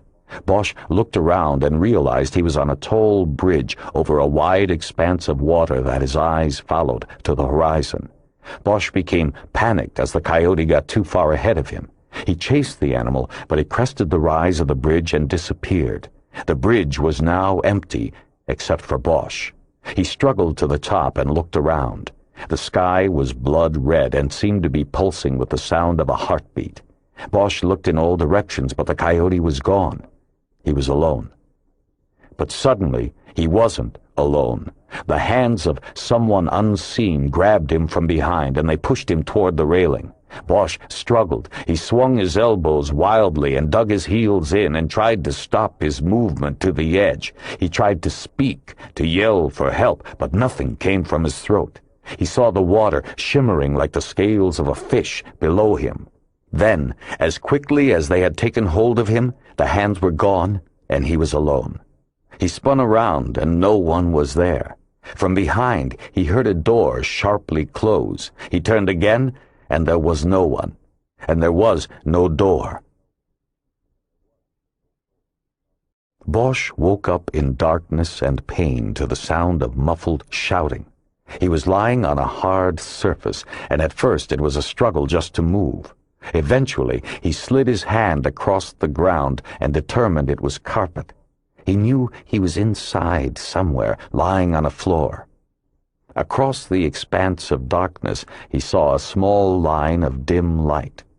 He stared at it for some time, using it as a focal point before realizing that it was the crack of light emitted at the bottom edge of a door. He pulled himself up into a sitting position, and the movement made his interior world slide and melt like a Dali painting.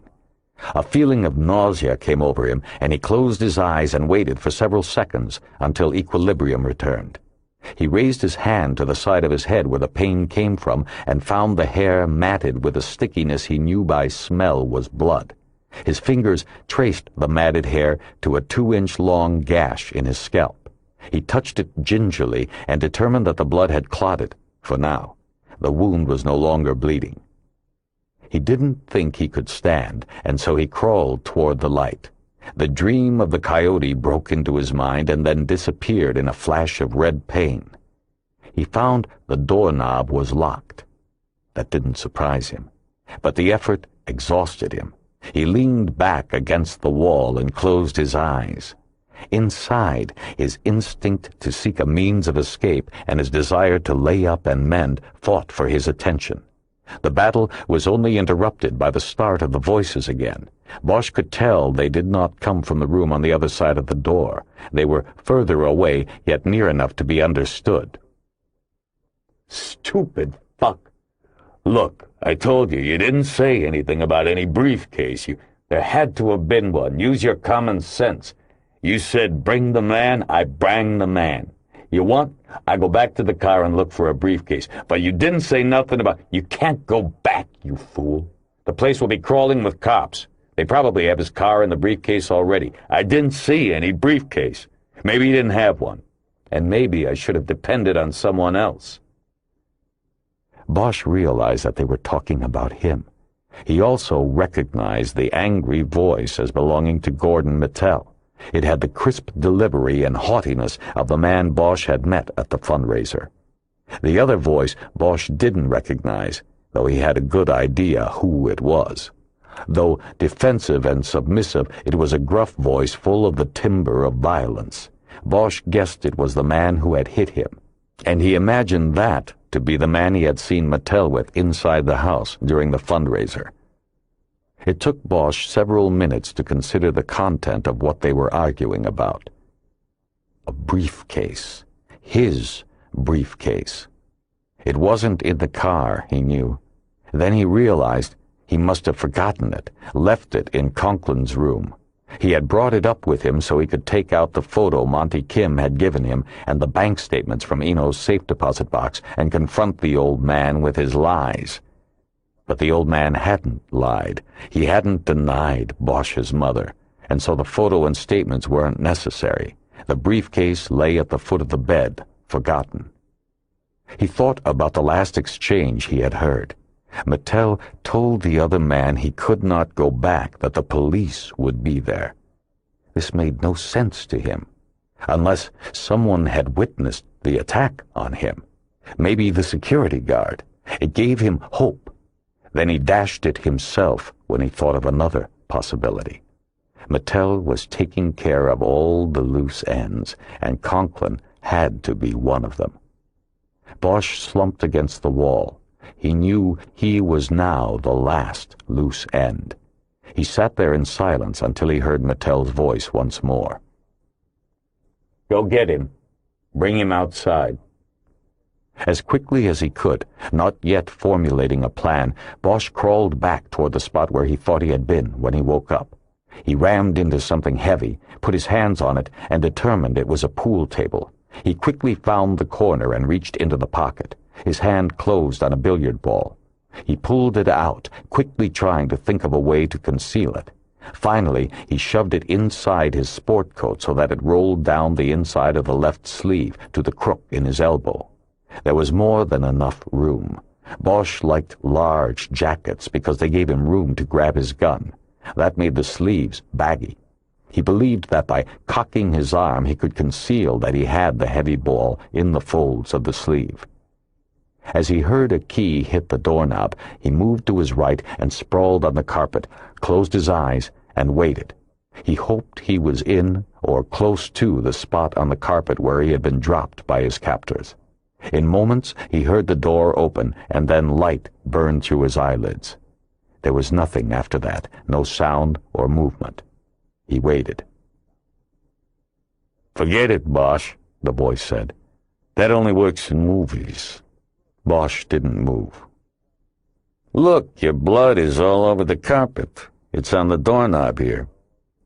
Bosch realized he must have left a trail to the door and back. His half-hatched plan to surprise his captor and overtake him had no chance now.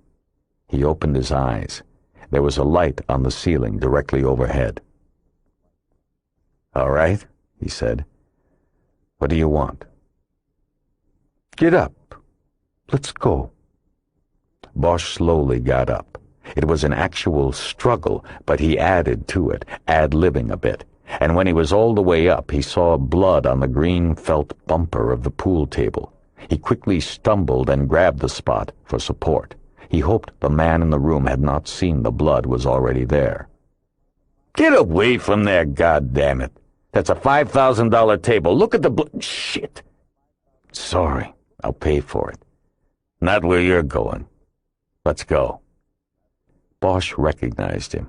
It was the man he guessed it would be, Mattel's man from the party, and his face matched his voice.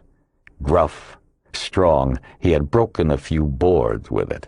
He had a ruddy complexion set off by two small brown eyes that never seemed to blink. He wore no suit this time, at least that Bosch could see. He was dressed in a bulky blue jumpsuit that looked brand new. It was a splatter suit. Bosch knew that professional killers often used them. It was easier to clean up after a job, and you didn't mess up your suit. Just zip off the splatter suit, dump it, and you're on your way. Bosch stood on his own and took a step, but immediately bent over and folded his arms across his stomach. He thought this was the best way to conceal the weapon he had. You really hit me, man. My balance is shot. I think I might get sick or something. You get sick and I'll make you clean it up with your tongue, like a fucking cat. I guess I won't get sick then. You're a funny guy. Let's go. The man backed away from the door and into the room. He then signaled Bosch out. For the first time, Bosch saw that he carried a gun. It looked like a Beretta 22, which he carried down low at his side. I know what you're thinking, he said. Only a 22. You think you could take maybe 2-3 shots and still get to me. Wrong. I got hollow points in here. I'll put you down with one shot. Tear a hole the size of a soup bowl out of your back. Remember that. Walk ahead of me. He was playing it smart, Bosch noticed, not coming closer than 5 or 6 feet, even though he had the gun. Once Bosch was through the door, the man issued directions. They walked down a hallway, through what looked like a living room, and then through another room that Bosch thought would also qualify as a living room. This one Bosch recognized by the French doors and windows. It was the room off the party lawn at Mattel's mansion on Mount Olympus. Go out the door. He's waiting for you out there. What did you hit me with, man? Tire iron. Hope it put a splinter in your skull. But it don't matter if it did or didn't. Well, I think it did anyway. Congratulations. Bosch stopped at one of the French doors like he expected it to be opened for him. Outside, the party tent was gone, and out near the edge of the overhang he saw Mattel standing with his back turned to the house. He was silhouetted by the lights of the city extending out into infinity from below. Open it. Sorry, I thought... Never mind. Yeah, never mind. Just get out there. We don't have all night. Out on the lawn, Mattel turned around. Bosch could see he was holding the badge wallet with his ID in one hand and the lieutenant's badge in the other. The gunman stopped Bosch with a hand on his shoulder, then moved back to his 6-foot distance. So then, Bosch is the real name. Bosch looked at Mattel. The former prosecutor turned political backdoor man smiled. Yes, that's the real name. Well then, how do you do, Mr. Bosch? It's detective, actually. Detective, actually. You know, I was wondering about that, because that's what this ID card says, but then this badge says something completely different. It says lieutenant, and that's curious. Wasn't that a lieutenant I read about in the papers, the one who was found dead and without his badge? Yes, I'm sure it was. And wasn't his name Harvey Pounds, the same name that you used when you were parading around here the other night? Again, I think so, but correct me if I am wrong, Detective Bosch. It's a long story, Mattel, but I am a cop, LAPD. If you want to save yourself a few years in prison, you'll get this old fuck with the gun away from me and call me an ambulance. I've got a concussion, at least. It might be worse. Before speaking, Mattel put the badge in one of the pockets of his jacket and the ID wallet in the other. No, I don't think we'll be making any calls on your behalf. I think things have gone a little too far for humanitarian gestures like that. Speaking of the human existence, it's a shame that your play here the other night cost an innocent man his life. No, it's a fucking crime you killed an innocent man. Well, I was thinking more along the lines that it was you who had killed him. I mean, of course you are ultimately responsible. Just like a lawyer passing the buck. Should have stayed out of politics, Gordy, stuck to the law. You'd probably have your own TV commercials by now. Mattel smiled.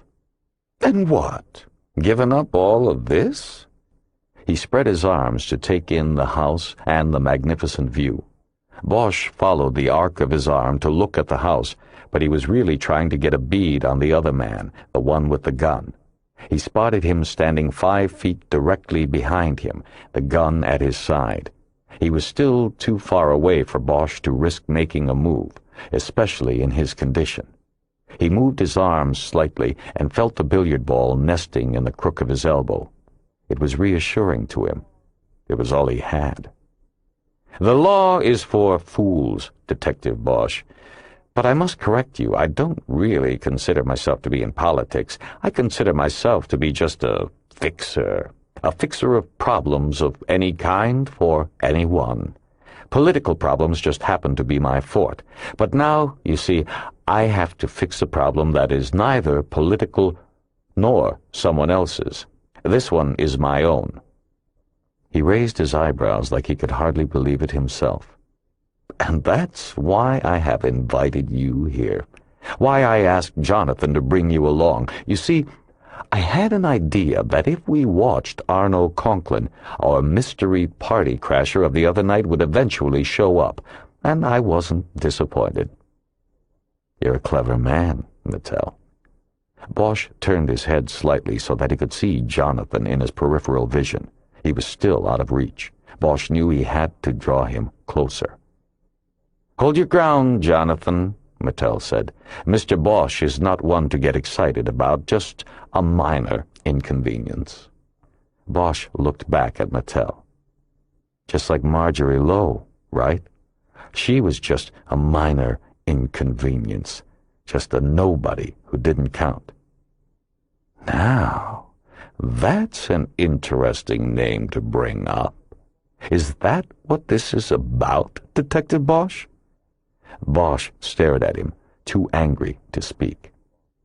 "Well, the only thing I can admit to is that I did use her death to my advantage. I saw it as an opportunity, you could say." "I know all about it, Mattel.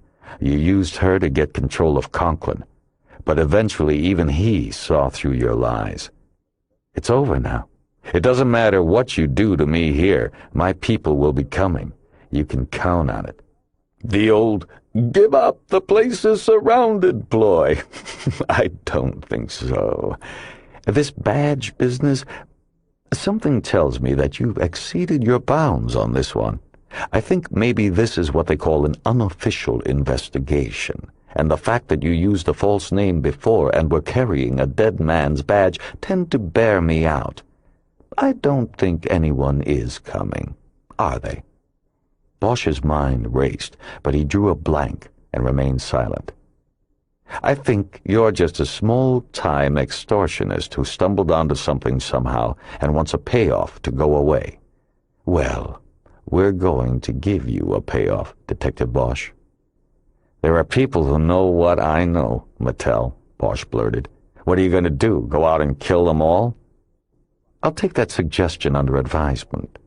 "What about Conklin? He knows the whole story. Anything happens to me, I guarantee he'll go right to the cops." "As a matter of fact, you could say Arno Conklin is with the police right now. But I don't think he's saying much." Bosch dropped his head and slumped a little. He had guessed that Conklin was dead, but had hoped he was wrong. He felt the billiard ball move in his sleeve, and he folded his arms again to cover up. "Yes. Apparently the former district attorney threw himself from his window after your visit." Mattel stepped aside and pointed out into the lights below. Far off, Bosch could see the cluster of lighted buildings that were Parc La Brea, and he could see blue and red lights flashing at the base of one of the buildings. It was Conklin's building. "Must have been a truly traumatic moment," Mattel continued. "He chose death rather than give in to extortion. A principled man to the end." "He was an old man!" Bosch yelled angrily. "God damn it! Why?" "Detective Bosch, keep your voice down or Jonathan will have to lower it for you."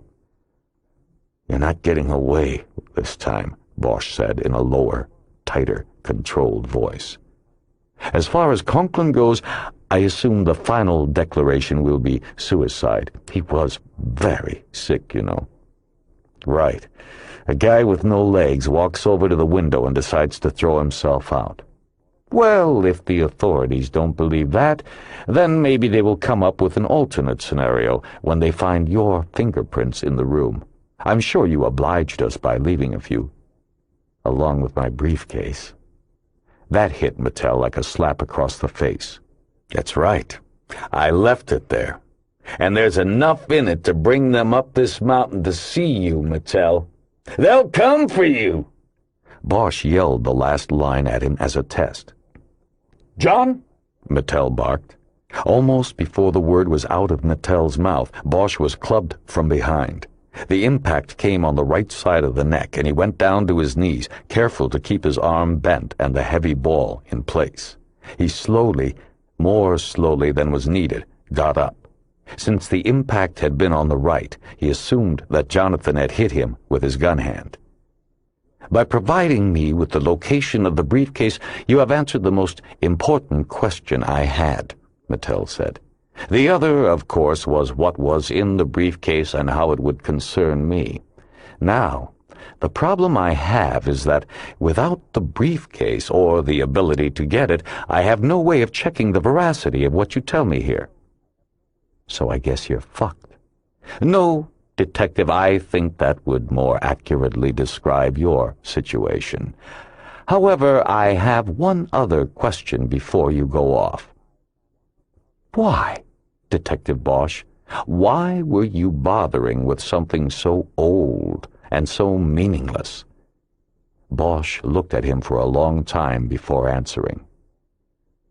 Because everybody counts, Mattel. Everybody. Bosch saw Mattel nod in the direction of Jonathan. The meeting was over. He had to make his play. Help! Bosch yelled it as loud as he could, and he knew the gunman would make his move toward him immediately. Anticipating the same swing of the gun to the right side of the neck, Bosch spun to his right. As he moved, he straightened his left arm and used the centrifugal force of the move to let the billiard ball roll down his sleeve into his hand. In continuing the move, he swung his arm up and out, and as he turned his face, he saw Jonathan inches behind him swinging his own hand down, the fingers laced around the Beretta. He also saw the surprise on Jonathan's face as he realized his swing would surely miss and that his momentum prevented him from correcting the course. After Jonathan's arm went by harmlessly and he was vulnerable, Bosch's arm arced downward. Jonathan made a last-second lunge to his left, but the billiard ball in Bosch's fist still caught him with a glancing blow to the right side of his head. It made a sound like a light bulb popping, and Jonathan's body followed the momentum of his falling arm. He fell face first on the grass, his body on top of the gun. Almost immediately, the man tried to get up, and Bosch delivered a vicious kick to his ribs. Jonathan rolled off of the gun, and as Bosch came down on his body with his knees, he swung his fist down into the back of his head and neck 2 more times before realizing that he still gripped the billiard ball and that he had hurt the man enough. Breathing like he had just come up for air, Bosch glanced around and saw the gun. He quickly grabbed it up and looked for Mattel, but he was gone. The slight sound of running on grass caught his attention, and he looked to the far northern line of the lawn. He caught a glimpse of Mattel then, just as he disappeared into the darkness at the spot where the flat manicured grass gave way to the rugged brush of the hilltop. Mattel! Bosch jumped up and followed. At the point where he had last seen Mattel, he found a path worn into the brush. He realized it was an old coyote trail that had been widened over time by human feet. He raced down it, the yawning drop-off to the city below no more than 2 feet on his right. He saw no sign of Mattel, and Bosch followed the trail along the edge of the drop-off until the house was no longer in sight behind him.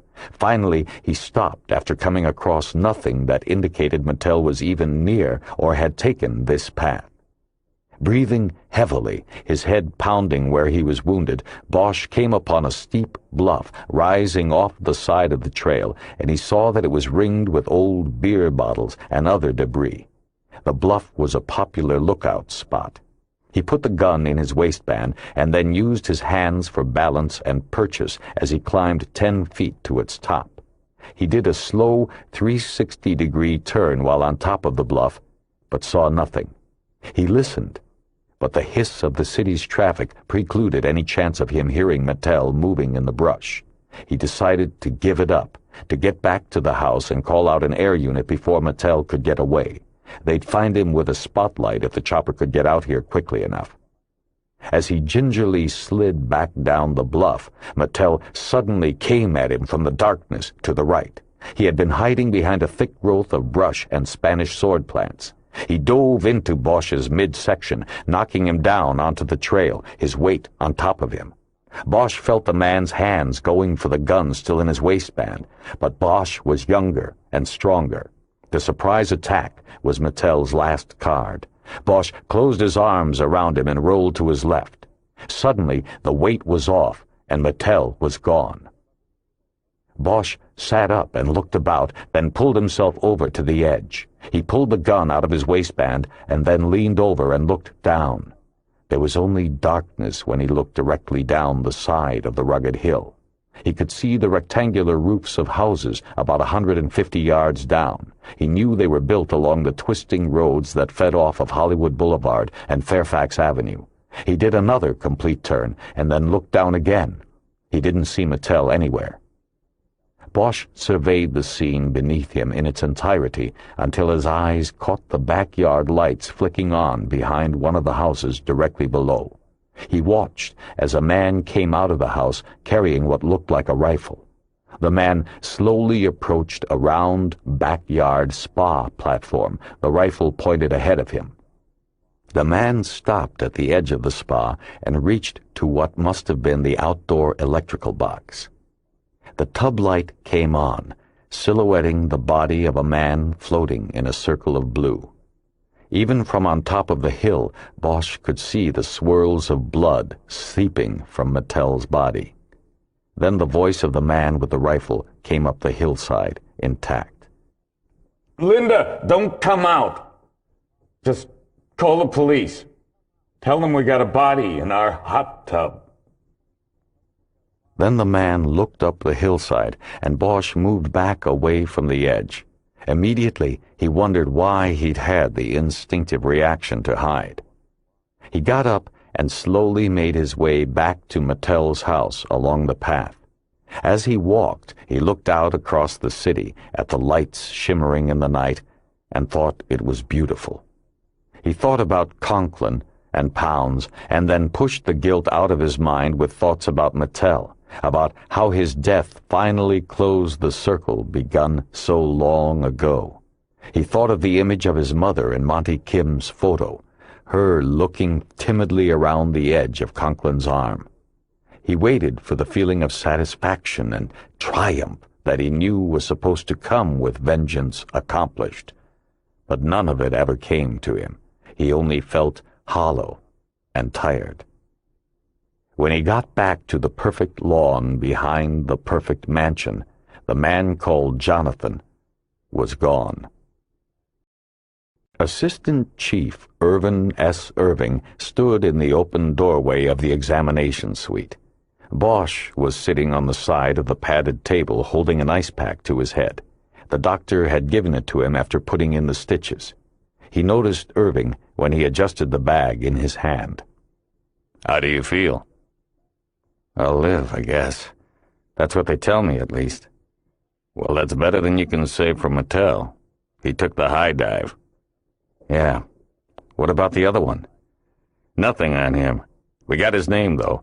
You told the uniforms Mattel called him Jonathan, so that means he's probably Jonathan Vaughn. He's worked for Mattel for a long time. They're working on it, checking the hospitals. Sounds like you might have heard him enough that he'd come in. Vaughn. We're trying to do a background on him. So far, not much. He's got no record. How long was he with Mattel? That we're not sure of. We've talked to Mattel's people at the law firm, not what you'd call cooperative. But they say Vaughn has been around forever. He was described by most people as Mattel's personal valet. Bosch nodded and put the information away. There's also a driver. We picked him up, but he isn't saying much. A little surfer punk. He couldn't talk if he wanted to anyway. What do you mean? His jaw is broken, wired shut. He won't talk about that either. Bosch just nodded again and looked at him. There didn't seem to be anything hidden in what he had said. The doctors said you have a severe concussion, but the skull is not fractured. Minor laceration. Could have fooled me. My head feels like the Goodyear blimp with a hole in it. How many stitches? I think he said 18. He said you'll probably have headaches and keep the knot up there and the eye hemorrhages for a few days. It'll look worse than it is. Well, nice to know he's telling somebody what's going on. I haven't heard anything from him, just the nurses. He'll be in a minute. He was probably waiting for you to come out of it a little more. Come out of what? You were a little dazed when we got up there to you, Harry. You sure you want to talk about this now? It can wait. You're hurt and need to take it. I'm okay. I want to talk. You been by the scene at Park La Brea? Yes, I was there. I was there when we got the call from Mount Olympus. I've got your briefcase in the car, by the way. You left it there, didn't you? With Conklin? He started to nod, but stopped because it made things swirl. Good, he said. There's something there I want to keep. The photo? You looked through it? Bosh, you must be groggy. It was found at the scene of a crime. Yeah, I know, sorry. He waved off his objection. He was tired of fighting. So, the crew working the scene up on the hill already told me what happened. At least the early version based on the physicals. What I'm not clear about is what got you up there. You know, how all of this figures. You want to write it down for me or wait until maybe tomorrow? Bosch nodded once and waited a moment for his mind to clear. He hadn't tried to collect the story into one cohesive thought yet. He thought about it some more and finally gave it a shot. I'm ready. Okay. I want to read you your rights first. What, again? It's just a procedure so it doesn't look like we're cutting any slack to one of our own. You've got to remember you were at 2 places tonight, and at both somebody took a big fall. It doesn't look good. I didn't kill Conklin. I know that, and we have the security guard statement. He says you left before Conklin took the dive, so you're going to be okay. You're clear, but I have to follow procedure. Now, you still want to talk? I waived my rights. Irving read them to him from a card anyway, and Bosch waived them again. Okay, then, I don't have a waive form. You'll have to sign that later. You want me to tell the story? Yes, I want you to tell the story. Okay, here we go. But then he stopped as he tried to put it into words. Harry? Okay, here it is. In 1961, Arnold Conklin met Marjorie Lowe. He was introduced by local scumbucket Johnny Fox, who made his living off of making such introductions and arrangements, usually for money. This initial meeting between Arno and Marjorie was at the St. Pat's party at the Masonic Lodge in Cahuenga. That's the photo in the briefcase, right? Right. Now, at that first meeting, according to Arno's story, which I believe, he didn't know that Marjorie was a pro and Fox was a pimp. Fox arranged the introduction because he probably saw the opportunity and had one eye on the future. See, if Conklin knew it was a pay-to-play sort of thing, he would have walked away. He was the top county vice commando. He would have walked away. So he didn't know who Fox was either? Irving asked. That's what he said. He just said he was innocent. If you find that hard to take, the alternative is harder. That this prosecutor would openly consort with these types of people. So I'm going with Arno's story. He didn't know. Okay. He didn't know he was being compromised. So what was in it for Fox and your mother? Fox is easy. Once Conklin went with her, Fox had a nice hook into him, and he could reel him in whenever he wanted. Marjorie is something else, and I've been thinking about it, but it still isn't clear. But you can say this. Most women in that situation are looking for a way out. She could have played along with Fox's plan because she had her own plan. She was looking for a way out of the life. Irving nodded and added to the hypothesis. She had a boy in the youth hall and wanted to get him out. Being with Arnold could only help. That's right. The thing of it was, Arno and Marjorie did something none of the 3 of them expected. They fell in love. Or at least Conklin did, and he believed she did too. Irving took a chair in the corner, crossed his legs, and stared thoughtfully at Bosch. He said nothing. Nothing about his demeanor indicated he was anything else but totally interested and believing in Bosch's story. Bosch's arm was getting tired of holding the ice pack up, and he wished he could lay down, but there was only the table in the examination suite. He continued the story. So, they fall in love and their relationship continues, and somewhere along the line she tells him. Or maybe Mattel did some checking and told him. It doesn't matter. What matters is that at some point Conklin knew the score, and again he surprises everybody. How? On October 27th, 1961, he proposes marriage to He told you this? Arno told you this? He told me tonight. He wanted to marry her. She wanted to marry him. On that night back then, he finally decided to chuck it all, to risk losing everything he had to gain the one thing he wanted most. Bosch reached into his jacket on the table and took out his cigarettes. Irving spoke up. I don't think this is it. Nothing. Never mind. Bosch lit a smoke with his lighter. It was the bravest act of his life. You realize that? That took balls to be willing to risk everything like that. But he made a mistake. What? He called his friend, Gordon Mattel, to ask him to go with them to Vegas to be best man. Mattel refused. He knew it would be the end of a promising political career for Conklin, maybe even his own career, and he wanted no part of it. But then he went further than just refusing to be best man. See, he saw Conklin as the white horse on which he would be able to ride into the castle. He had big plans for himself and Conklin, and he wasn't going to sit back and let some Hollywood whore ruin it. He knew from Conklin's call that she had gone home to pack, so Mattel went there and intercepted her somehow. Maybe told her that Conklin had sent him, I don't know. He killed her. Bosch nodded, and this time he didn't go dizzy. I don't know where. Maybe in his car. He made it look like a sex crime by tying the belt around her neck and tearing up her clothes. The semen, he was already there because she had been with Conklin. After she was dead, Mattel took the body to the alley near the boulevard and put her in the trash. The whole thing stayed a secret for a lot of years after that. Until you came along. Bosch didn't answer. He was savoring his cigarette and the relief of the end of the case. What about Fox? Irving asked. Like I said, Fox knew about Marjorie and Arno, and he knew they were together the night before Marjorie was found dead in that alley. That knowledge gave Fox a powerful piece of leverage over an important man, even if the man was innocent. Fox used it, in who knows how many ways. Within a year, he was on Arno's campaign payroll. He was hooked on him like a blood-sucking leech. So Mattel, the fixer, finally stepped in. Fox died in a hit-and-run while supposedly handing out Conklin campaign flyers.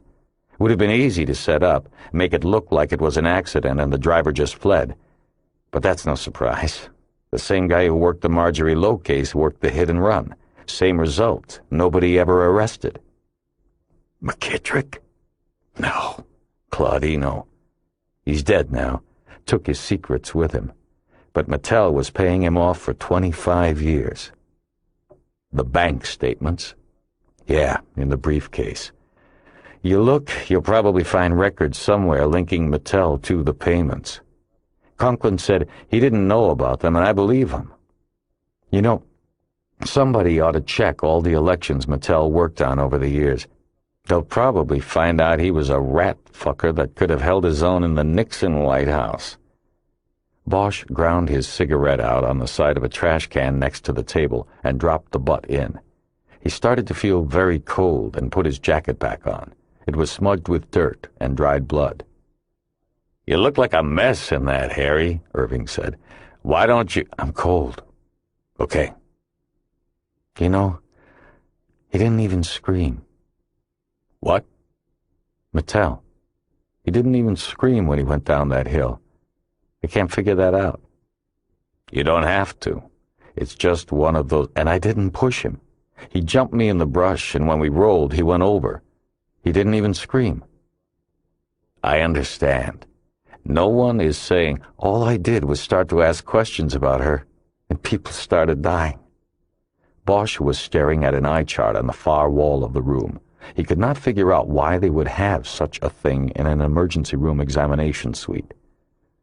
Christ. Pounds? Yes, I know what happened, Irving interrupted.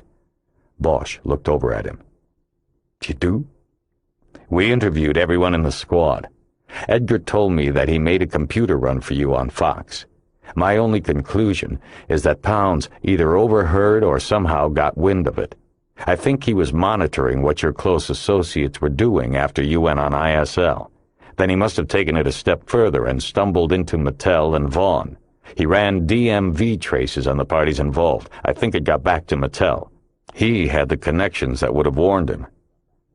Bosch was silent. He wondered if Irving really believed that scenario, or if he was signaling to Bosch that he knew what had really happened and was letting it go by. It didn't matter.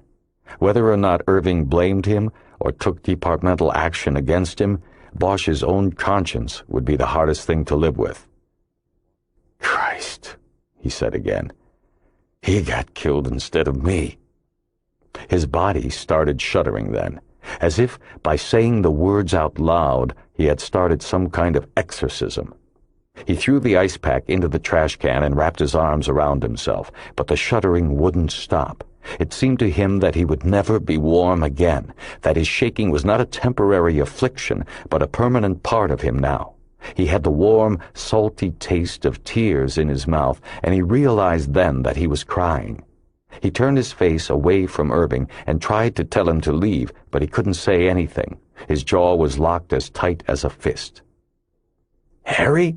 he heard Irving say. "Harry, you okay?" Bosch managed to nod, not understanding how Irving could not see his body shaking. He moved his hands into the pockets of his jacket and pulled it closed around him. He felt something in his left pocket and started absent-mindedly pulling it out. "Look," Irving was saying, "the doctors said you could get emotional. This knock on the head, they do weird things to you. Don't worry. Harry, are you sure you're okay? You're turning blue, son. I'll go get the doctor. He stopped as Bosch managed to remove the object from his jacket. He held his palm upright. Clasped in his shaking hand was a black 8-ball. Much of it was smeared with blood. Irving took it from him, having to practically pry his fingers off of it. "I'll go get somebody," was all he said. Then Bosch was alone in the room, waiting for someone to come and the demon to leave. Because of the concussion, Bosch's pupils were dilated unevenly and purple hemorrhages bulged below them. He had a hell of a headache and a 100-degree temperature. As a precaution, the emergency room physician ordered that he be admitted and monitored, not allowed to sleep until 4 in the morning. He tried to pass the time by reading the newspaper and watching the talk shows, but they only seemed to worsen the pain. Finally, he just stared at the walls until a nurse came in, checked on him, and told him he could sleep. After that, nurses kept coming into his room and waking him at 2-hour intervals. They checked his eyes and temperature and asked if he was okay. They never gave him anything for the headache. They told him to go back to sleep. If he dreamed of the coyote during the short sleep cycles, or anything else, he didn't remember it. Finally, at noon, he got up for good. He was unsteady on his feet at first, but equilibrium quickly came back to him. He made his way into the bathroom and studied his image in the mirror. He burst out laughing at what he saw, though it was not that funny. It was just that he seemed to be about to laugh or cry or do both at any given moment. He had a small shaved spot on his skull where there was an L-shaped seam of stitches. It hurt when he touched the wound, but he laughed about that, too. He managed to comb hair over it with his hand, fairly well camouflaging the injury. The eyes were another matter. Still dilated unevenly and now cracked with red veins, they looked like the bad end of a 2-week bender. Below them, deep purple triangles pointed to the corners of the eyes. A double shiner. Bosch didn't think he'd ever had one before. Stepping back into the room, he saw that his briefcase had been left by Irving next to the bed table. He bent to pick it up and almost lost his balance, grabbing onto the table at the last moment. He got back into bed with the briefcase and began examining its contents. He had no purpose in mind. He just wanted to be doing something. He leafed through his notebook, finding it hard to concentrate on the words. He then reread the 5-year-old Christmas card from Meredith Roman, now Catherine Register. He realized he needed to call her, that he wanted to tell her what happened before she read about it in the paper or heard it on the news. He found her number in his notebook and dialed on the room's phone. He got her answering machine and left a message. Meredith, Catherine, this is Harry Bosch. I need to talk to you today when you get a minute. Some things have happened and I think you'll, feel better about things when you hear from me. So, give me a call. Bosch left a variety of numbers on the tape, including his mobile, the Mark Twain, and the hospital room, and then hung up. He opened the accordion pocket in the lid of the briefcase and slipped out the photo Monty Kim had given him. He studied his mother's face for a long time. The thought that eventually poked through was a question. Bosch had no doubt from what Conklin had said that he had loved her, but he wondered if she really loved Conklin back. Bosch remembered a time when she had visited him at McLaren. She had promised to get him out. At the time, the legal effort was going slow, and he knew that she had no faith in courts. When she made the promise, he knew she wasn't thinking about the law, only ways to get around it, to manipulate it. And he believed she would have found a way to do it if her time hadn't been taken away. He realized, looking at the photo, that Conklin might have simply been part of the promise, part of the manipulation. Their marriage plan was her way of getting Harry out. From unwed mother with an arrest record to wife of an important man, Conklin would be able to get Harry out to win back Marjorie Lowe's custody of her son. Bosch considered that love may have had nothing to do with it on her part, that it was only opportunity. In all the visits to McLaren, she had never spoken of Conklin or any man in particular. If she had truly been in love, wouldn't she have told him? And in considering that question, Bosch realized that his mother's effort to save him was what may have ultimately led to her death. "Mr. Bosch, are you okay?" The nurse moved quickly into the room and put the food tray down on the table with a rattle. Bosch didn't answer her. He barely noticed her. She took the napkin off the tray and used it to wipe the tears off of his cheeks. "It's okay," she soothed. "It's okay." "Is it?" "It's the injury. Nothing to be embarrassed about. Head injuries jumble the emotions. One minute you're crying, the next you're laughing. Let me open these curtains. Maybe that will cheer you up." "I think I just want to be left alone." She ignored him and opened the curtains, and Bosch had a view of another building 20 yards away. It did cheer him up, though. The view was so bad it made him laugh. It also reminded him he was in Cedars. He recognized the other medical tower. The nurse then closed his briefcase so she could roll the table over the bed. On the tray was a plate containing Salisbury steak, carrots, and potatoes. There was a roll that looked as hard as the 8-ball he had found in his pocket the night before, and some kind of red dessert wrapped in plastic. The tray and its smell made him feel the onset of nausea. "I'm not going to eat this. Is there any Frosted Flakes?" "You have to eat a full meal." "I just woke up. You people kept me up all night. I can't eat this. It's making me sick." She quickly picked up the tray and headed to the door. "I'll see what I can do about the Frosted Flakes." She looked back at him and smiled before heading out the door. "Cheer up." "Yeah, That's the prescription. Bosch didn't know what to do with himself but wait for time to pass. He started thinking about his encounter with Mattel, about what was said and what was meant. There was something about it that bothered him. He was interrupted by a beeping sound coming from the side panel of the bed.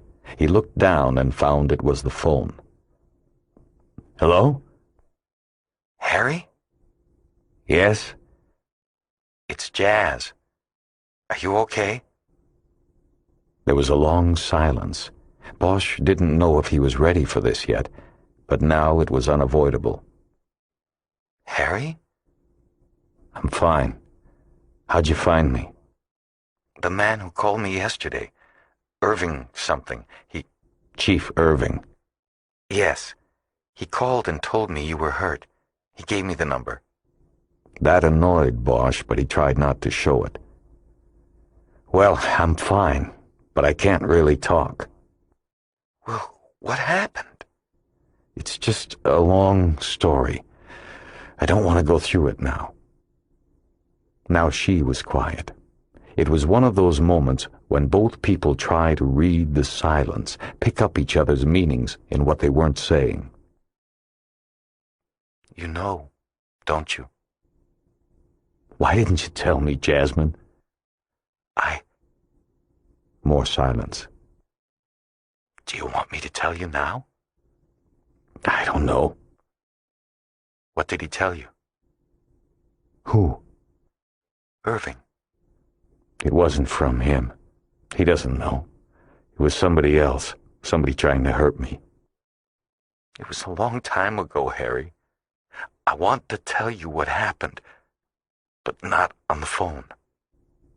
He closed his eyes and thought for a minute. Just hearing her voice had renewed his sense of connection to her, but he had to question whether he wanted to get into this. I don't know, Jazz. I've got to think about... Look, what was I supposed to do? Wear a sign or something to warn you away from the start? You tell me, when was a good time for me to tell you? Was it right after that first lemonade? Should I have said, oh, by the way, 6 years ago I killed the man I was living with when he tried to rape me for the second time in the same night. Would that have been proper? Jazz, don't... Don't what? Look, the cops didn't believe my story here. What should I expect from you? He could tell she was crying now. Not so that he was supposed to hear, but he could tell it in her voice, full of loneliness and pain. You said things to me. I thought... Jazz, we spent a weekend together. You're putting too much... Don't you dare! Don't you tell me it didn't mean anything. You're right. I'm sorry. Look, this isn't the right time. I've got too much going on. I gotta call you back. She didn't say anything. Okay? Okay, Harry. You call me. Okay. Goodbye, Jazz. He hung up and kept his eyes closed for a while. He felt the numbness of disappointment that comes from broken hopes and wondered if he would ever talk to her again. In analyzing his thoughts, he realized how much they seemed to be the same. And so his fear was not of what she had done, whatever the details were. His fear was that he would indeed call her, and that he would become entwined with someone with more baggage than himself. He opened his eyes and tried to put the thoughts aside, but he came back to her. He found himself marveling at the randomness of their meeting. A newspaper want ad. It might as well have said, "Single white killer seeks same." He laughed out loud, but it wasn't funny. He turned the television on as a distraction. There was a talk show on, and the host was interviewing women who stole their best friends' men. The best friends were also on, and every question devolved into a verbal catfight. Bosch turned the sound down and watched for 10 minutes in silence, studying the contortions of the women's angry faces. After a while, he turned it off and rang the nurse's station on the intercom to inquire about his cereal. The nurse he spoke to knew nothing about his request for breakfast at lunchtime. He tried Meredith Roman's number again, but hung up when he got the tape. Just as Bosch was getting hungry enough to be tempted to call for the return of the Salisbury steak, a nurse finally came back in with another food tray. This one contained a banana, a small glass of orange juice, a plastic bowl with a little box of frosted flakes in it, and a pint-sized carton of milk. He thanked her and began eating the cereal out of the box. The other stuff he didn't want. He picked up the phone and dialed the main number at Parker Center and asked for Assistant Chief Irving's office. The secretary who eventually answered said Irving was in conference with the police chief and could not be disturbed. Bosch left his number. Next, he dialed Keisha Russell's number at the paper. It's Bosch. Bosch, where have you been? You turned your phone off? Bosch reached into his briefcase and took the phone out. He checked the battery. Sorry, it's dead. Great. That doesn't help me any, does it? The two biggest names in that clip I gave you end up dead last night, and you don't even call. Some deal we made. Hey, this is me on the phone, right? So, what have you got for me? What have you got already? What are they saying about it? They're not saying jack. I've been waiting on you, man. But what are they really saying? I mean it. Nothing. They're saying both deaths are being investigated and that there is no clear connection. They're trying to pass it off as a big coincidence. What about the other man? Did they find Vaughn? Who's Vaughn? Bosch couldn't figure out what was happening, why there was a cover-up. He knew he should wait to hear from Irving, but the anger was growing in his throat. Bosch, you there? What other man? What are they saying about me? You. They're not saying anything. The other man's name is Jonathan Vaughn. He was there too, up at Mattel's last night. How do you know? I was there too. Bosch, you were there? Bosch closed his eyes, but his mind couldn't penetrate the shroud being thrown over the case by the department. He didn't get it. Harry, we had a deal. Tell me the story. He noted that it was the only time she had ever used his first name. He continued to say nothing while he tried to figure out what was happening and weighed the consequences of talking to her. Bosch. Back to normal. All right. You got your pencil? I'm going to give you enough to get started. You'll have to go to Irving to get the rest. I've been calling him. He won't even take my calls. He will when he knows you have the story. He'll have to. By the time he was done telling her the story, he was fatigued and his head was hurting again. He was ready to go to sleep if it would have him. He wanted to forget everything and just sleep. That's an incredible story, Bosch. I'm sorry. You know, about your mother. Thanks. What about Pounds? What about him?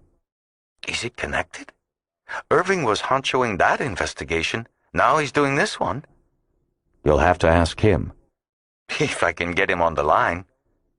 When you call over there, tell the adjutant to tell Irving you're calling on behalf of Marjorie Lowe. He'll call you back when he gets the message, I guarantee it. Okay, Bosch.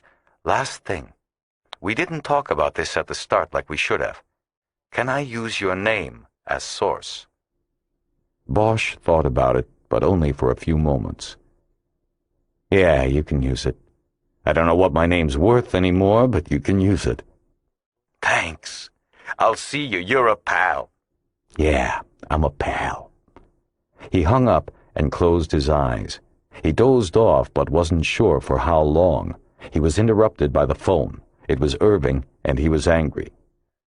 What did you do? What do you mean? I just got a message from a reporter. She says she's calling because of Marjorie Lowe. Have you talked to reporters about this? I talked to one. What did you tell her? I told her enough so that you won't be able to let this one blow away. Bosch! He didn't finish. There was a long silence, and then Bosch spoke first. You were going to cover it all up, weren't you? Shove it in the trash with her. You see, after everything that's happened, she still doesn't count, does she? You don't know what you're talking about. Bosch sat up. Now he was angry. Immediately, he was hit with vertigo. He closed his eyes until it passed.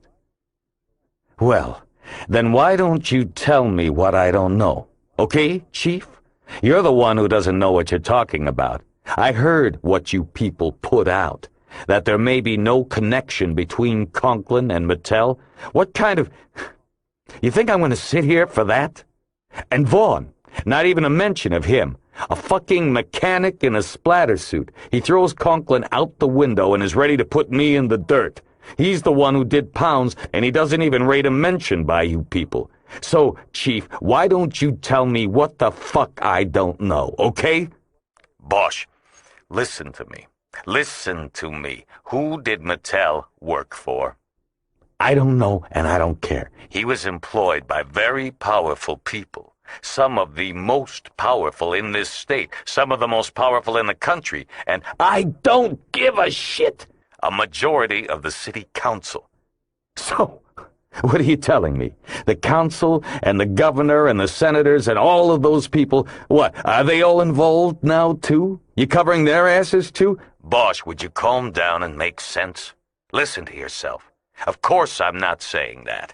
What I am trying to explain to you is that if you taint Mattel with this, then you taint many very powerful people who associated with him or who used his services.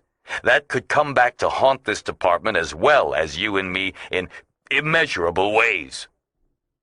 That was it, Bosch saw. Irving the pragmatist had made a choice, probably along with the police chief, to put the department and themselves ahead of the truth. The whole deal stunk like rotting garbage. Bosch felt exhaustion roll over him like a wave. He was drowning in it. He'd had enough of this. And by covering it up, you are helping them in immeasurable ways, right? And I'm sure you and the chief have been on the phone all morning letting each of those powerful people know just that. They'll all owe you. They'll all owe the department a big one. That's great, Chief. That's a great deal. I guess it doesn't matter that the truth is nowhere to be found in it. Bosch, I want you to call her back. Call that reporter and tell her that you took this knock on the head and you... No, I'm not calling anybody back. It's too late. I told the story. But not the whole story. The whole story is just as damaging to you, isn't it? There it was. Irving knew. He either outright knew or had made a pretty good guess that Bosch had used Pounds's name and was ultimately responsible for his death. That knowledge was now his weapon against Bosch. If I can't contain this, I may have to take action against you. I don't care, Bosch said quietly. You can do whatever you want to me, but the story is coming out, Chief. The truth. But is it the truth? The whole truth? I doubt it. And deep inside, I know you doubt it too. We'll never know the whole truth. A silence followed. Bosch waited for him to say more, and when there was only more silence, he hung up. He then disconnected the phone and finally went to sleep. Bosch awoke at 6 the next morning with dim memories of his sleep having been interrupted by a horrible dinner and the visits of nurses through the night. His head felt thick. He gently touched the wound and found it not as tender as the day before. He got up and walked around the room a bit. His balance seemed back to normal. In the bathroom mirror, his eyes were still a colorful mess, but the dilation of the pupils had evened out. It was time to go, he knew. He got dressed and left the room, briefcase in hand and carrying his ruined jacket over his arm. At the nurse's station, he pushed the elevator button and waited. He noticed one of the nurses behind the counter eyeing him. She apparently didn't readily recognize him, especially with his street clothes on. "Excuse me, can I help you?" "No, I'm fine." "Are you a patient?" "I was. I'm leaving. Room 419. Bosch." Wait a moment, sir. What are you doing? I'm leaving. Going home. What? Just send me the bill. The elevator doors opened and he stepped in. You can't do that, the nurse called. Let me get the doctor. Bosch raised his hand and waved goodbye. Wait! The doors closed. He bought a newspaper in the lobby and caught a cab outside. He told the driver to take him to Park La Brea. Along the way, he read Keisha Russell's story. It was on the front page, and it was pretty much an abbreviated account of what he had told her the day before. Everything was qualified with the caveat that it was still under investigation, but it was a good read. Bosch was mentioned throughout by name as a source and main player in the story. Irving was also a named source. Bosch figured the assistant chief must have decided in the end to throw in with the truth, or a close approximation of it, once Bosch had already let it out. It was the pragmatic thing to do. This way, it seemed like he had a handle on things. He was the voice of conservative reason in the story. Bosch's statements were usually followed by those from Irving, cautioning that the investigation was still in its infancy and no final conclusions had been made. The part Bosch liked best about the story were the statements from several statesmen, including most of the city council, expressing shock both at the deaths of Mattel and Conklin and at their involvement in and/or cover-up of murders. The story also mentioned that Mattel's employee, Jonathan Vaughn, was being sought by police as a murder suspect. The story was most tenuous in regard to Pounds. It contained no mention that Bosch was suspected or known to have used the lieutenant's name or that his using it had led to his death. The story simply quoted Irving as saying the connection between Pounds and the case was still under investigation, but that it appeared that Pounds might have stumbled onto the same trail Bosch had been following. Irving had held back when he talked to Russell even after threatening Bosch. Harry could only believe it was the assistant chief's desire not to see the department's dirty laundry in print. The truth would hurt Bosch, but could damage the department as well. If Irving was going to make a move against him, Bosch knew it would be inside the department. It would remain private. Bosch's rented Mustang was still in the La Brea Life Care parking lot. He had been lucky. The keys were in the door lock where he had left them a moment before being attacked by Vaughn. He paid the taxi driver and went to the Mustang. Bosch decided to take a cruise up Mount Olympus before going to the Mark Twain. He plugged his phone into the cigarette lighter so it would recharge and headed up Laurel Canyon Boulevard. On Hercules Drive, he slowed outside the gate in front of Mattel's grounded spaceship. The gate was closed, and there was yellow police line tape still hanging from it. Bosch saw no cars in the driveway. It was quiet and peaceful. And he knew that soon a for sale sign would be erected and the next genius would move in and think he was master of all he surveyed. Bosch drove on. Mattel's place wasn't what he really wanted to see anyway. 15 minutes later, Bosch came around the familiar turn on Woodrow Wilson, but immediately found things unfamiliar. His house was gone, its disappearance as glaring in the landscape as a tooth missing from a smile. At the curb in front of his address were two huge construction waste bins filled with splintered wood, mangled metal, and shattered glass, the debris of his home. A mobile storage container had also been placed at the curb, and Bosch hoped it contained the salvageable property removed before the house was razed. He parked and walked over to the flagstone path that formerly had led to his front door. He looked down, and all that was left were the 6 pylons that poked out of the hillside like tombstones. He could rebuild upon these, if he wanted. Movement in the acacia trees near the footings of the pylons caught his eye. He saw a flash of brown and then the head of a coyote moving slowly through the brush. It never heard Bosch or looked up. Soon it was gone. Harry lost sight of it in the brush. He spent another 10 minutes there, smoking a cigarette and waiting, but he saw nothing else. He then said a silent goodbye to the place. He had the feeling he wouldn't be back. When Bosch got to the Mark Twain, the city's morning was just starting. From his room, he heard a garbage truck making its way down the alley, taking away another week's debris. It made him think of his house again, fitted nicely into 2 dumpsters. The sound of a siren thankfully distracted him. He could identify it as a squad car as opposed to a fire engine. He knew he'd get a lot of that with the police station just down the street. He moved about his 2 rooms and felt restless and out of it, as if life was passing by while he was stuck here. He made coffee with the machine he had brought from home, and it only served to make him more jittery. He tried the paper again, but there was nothing of real interest to Bosch except the story he had already read on the front page.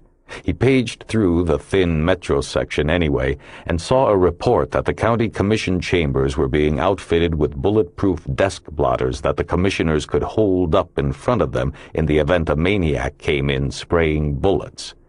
He threw the section aside and picked up the front section again. Bosch read the story about his investigation again and couldn't escape a growing feeling that something was wrong, that something was left out or incomplete. Keisha Russell's reporting had been fine. That wasn't the problem. The problem was in seeing the story in words, in print. It didn't seem as convincing to him as it had been when he recounted it for her, or for Irving, or even for himself. He put the newspaper aside, leaned back on the bed, and closed his eyes. He went over the sequence of events once more, and in doing so, he finally realized the problem that gnawed at him was not in the paper, but in what Mattel had said to him. Bosch tried to recall the words exchanged between them on the manicured lawn behind the rich man's house. What had really been said there? What had Mattel admitted to? Bosch knew that at that moment on the lawn, Mattel was in a position of seeming invulnerability.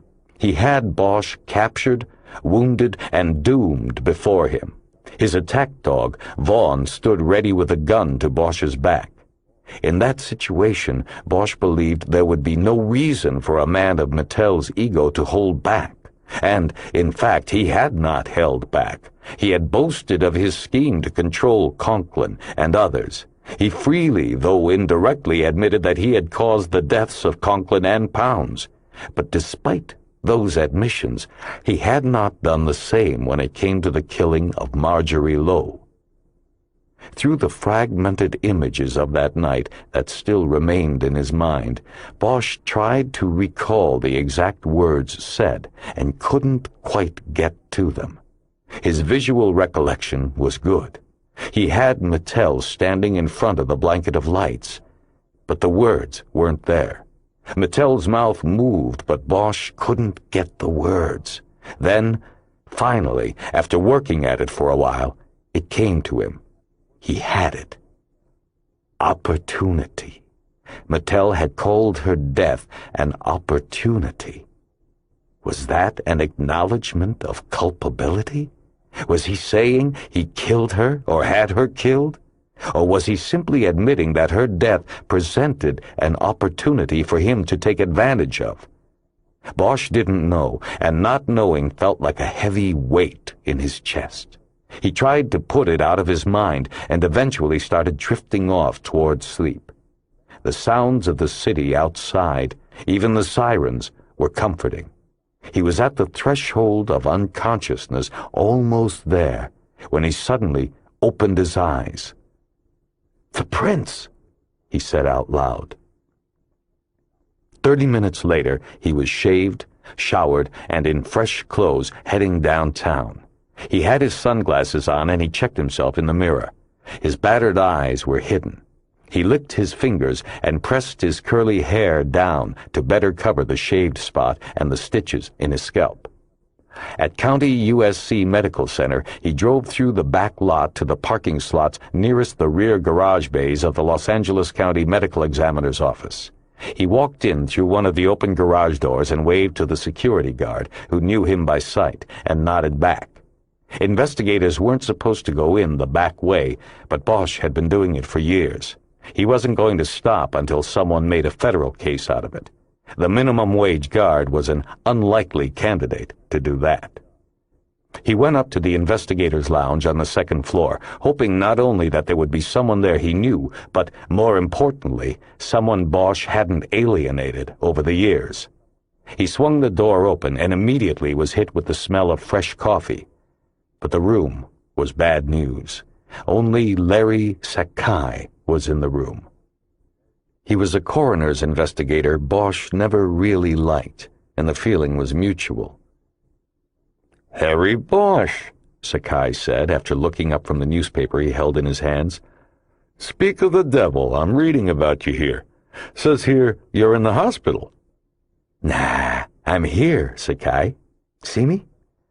Where's Hounshell and Lynch? Either of them around?"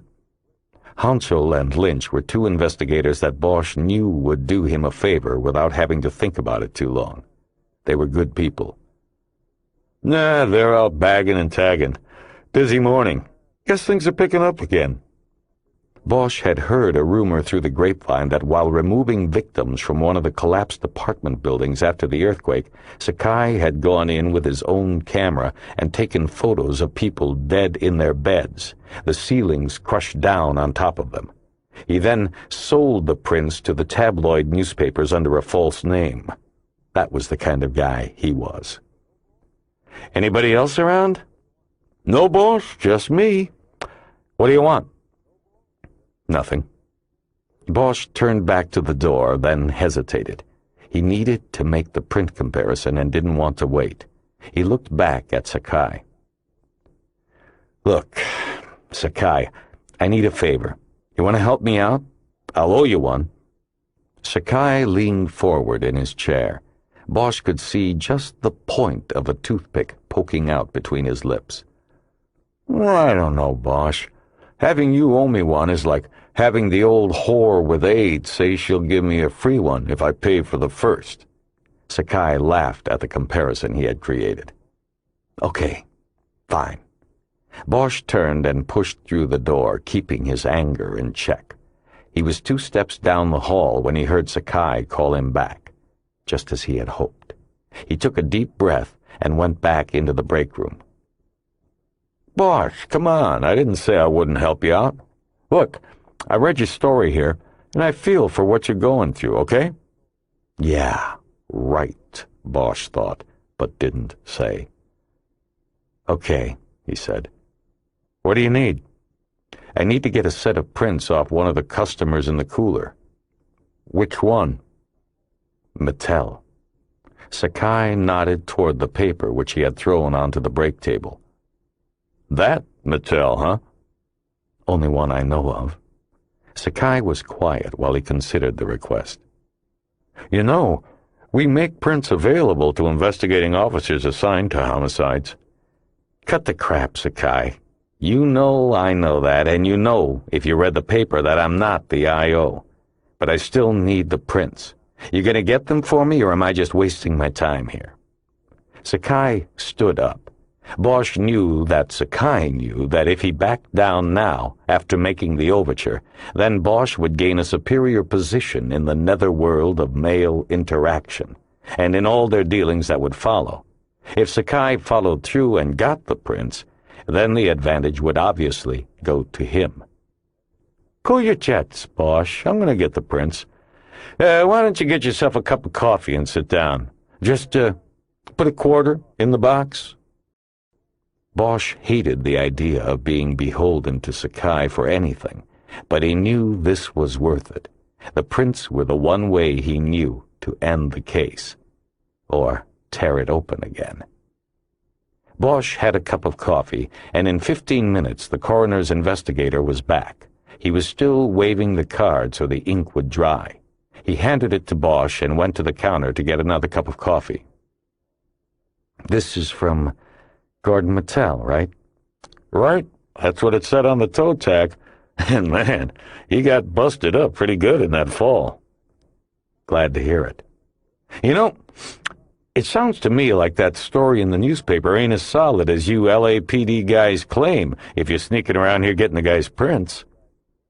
It's solid, Sakai. Don't worry about it. And I better not get any calls from any reporters about me picking up prints, or I'll be back. Don't give yourself a hernia, Bosch. Just take the prints and leave. Never met anyone who tried so hard to make the person doing him a favor feel bad. Bosch dumped his coffee cup in a trash can and started out. At the door, he stopped. Thanks. It burned him to say it. The guy was an asshole. Just remember, Bosch, you owe me. Bosch looked back at him. He was stirring cream into his cup. Bosch walked back, sticking his hand in his pocket. When he got to the counter, he pulled out a quarter and dropped it into the slotted tin box that was the coffee fund. There. That's for you, Bosch said. Now we're even. He walked out, and in the hallway he heard Sakai call him an asshole. To Bosch, that was a sign that all might be right in the world. His world, at least. When Bosch got to Parker Center 15 minutes later, he realized he had a problem. Irving had not returned his ID tag because it was part of the evidence recovered from Mattel's jacket in the hot tub. So Bosch loitered around the front of the building until he saw a group of detectives and administrative types walking toward the building from the City Hall annex. When the group moved inside and around the entry counter, Bosch stepped up behind them and got by the duty officer without notice.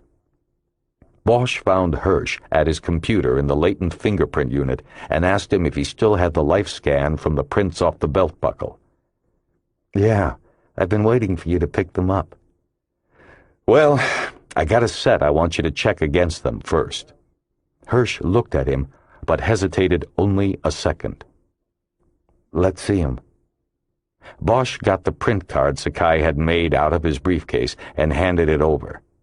Hirsch looked at it a moment, turning the card so it reflected the overhead light better. These are pretty clean. You don't need the machine, right? You just want to compare these to the prints you brought in before? That's right. Okay, I can eyeball it right now if you want to wait. I want to wait. Hirsch got the life scan card out of his desk and took it and the coroner's card to the work counter, where he looked at them through a magnifying lamp. Bosch watched his eyes going back and forth between the prints as if he were watching a tennis ball go back and forth across a net. Bosch realized as he watched Hirsch work that more than anything else in the world, he wanted the print man to look up at him and say that the prints from the two cards in front of him matched. Bosch wanted this to be over. He wanted to put it away. After 5 minutes of silence, the tennis match was over, and Hirsch looked up at him and gave him the score. When Carmen Hinojos opened her waiting room door, she seemed pleasantly surprised to see Bosch sitting on the couch. Harry, are you all right? I didn't expect to see you here today. Why not? It's my time, isn't it? Yes, but I read in the paper you were at Cedars. I checked out. Are you sure you should have done that? You look awful. I didn't want to say that. Come in. She ushered him in, and they took their usual places. I actually look better than I feel right now. Why? What is it? Because it was all for nothing. His statement put a confused look on her face. What do you mean? I read the story today. You solved the murders, including your mother's. I thought you'd be quite different than this. Well, don't believe everything you read, Doctor. Let me clarify things for you. What I did on my so-called mission was cause 2 men to be murdered and another to die by my own hands. I solved 1, 2, 3 murders, so that's good. But I didn't solve the murder I set out to solve. In other words, I've been running around in circles causing people to die. So, how did you expect me to be during our session? Have you been drinking? I had a couple beers with lunch, but it was a long lunch, and I think that a minimum of 2 beers is required, considering what I just told you. But I am not drunk, if that is what you want to know, and I'm not working, so what's the difference?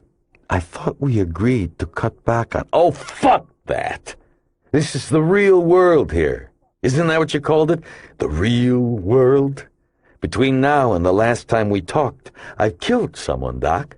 And you want to talk about cutting back on booze like it means anything anymore. Bosch took out his cigarettes and lit one. He kept the pack and the Bic on the arm of the chair. Carmen Hinojos watched him for a long time before speaking again. You're right. I'm sorry. Let's go to what I think is the heart of the problem. You said you didn't solve the murder you set out to solve. That, of course, is your mother's death. I am only going by what I read, but today's Times attributes her killing to Gordon Mittel. Are you telling me that you now know that to be incontrovertibly wrong? Yes, I now know that to be incontrovertibly wrong. How? Simple. Fingerprints. I went down to the morgue, got Mattel's prints, and had them compared to those on the murder weapon. The belt. No match. He didn't do it. Wasn't there. Now, I don't want you to get the wrong idea. I'm not sitting here with a guilty conscience over Mattel.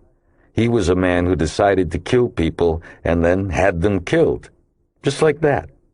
At least 2 times, I'm sure of. Then he was going to have me killed, too, so I say, fuck him. He got what he had coming. But I'll carry Pounds and Conklin around with me for a long time. Maybe forever. And one way or another, I'll pay for it. It's just that it would make that weight easier to carry if there had been a reason. Any good reason, know what I mean? But there isn't a reason. Not anymore. I understand. I'm not sure how to proceed with this. Do you want to talk some about your feelings in regard to Pounds and Conklin? Not really. I've thought about it enough already. Neither man was innocent. They did things, but they didn't have to die like they did. Especially Pounds. Jesus. I can't talk about it. I can't even think about it. Then how will you go on? I don't know. Like I said, I have to pay. What is the department going to do? Any idea? I don't know. I don't care. It's bigger than the department to decide. I have to decide my penance. Harry, what does that mean? That concerns me. Don't worry, I'm not going to the closet. I'm not that type. The closet? I'm not going to stick a gun in my mouth. To what you said here today, it is already clear you have accepted responsibility for what happened to these 2 men. You're facing it. In effect, you are denying denial. That is a foundation you can build on. I am concerned about this talk about penance. You have to go on, Harry. No matter what you do to yourself, it doesn't bring them back. So the best you can do is go on. He didn't say anything. He suddenly grew tired of all the advice, of her intervention in his life. He was feeling resentful and frustrated. Do you mind if we cut the session short today? He asked. I'm not feeling so hot. I understand. It's no problem. But I want you to promise me something. Promise me we will talk again before you make any decisions. You mean about my penance? Yes, Harry. Okay. We'll talk. He stood up and attempted a smile, but it came out more like a frown. Then he remembered something. By the way, I apologize for not getting back to you the other night when you called. I was waiting on a call and couldn't talk, and then Kind of forgot. I hope you were just checking on me and it wasn't too important. Don't worry about it. I forgot myself. I was just calling to see how you made it through the rest of the afternoon with Chief Irving. I also wanted to see if you wanted to talk about the photos. It doesn't matter now. You looked at them? Yes. I had a couple of comments, but... Well, let's hear them. Bosch sat back down. She looked at him, weighing his suggestion, and decided to go ahead. I have them here. She bent down to get the envelope out of one of the lower drawers of the desk. She almost disappeared from Bosch's view. Then she was up and placed the envelope on the desk. I guess you should take these back. Irving took the murder book in the evidence box. He's got it all now, except for those. You sound like you're unhappy about that, or that you don't trust him with it. That's a change. Aren't you the one who said I don't trust anyone? Why don't you trust him? I don't know. I just lost my suspect. Gordon Mattel's clear, and starting from ground zero, I was just thinking about the percentages. And? Well, I don't know the numbers, but a significant number of homicides are reported by the actual doer. You know, the husband who calls up crying, saying his wife is missing. More often than not, he's just a bad actor. He killed her and thinks calling the cops helps convince everybody he's clean. Look at the Menendez brothers. One of them calls up boo-hooing about mom and dad being dead. Turns out he and the brother were the ones who shotgunned them. There was a case up in the hills a few years back. This little girl was missing. It was Laurel Canyon. It made the papers, TV. So the people up there organized search parties and all of that, and a few days later, one of the searchers, a teenage boy who was one of the girl's neighbors, found her body under a log off of Lookout Mountain. Turned out he was the killer. I got him to confess in 15 minutes. The whole time of the search, I was just waiting for the one who would find the body. It was percentages. He was a suspect before I even knew who it was. Irving found your mother's body? Yes. And he knew her before that. He told me once. It seems like a stretch to me. Yeah. Most people probably thought that about Mattel, too. Right up until they fished him out of the hot tub. Isn't there an alternative scenario? Isn't it possible that maybe the original detectives were correct in their assumption back then that there was a sex killer out there, and that tracking him was hopeless? There's always alternative scenarios. But you always seem drawn toward finding someone of power, a person of the establishment, to blame. Maybe that's not the case here. Maybe it's a symptom of your larger desire to blame society for what happened to your mother, and to you. Bosch shook his head. He didn't want to hear this. You know, all this psychobabble, Can we just talk about the photos? I'm sorry. She looked down at the envelope as if she was seeing right through it to the photos inside it. Well, it was very difficult for me to look at them. As far as their forensic value goes, there wasn't a lot there.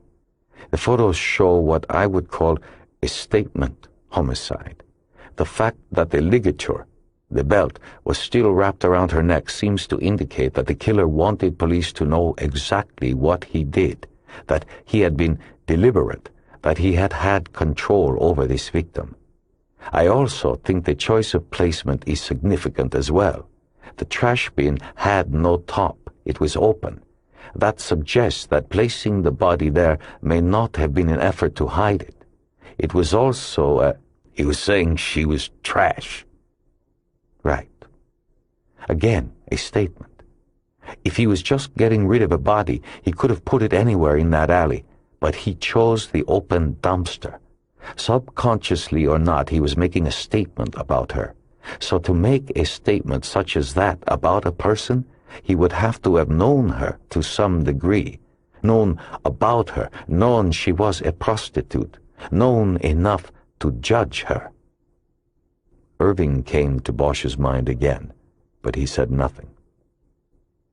Well, he said instead, couldn't it have been a statement about all women? Could it be some sick fuck who... excuse me, some nut who hated all women and thought all women were trash? That way he wouldn't have to have known her. Maybe somebody who simply wanted to kill a prostitute, any prostitute, to make a statement about them. Yes, that's a possibility. But like you, I'm going with the percentages. The kind of sick fuck you are talking about, which, incidentally, in psychobabble we call a sociopath, is much rarer than the one who keys on specific targets, specific women. Bosch shook his head dismissively and looked out the window. What is it? It's just frustrating, that's all. There wasn't much in the murder book about them taking a hard look at anybody in her circle, any of the neighbors, nothing like that. To do it now is impossible. It makes me feel like it's hopeless. He thought of Meredith Roman. He could go to her to ask about his mother's acquaintances and customers, but he didn't know if he had the right to reawaken that part of her life. You have to remember, Hinojos said. In 1961, a case like this would have probably seemed impossible to solve. They wouldn't even have known how to start. It just didn't happen as often as today. They're almost impossible to solve today, too. They sat in silence for a few moments. Bosch thought about the possibility that the killer was some hit-and-run nut, a serial killer who was long gone into the darkness of time. If that was the case, then his private investigation was over. It was a failure. Do you have anything else on the photos? That's really all I had. No, wait. There was one thing, and you may already have this. She picked the envelope up and opened it. She reached in and began sliding out a photo. I don't want to look at that, Bosch said quickly. It's not a photo of her. Actually, it's her clothing laid out on a table. Is that okay to look at? She paused, her hand holding the photo half in and out of the envelope. Bosch waved his hand, telling her to go ahead. I've already seen the clothes. Then you've probably already considered this. She slid the photo to the edge of the desk, and Bosch leaned forward to study it. It was a color photo that had yellowed with age, even inside the envelope.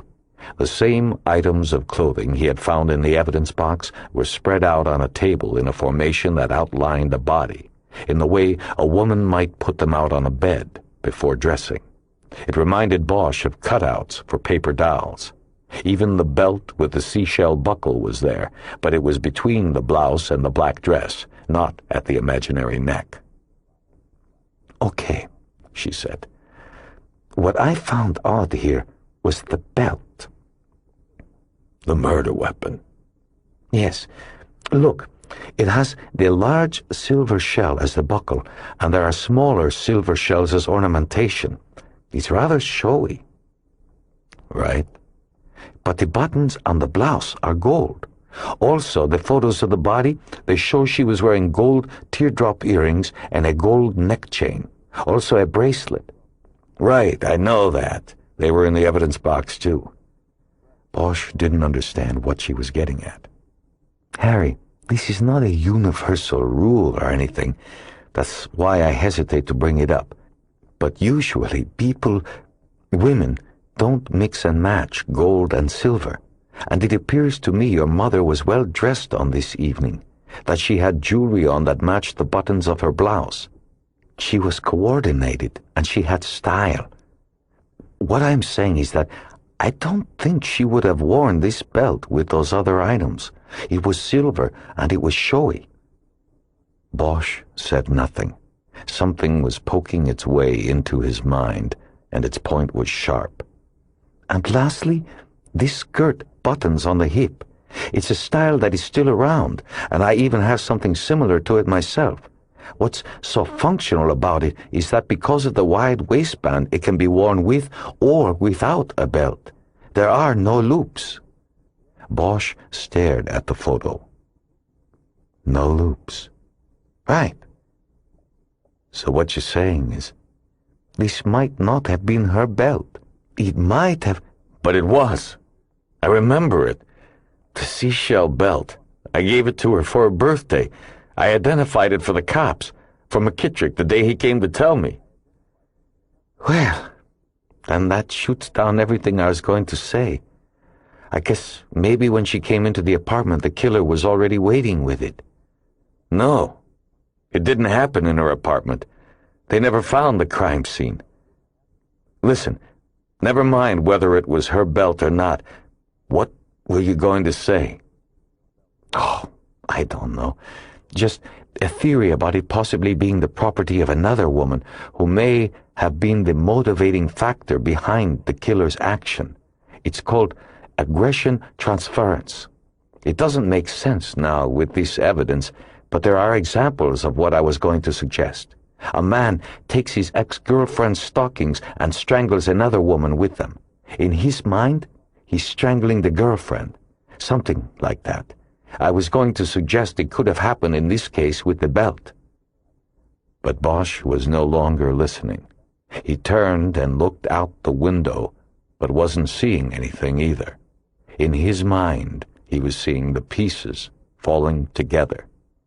The silver and gold, the belt with 2 of the punch holes worn, 2 friends as close as sisters, one for both and both for one. But then one was leaving the life.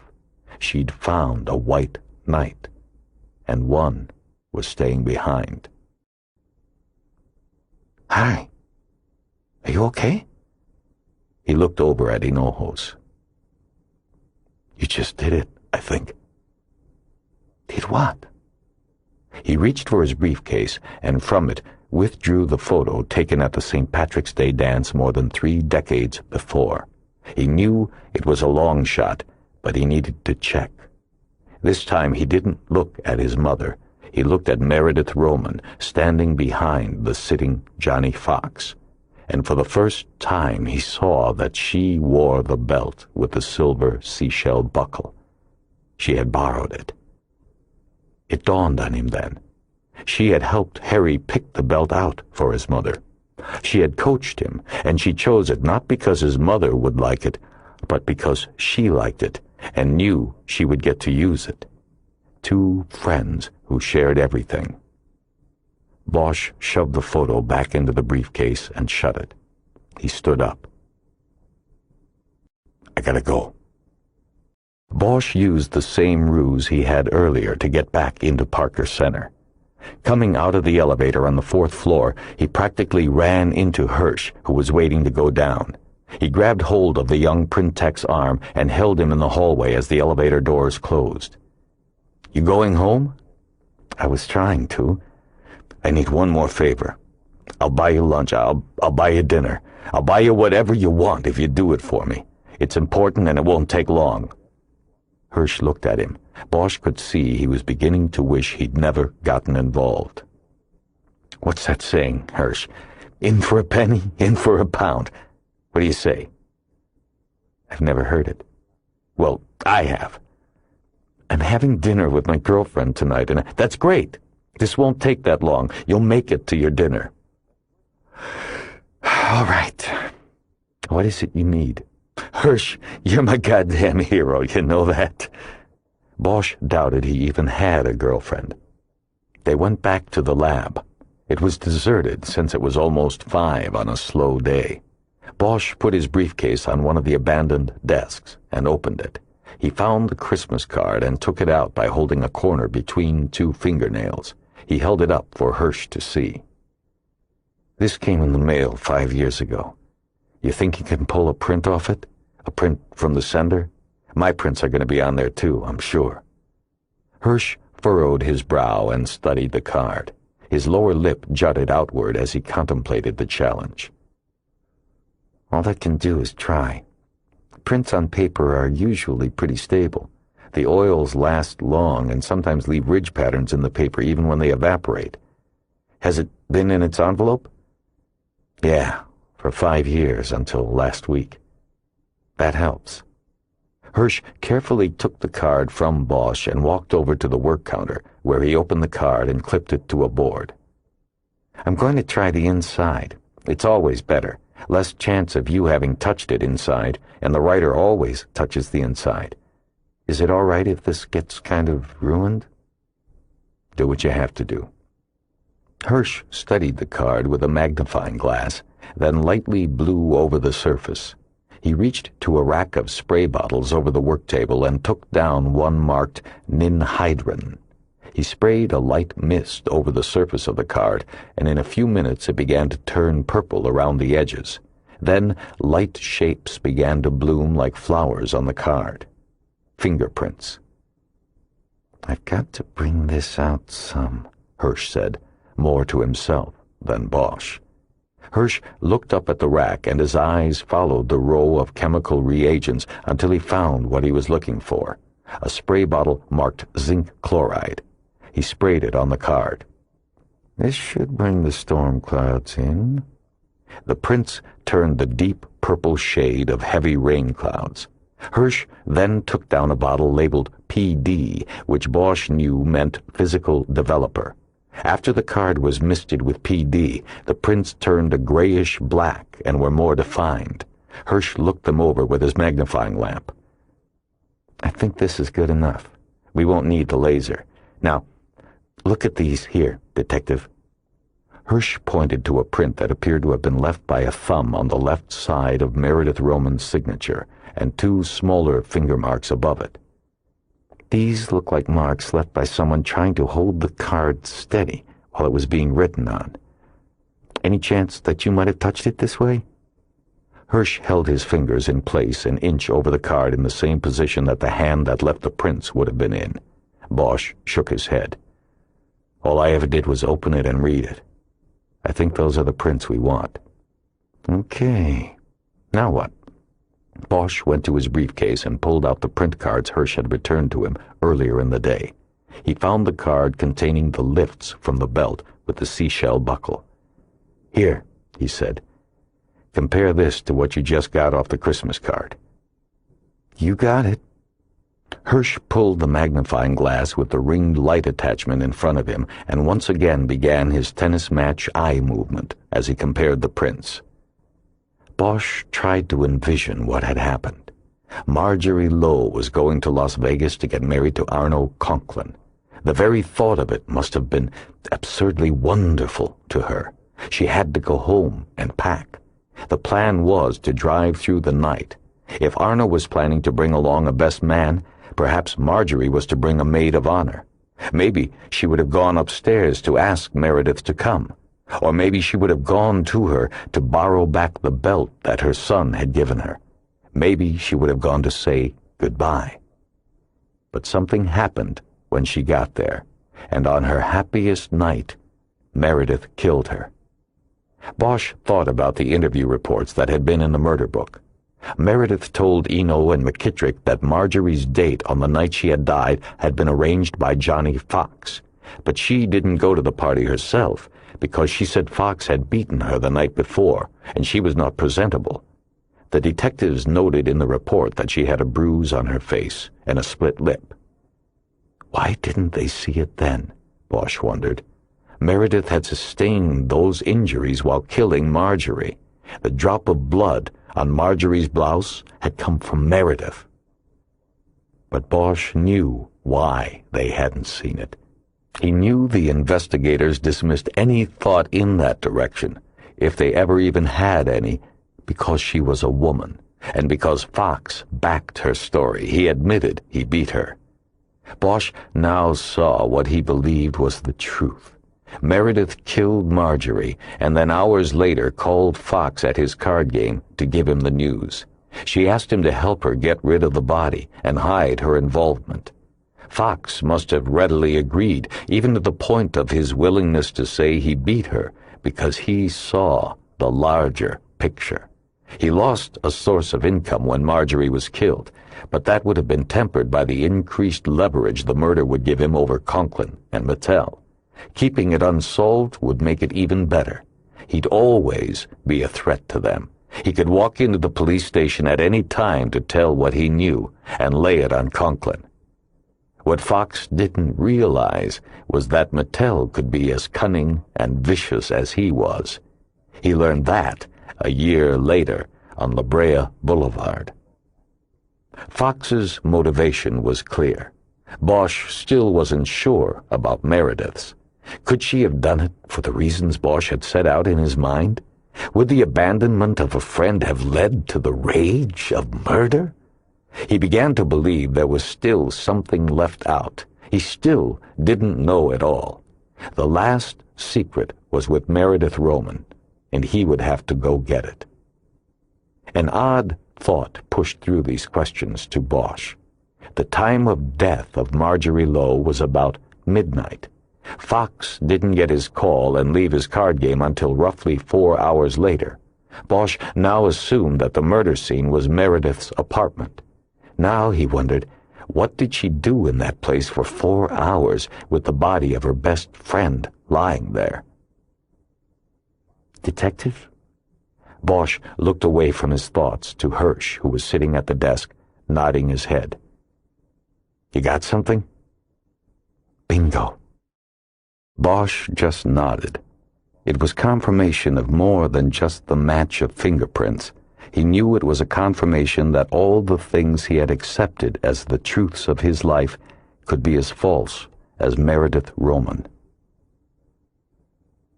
The sky was the color of a ninhydrin bloom on white paper. It was cloudless and growing dark purple with the aging of dusk. Bosch thought of the sunsets he had told Jazz about and realized that even that was a lie. Everything was a lie. He stopped the Mustang at the curb in front of Catherine Register's home. There was another lie. The woman who lived here was Meredith Roman. Changing her name didn't change what she had done, didn't change her from guilty to innocent. There were no lights on that he could see from the street, no sign of life. He was prepared to wait, but didn't want to deal with the thoughts that would intrude as he sat alone in the car. He got out, crossed the lawn to the front porch, and knocked on the door. While he waited, he got out a cigarette and was lighting it when he suddenly stopped. He realized that what he was doing was his reflex of smoking at death scenes where the bodies were old. His instincts had reacted before he had consciously registered the odor from the house. Outside the door it was barely noticeable, but it was there. He looked back out to the street and saw no one. He looked back at the door and tried the knob. It turned. As he opened it, he felt a rush of cool air, and the odor came out to meet him. The house was still. The only sound, the hum of the air conditioner in the window of her bedroom. That was where he found her. He could tell right away that Meredith Roman had been dead for several days. Her body was in the bed, the covers pulled up to her head on the pillow. Only her face, what was left of it, was visible. Bosch's eyes did not linger on the image. The deterioration had been extensive, and he guessed that maybe she had been dead since the day he had visited. On the table next to the bed were 2 empty glasses, a half-gone fifth of vodka, and an empty bottle of prescription pills. Bosch bent down to read the label and saw the prescription was for Catherine Register, 1 each night before bed. Sleeping pills. Meredith had faced her past and administered her own penance. She had taken the blue canoe. Suicide. Bosch knew it wasn't for him to decide, but it looked that way. He turned to the bureau because he remembered the Kleenex box and he wanted to use a tissue to cover his tracks. But there on the top, near the photos in gilded frames, was an envelope that had his name on it. He picked it up, took some tissues, and left the room. In the living room, a bit further away from the source of the horrible odor, but not far enough, He turned the envelope over to open it and noticed the flap was torn. The envelope had been opened already. He guessed maybe Meredith had reopened it to read again what she had written. Maybe she'd had second thoughts about what she was doing. He dismissed the question and took the note out. It was dated a week earlier, Wednesday. She had written it the day after his visit. Dear Harry, if you are reading this, then my fears that you would learn the truth were well-founded. If you are reading this, then the decision I have made tonight was the correct one, and I have no regrets as I make it. You see, I would rather face the judgment of afterlife than have you look at me while knowing the truth. I know what I have taken from you. I have known all my life. It does no good to say I am sorry or try to explain, but it still amazes me how one's life can change forever in a few moments of uncontrolled rage. I was angry at Marjorie when she came to me that night so full of hope and happiness. She was leaving me for a life with you, with him, for a life we had only dreamed was possible. What is jealousy but a reflection of your own failures? I was jealous and angry, and I struck at her. I then made a feeble effort to cover what I had done. I am sorry, Harry, but I took her from you, and with that took any chance you ever had. I've carried the guilt every day since then, and I take it with me now. I should have paid for my sin a long time ago, but someone convinced me otherwise and helped me get away. There is no one left to convince me now.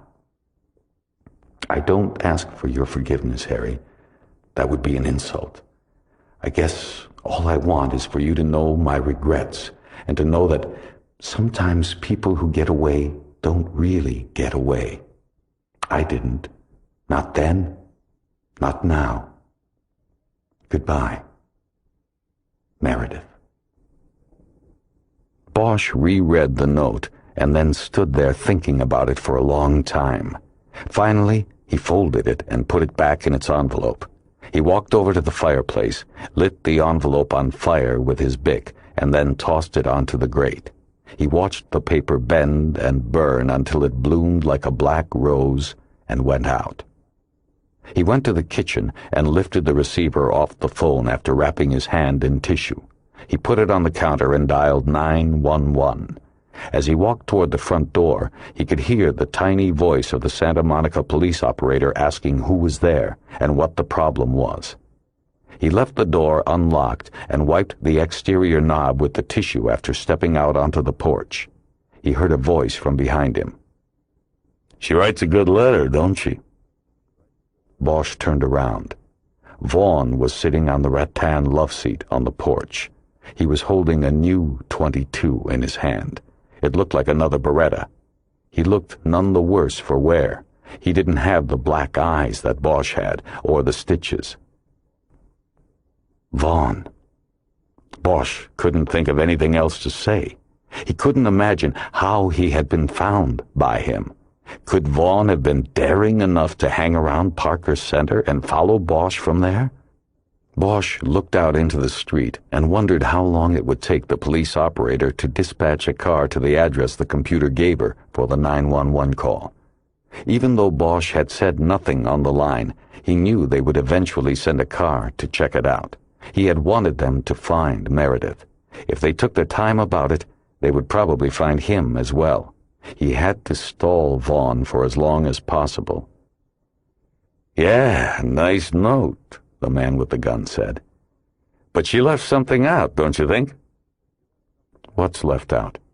Vaughn seemed not to have heard him. It's funny, he said.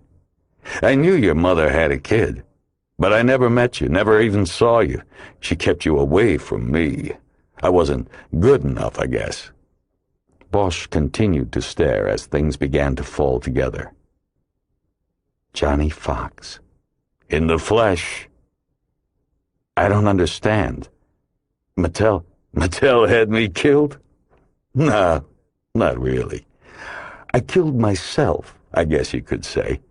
I read that story you people put in the paper today, but you had it wrong. Most of it, at least." Bosch nodded. He knew now. "Meredith killed your mother, kid. Sorry about that. I just helped her take care of it after the fact." "And then you used her death to get to Conklin." Bosch didn't need any confirmation from Fox. He was just trying to chew up time. "Yeah, that was the plan, to get to Conklin. Worked pretty good, too. Got me out of the sewer. Only I found out pretty fast that the real power was Mattel. I could tell. Between the two of them, Mattel could go the distance. So I threw in with him, you could say. He wanted a better hold on the Golden Boy. He wanted an ace up his own sleeve. So I helped." "By killing yourself? I don't get it." "Mattel told me that supreme power over someone is a power they don't know you have until you need to use it. You see, Bosch, Mattel always suspected that Conklin was really the one who did your mother." Bosch nodded. He now saw where the story was going. "And you never told Mattel that Conklin wasn't the killer?" "That's right. I never told him about Meredith. So knowing that, look at it from his side. Mattel figured that if Conklin was the doer and he believed I was dead, then he'd think he was home free. See, I was the only loose end, the one who could tie him in. Mattel wanted him to think he was clear. He wanted it because he wanted Conklin at ease. He didn't want him to lose his drive, his ambition.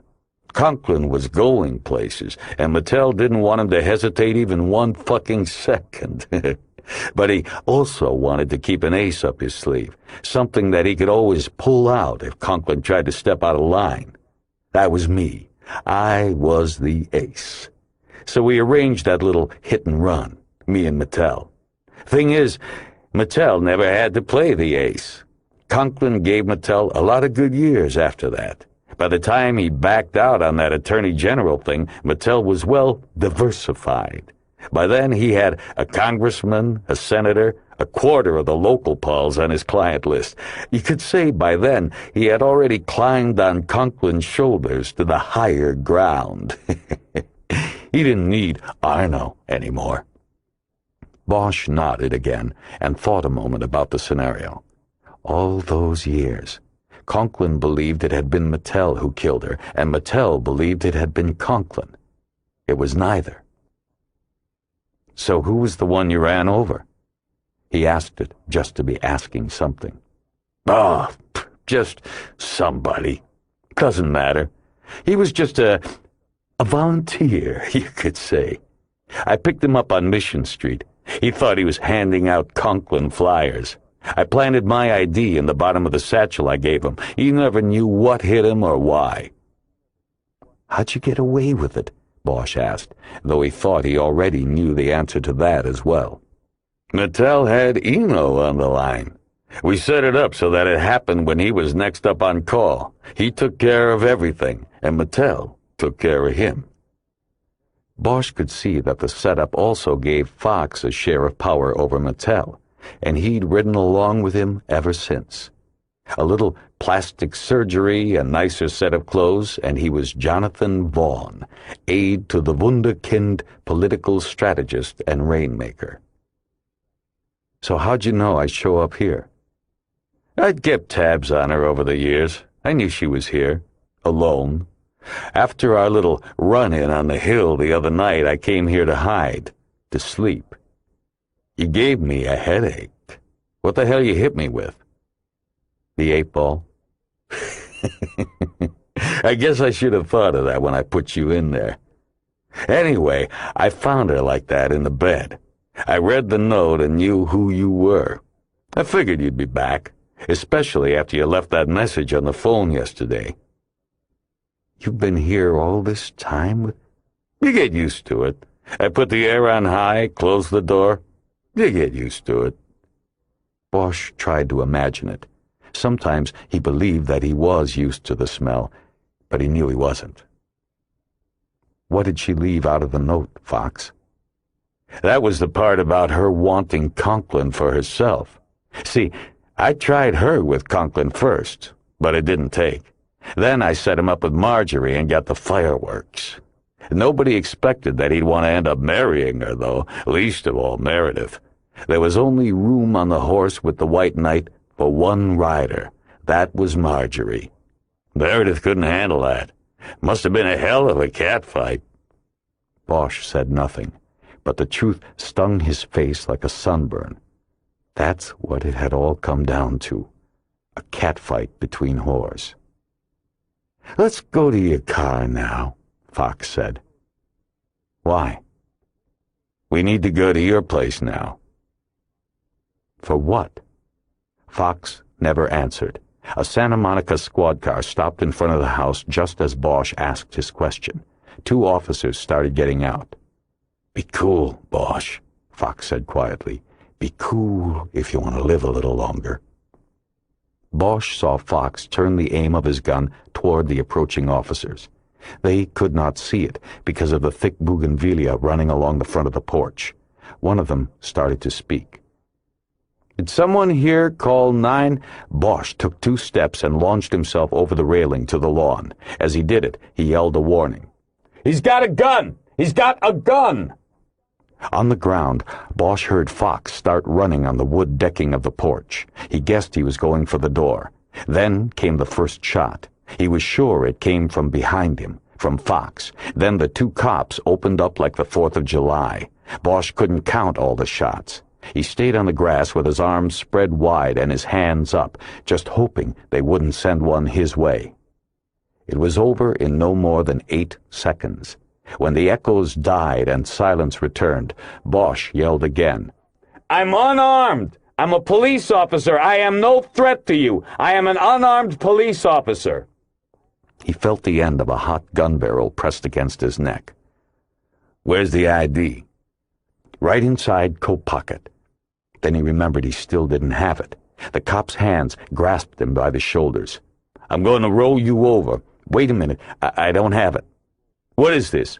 "Roll over." Bosch complied. "I don't have it with me. I've got other ID, though, left inside pocket." The cop started going through his jacket. Bosch was scared. "I'm not going to do anything wrong here." "Just be quiet." The cop got Bosch's wallet out and looked at the driver's license that was behind a clear plastic window. "What do you got, Jimmy?" the other cop yelled. Bosch couldn't see him. "He legit?" "Says he's a cop, got no badge. Got a DL here." Then he hunched back down over Bosch and patted the rest of his body in a search for weapons. "I'm clean." "All right, turn back over." Bosch did so, and his hands were cuffed behind his back. He then heard the man above him call in for backup and an ambulance on his radio.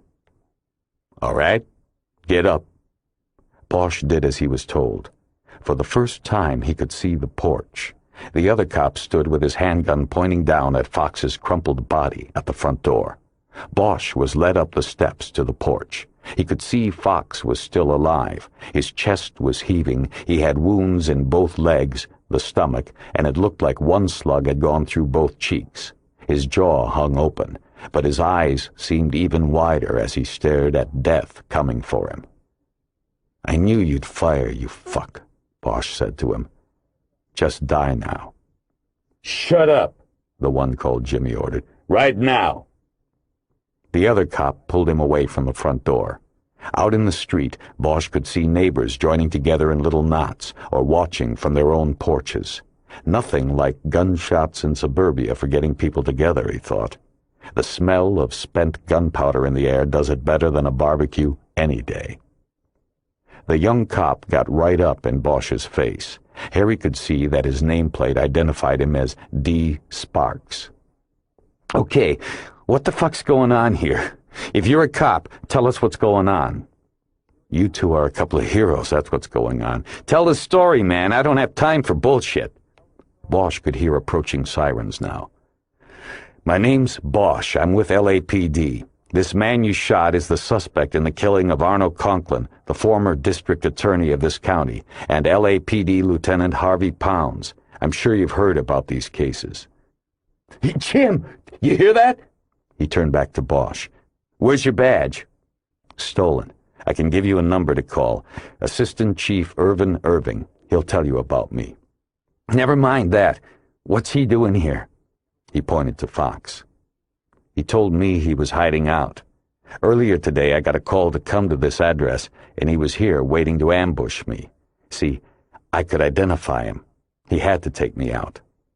The cop looked down at Fox, wondering if he should believe such an incredible story. "You got here right in time," Bosch said. "He was going to kill me." D. Sparks nodded. He was beginning to like the sound of this story. Then concern creased his brow. "Who called 911? he asked. "I did," Bosch said. "I came here, found the door open, and went in. I was calling 911 when he got the jump on me. I just dropped the phone because I knew you people would come." "Why call 911 if he hadn't grabbed you yet?"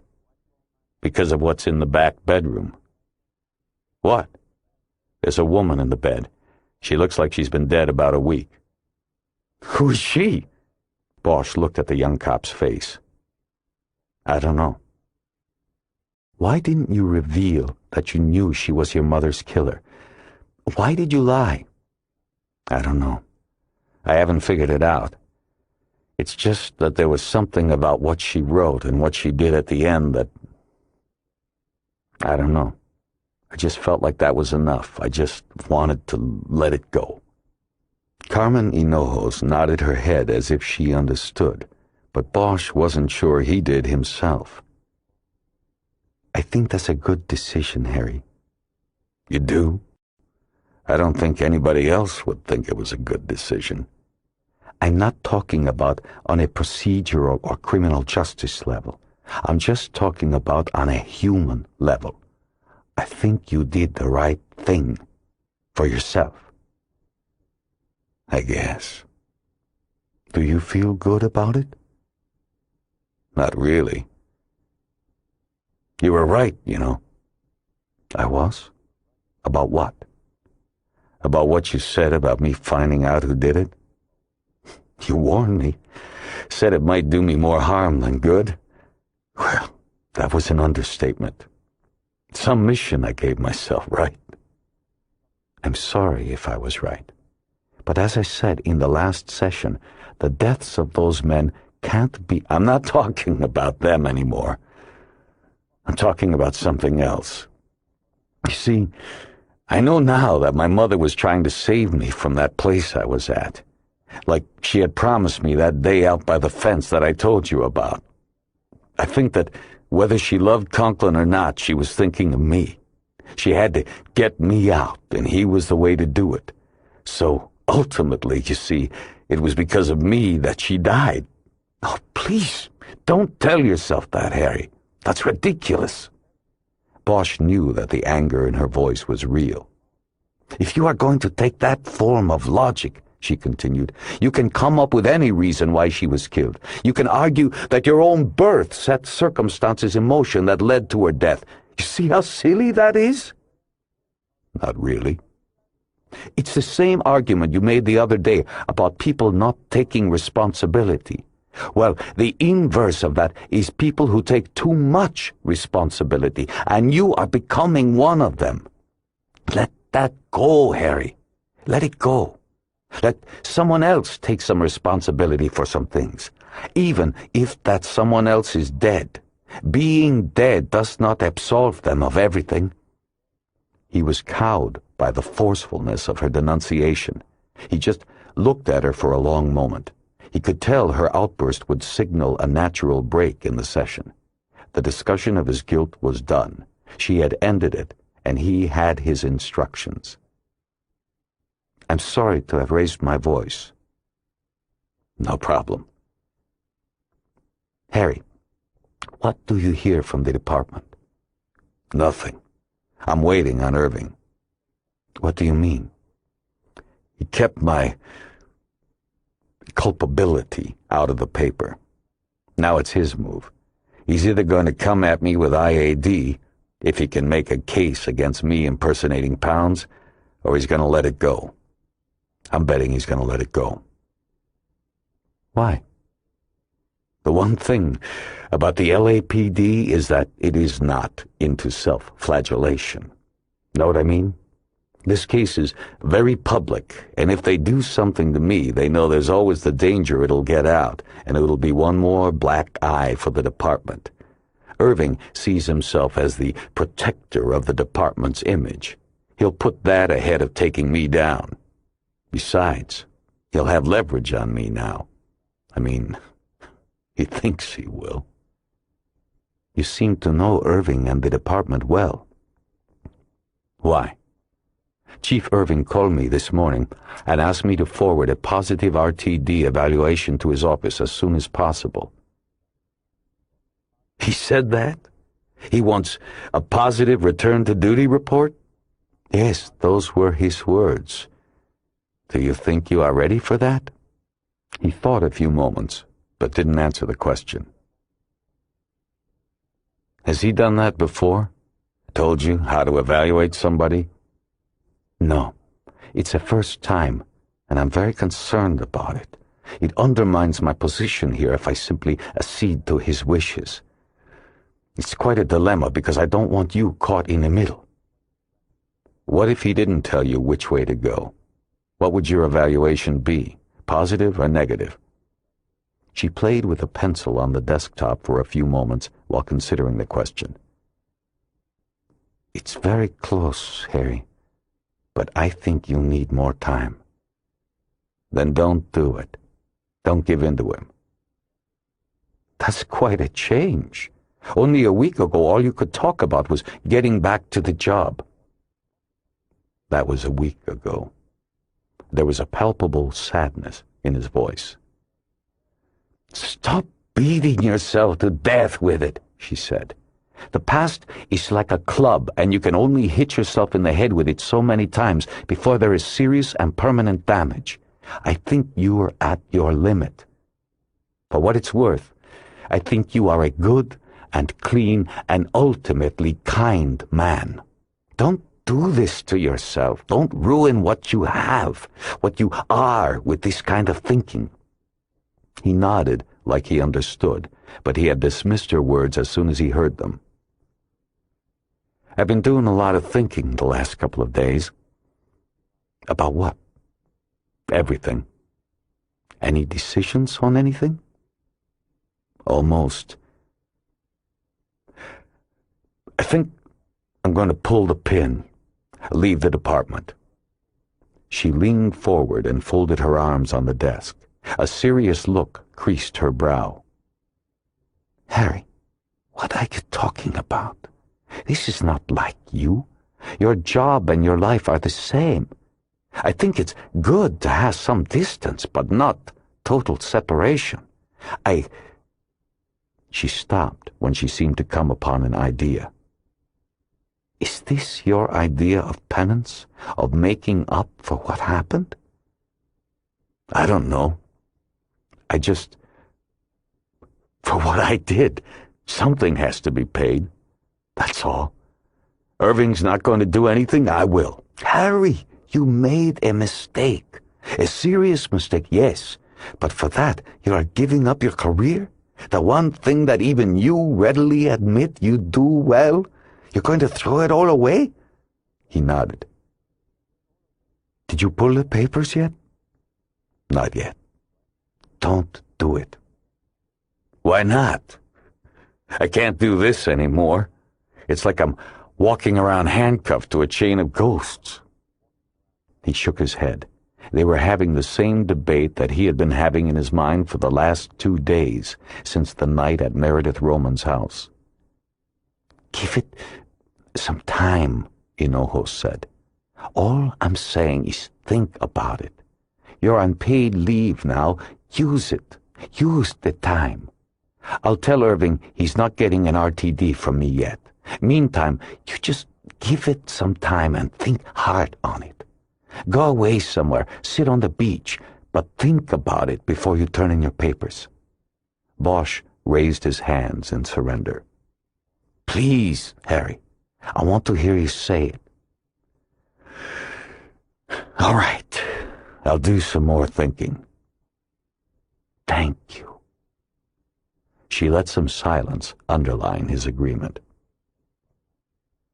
"Remember what you said about seeing the coyote on the street last week?" she asked quietly. "About it being the last coyote?" "I remember. I think I know how you felt. I'd hate to think that I was seeing the coyote for the last time, too." From the airport, Bosch took the freeway to the Armenia exit and then south to Swan. He found that he didn't even need the rent-a-car map. He went east on Swan into Hyde Park and then down South Boulevard to her place. He could see the bay shimmering in the sun at the end of the street. At the top of the stairs, the door was open, but the screen door was closed. Bosch knocked. "Come in. It's open." It was her. Bosch pushed through the screen into the living room. She wasn't there, but the first thing he noticed was a painting on the wall where before there had only been the nail. It was a portrait of a man in shadows. He was sitting at a table alone. The figure's elbow was on the table, and the hand was up against his cheek, obscuring the face and making the deep set of the eyes the focal point of the painting. Bosch stared at it a moment until she called again. "Hello? I'm in here." He saw the door to her studio was open a half-foot. He stepped over and pushed it open. She was there, standing in front of the easel, dark earth-tone oils on the palette in her hand. There was a single errant slash of ochre on her right cheek. She immediately smiled. "Harry?" "Hello, Jasmine." He moved in closer to her and stepped around the side of the easel. The portrait had only just been started, but she had begun with the eyes, the same eyes in the portrait that hung on the wall in the other room, the same eyes he saw in the mirror. She hesitantly came closer to him. There was not a glimmer of embarrassment or unease in her face. "I thought that if I painted you that you would come back." She dropped her brush into an old coffee can bolted to the easel and came even closer. She embraced him, and they kissed silently. At first it was a gentle reunion. Then he put his hand against her back and pulled her tightly against his chest as if she was a bandage that could stop his bleeding. After a while she pulled back, brought her arms up, and held his face in her hands. "Let me see if I got the eyes right." She reached up and took off his sunglasses. He smiled. He knew the purple below his eyes was almost gone, but they were still red-rimmed and shot with swollen capillaries. "Jesus, you took the red eye." "It's a long story. I'll tell you later." "God, put these back on." She hooked the glasses back on and laughed. "It's not that funny. It hurt." "Not that. I got paint on your face." "Well then, I'm not alone." He traced the slash on her face. They embraced again. Bosch knew they could talk later. For now, he just held her and smelled her and looked over her shoulder to the brilliant blue of the bay. He thought of something the old man in the bed had told him. When you find the one that you think fits, then grab on for dear life. Bosch didn't know if she was the one, but for the moment, he held on with everything he had left. We hope you have enjoyed our presentation of The Last Coyote by Michael Connelly. Copyright 1995, Hieronymus Inc. Read by Dick Hill. Performance copyright 1995 by Brilliance Audio, all rights reserved. What a Wonderful World by George David Wise and Bob Thiel. Copyright 1967, Quartet Music Inc. and Range Road Music, all rights reserved. Used by permission. Bird Alone. Music and lyrics by Abby Lincoln. Copyright 1990, Mosika Music, BMI. For further information concerning this program or other Brilliance Audio titles, please call the following toll-free number: 1-800-222-3225 or visit our website at www.brillianceaudio.com. No part of this recording may be played for an audience or reproduced in any form. It may not be streamed, downloaded, broadcast, or copied without written permission. Address all inquiries to Brilliance Audio, P.O. Box 887, Grand Haven, Michigan 49417.